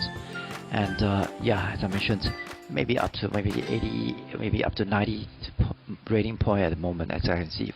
He's run well under standard time, 110.72, and carrying 58.5 kilos. So he's doing everything that you want for a smart sprinter. And well, yeah, very curious to see where Jason Ong heads this horse in a direction. And that's a double for the stable. Him and Manuel Nunez combined with Engine Start earlier on in race 6. So sitting nice and comfortable at the top of the Trainers' Premiership. Yeah, definitely one of the top champion, our champion jockey here in Singapore. His ability really shine through, and get this Major King to win another Class 3 company shows that he's such an experienced and very good rider to time his win at the very last moment to beat this goal 1061. Good ride by our champion jockey once again. So 1, 3, 12 and 10 are your numbers as they're about to pose for the photo. We'll go back and take a look at the replay. There was a bit of a lengthy delay due to the horse bursting through the front. So we'll go to the replay and be right back with our all clear for race 11.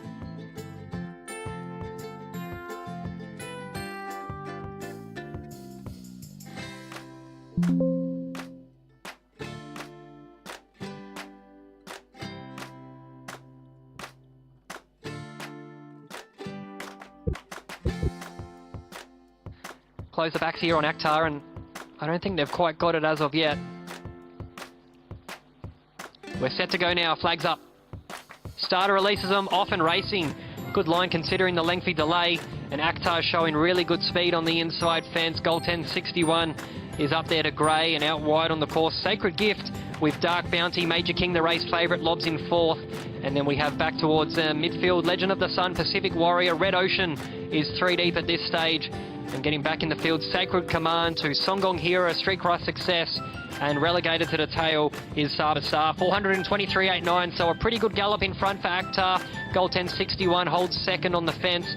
And then we get to Sacred Gift outside of him in the Raffles Silks. Major King in a stalking position, and he's going to start to look to loom up now with Legend of the Sun to his inside. And then whipping around them out wide, Dark Bounty, Pacific Warrior, Red Ocean a long way off him, so too Sacred Command, and the others have a long way of margins to make up. Akhtar still with 280 metres left to go, goal 10.61. Major King under the top weight here for Manuel Nunez is starting to peg back the margin with every stride. Akhtar, goal 10.61. Here comes Major King on the outside. Major King gobbling up, goal 10.61. He's a smart sprinter, this boy. Major King goes on and beats goal 10.61 again. And a photo for the minor placing with Akhtar, Pacific Warrior amongst them. And back a further 5 lengths away was Dark Bounty, Streetcross Success running on. And there with Sacred Command to his inside, Sacred Gift. There we have Red Ocean, Songgong Hero, and towards the tail, Legend of the Sun and Saber Star.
Welcome back to race day for race number 12, Class 4, Division 1, 1200 meters on the all-weather poly track, and the start time at 5:30 p.m. and the prize money of $50,000.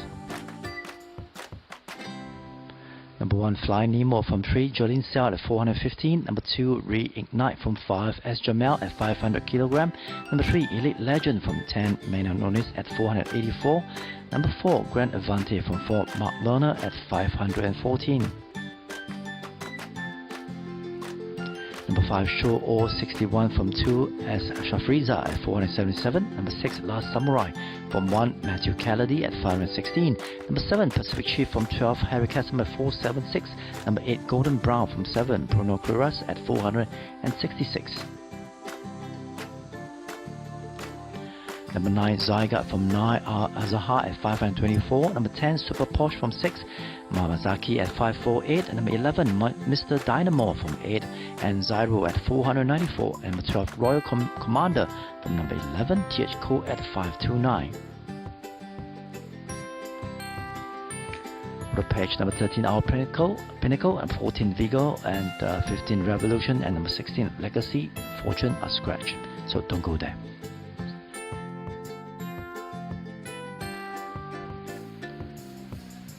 Right, as we come into the paddock for race number 12, last race of the day.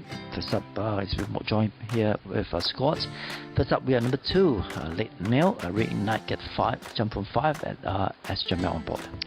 Yeah, comes here with a good record at the course and distance. 3 of his 4 career wins coming over 1200 metres on the poly track, and he gets 3 kilos off at a stable apprentice, so the fact he gets in with 56 really brings him back into calculations. Good barrier draw. He's going to sit somewhere handy, I'd say maybe a bit off the speed and a bit more forward the midfield. A bit more forward for Reignite, hopefully this time round. Such explosive turn of foot we can expect to see from him for Reignite as we look at the rest of the field. Number 5, which is the Show All 61, still lightly raced here in Singapore, managed to garner 1 win in the Class 4 company. Yeah, he has. Yet to race on the poly track, that's a big concern with him. Haven't really got too much of a guide off his form, but he's not beaten too far in terms of margins. Can show speed, so from an inside draw, maybe if he looks and shows promise early, that'll give him every opportunity. Yeah, the one that probably might just need to press forward for number 5, Show All 61. As we look at number 8, Golden Brown. Freshen up, last start, got a win in the Open Maiden Company. Yeah, that was a really smart win too on the poly track. He beat Windfall on that occasion. He came out and ran okay at his next outing. I like the way that he's trialled coming into this. Now, Southern Speed, who finished really well earlier on in the afternoon, that's pretty promising coming out of that trial, and it's a big step up to Class 4 from Open Maiden, but there was a lot to like about that win.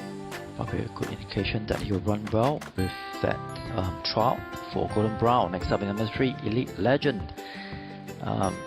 Last start win was in the 1600 meters in the Class 4 company. Yeah, he wasn't beaten too far behind Lim's Craft. Look, he was stopping on the line. It wasn't his best performance, but he has to be really smart from a wide draw. I think he's Class 4. I think that's his mark and where he's going to race at his best. But he just needs a lot of luck from a wide gate. We know he's a pretty classy individual for what he was doing before he ran in the Singapore Derby. Yeah, pretty classy type. Had gone on to feature races. And I expect him to run well, despite this is a little bit sharp for him for Elite Legend, train well in the morning.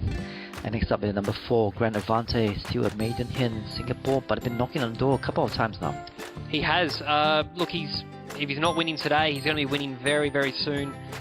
Good draw, should have the run of the race. Stable's having a great day out, jockey's having an even better day out. So let's see what he can do from the alley, but if the money continues to come for him, he could just beat away to send the punters out with a smile. Yeah, hopefully for this Grand Avante. He's a favourite at the moment for $16. And as we look at the one behind number 6, Last Samurai, somehow lost his steam along the way. Yeah, he's just a speedy runner, Ray. He's very one-dimensional. it's hard to be consistent when you continually just do the same thing every time you step out on the racetrack. Hard to tip. We know he has ability to put the shadow roll on. That's an interesting gear change. Matthew Kelledy, he'll jump on for the first time. He's got a great set of hands, Matty, and if you can just get him to have a breather at some point and just give him some chance to finish off. Some chance to finish off for some ride. As he's trying to look for the rest, and got number 1, Flying Nemo. Not much of him though, but a pretty feisty running machine. He just continues to get lighter, Ray. I want to see this guy put on a few more kilos. It just throws me off him in terms of selecting him. I've got him in my numbers, but for a horse that's meant to be sort of growing and just getting up a bit with his age, he just continues to lose weight. So he's gone from 429 kilos before the Group 2 race to being 415 kilos. Any lighter, and if the breeze picks up, he'll fall over. So I like him as a horse. He's so tough, but I just want to see him put on a little bit in terms of body. Yeah, I agree with you. It's very light, and not much of him though, this Flying Nemo. As we look at the one behind, number 7, Pacific Chief, last start did gain some ground at the end. Yeah, he wasn't really supported in the money on that occasion. He drifted, he was beaten just under 4 lengths behind As If on that occasion. Wide gate, he needs a lot of luck, so it's a no for me here this afternoon. Yeah, not going to be easy for him. His best form in Australia was when he got up to 15 through 1600 metres. Yep, hopefully he can step up in distance in the future for him. This Pacific Chief. As we look at the one behind, we got number 10, Super Porsche, another one that enjoying the distance and the surface. He does. Look, he's yet to win at 1200 metres, Ray. He doesn't go a yard past 1100. I want to see him really favourable back in Class 5. The Stable Apprentice gets the best out of him, but Mohammed Zaki will take the steer as he's been booked on Reignite for his Masters on a Logan. So 2 points away from Class 5, and I think he'll be dangerous when he gets back to 1000 on the poly. Yeah, kind of agree with you for Super Porsche. Been pretty eye-catching in the morning on the track work, mainly because of his speed.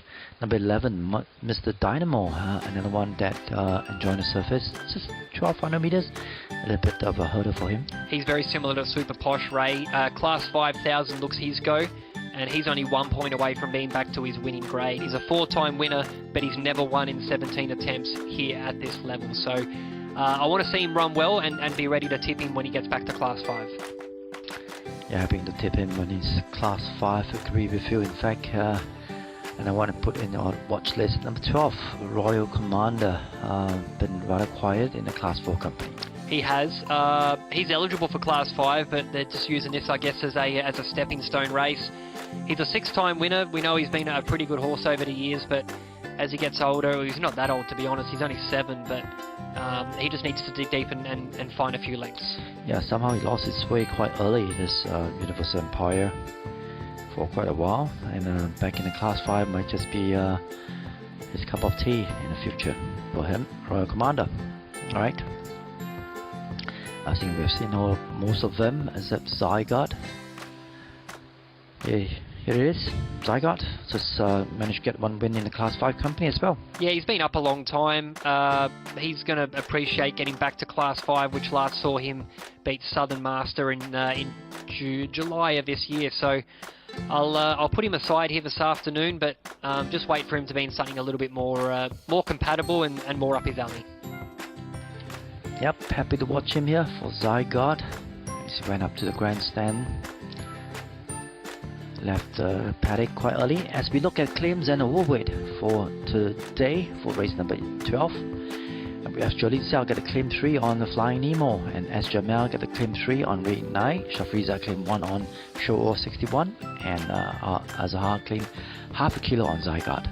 Whereas TH Cole got to carry 1 over for Royal Commander. That's the claims.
A little bit of Corey, whether can handle the class 4. He's at 21. From number 1, Flying Nemo, lightly frame type is at $24 at the moment. Been pretty drifted out a little bit. I think punters are pretty concerned about this lightly framed type of horse carrying 56 kilogram. And number 2, Reignite, our late male. He's garnered quite a fair bit of support. He's at $39 from about $34 at the moment. So all in all, there are 4 top runners who are pretty got quite a fair bit of attention. They certainly have. It's a really nice race to finish out the day, Ray. Great performance from Major King in the previous. There's been some really good form races heading into the next couple of weeks, where the Group 1 Raffles Cup will be taking place in 2 weeks' time. All looking forward to that. Yeah, Raffles Cup, one of the feature races here in Singapore. You'll be seeing a lot of top runner here coming up. Of course, we know Lim Kosciuszko will be coming up, and yeah, he will be the one to beat. In fact, all of Galloper will be looking forward to try to bring him down, but not going to be easy. Yeah, we'll get a good guide on what's been nominated for the race, hopefully this week. And I'm sure you'll see the likes of possibly Golden Monkey and a few of the others, but we are getting into the business end of a 2023 season.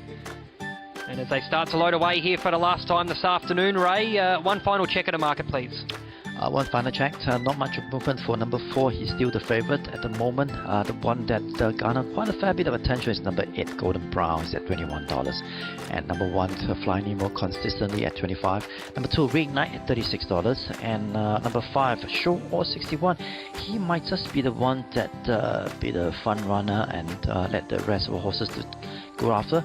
He's around $68, not much of movement since the market started, so yeah, not going to be easy for him to hang on there. In fact, he's been drifted out to about $80 at the moment. And number 3, this Elite Legend, big concern about distance, but it's a little bit out of market with manual notice on board. Horses are loading back into the barrel, and now we head back to you, Scott, for the race call of race number 12. Thank you very much, Ray. Appreciate all the assistance this afternoon. Set to go for the last race of the day with 3 more to come forward, including Golden Brown, Reignite and Show All 61. So Golden Brown just backs away as he gets up to the gates. He was pretty impressive, taking out his maiden at his most recent outing, trialled well since as well. $11 about number 4, Granavante, so good go here in the last. They've been getting it right all afternoon. Let's see if it transpires here and the market is right. 1,200 metres, final race of the afternoon here at Kranji. Starter releases I'm off and racing. Level line as well. Mr. Dynamo broke nice and cleanly, so too Show All 61. And Last Samurai for Matthew Kennedy will go to the front in his forward position. Getting in behind the speed there, we have Reignite with Granavante, the race favourite, to his inside. Getting back on the fence is Royal Commander, Flying Nemo. Back then to Golden Brown, Pacific Chief with Elite Legend out wide. Royal Commander is second last, and at the back of the field, Zygarde 423.96, and it is Last Samurai in front who takes him to the corner. Getting the nice drop in second, Show All 61. Granavante just looking for a run and travelling on the bridle, so too Reignite. He seems to be in a really good position here for young Jamil. Super Posh behind him with Golden Brown peeling out in the gold colours. Flying Nemo to his inside, and then we get back towards Elite Legend in a bit of a bumping duel, and Mr. Dynamo towards the tail. Royal Commander still last of all. Reignite takes over here with 250 metres left to go. Granavante's giving chase, so too Golden Brown on the outside. These 3 have drawn away. Golden Brown on the outside takes over from Granavante, not going away. Granavante digging deep for Lerner. That's 4 for the Frenchman, and he got the best out of him in the last 100. Golden Brown in second. Then we have on the inside fence, Reignite, who boxed away with Zygarde running on, Flying Nemo, Elite Legend, and getting back to the inside, Show All 61, Pacific Chief towards the tail, Mr. Dynamo, Royal Commander, last few home, Last Samurai, and Super Posh. What a comeback win! Granavante up on the inside. Golden Brown looked to have the race at his mercy and done, but he is given everything he can on the inside fence to give Dan Ma a treble on the card. And Mark Lerner 4th for the day. What a day for the Frenchman in the saddle. That was the toughest win, as you'll see.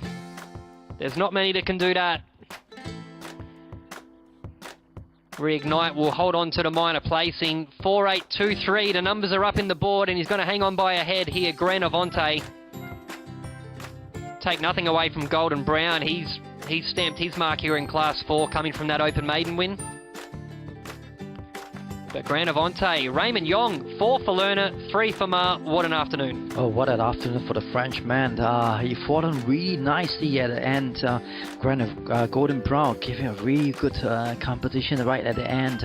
For a moment, I thought Golden Brown could be there, the one that reached the line first. But, this Grand Avante never gave up. And Mark Lerner just keep on pushing and keep on kicking right at the outside. Right at the inside, rather. And what a great win from Mark Lerner. And they went head-to-head.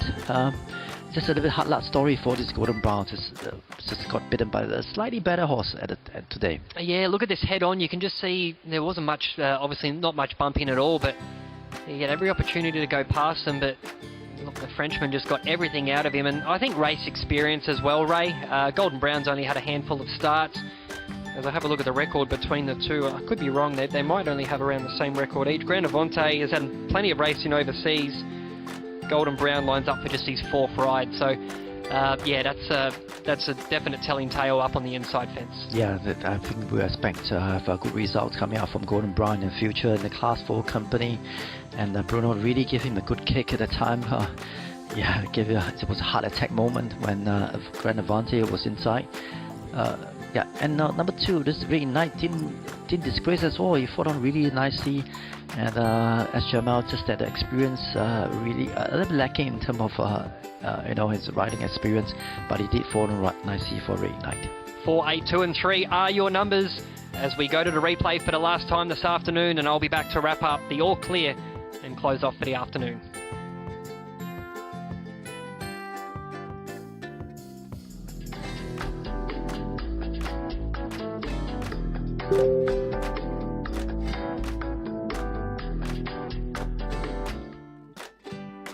See if it transpires here and the market is right.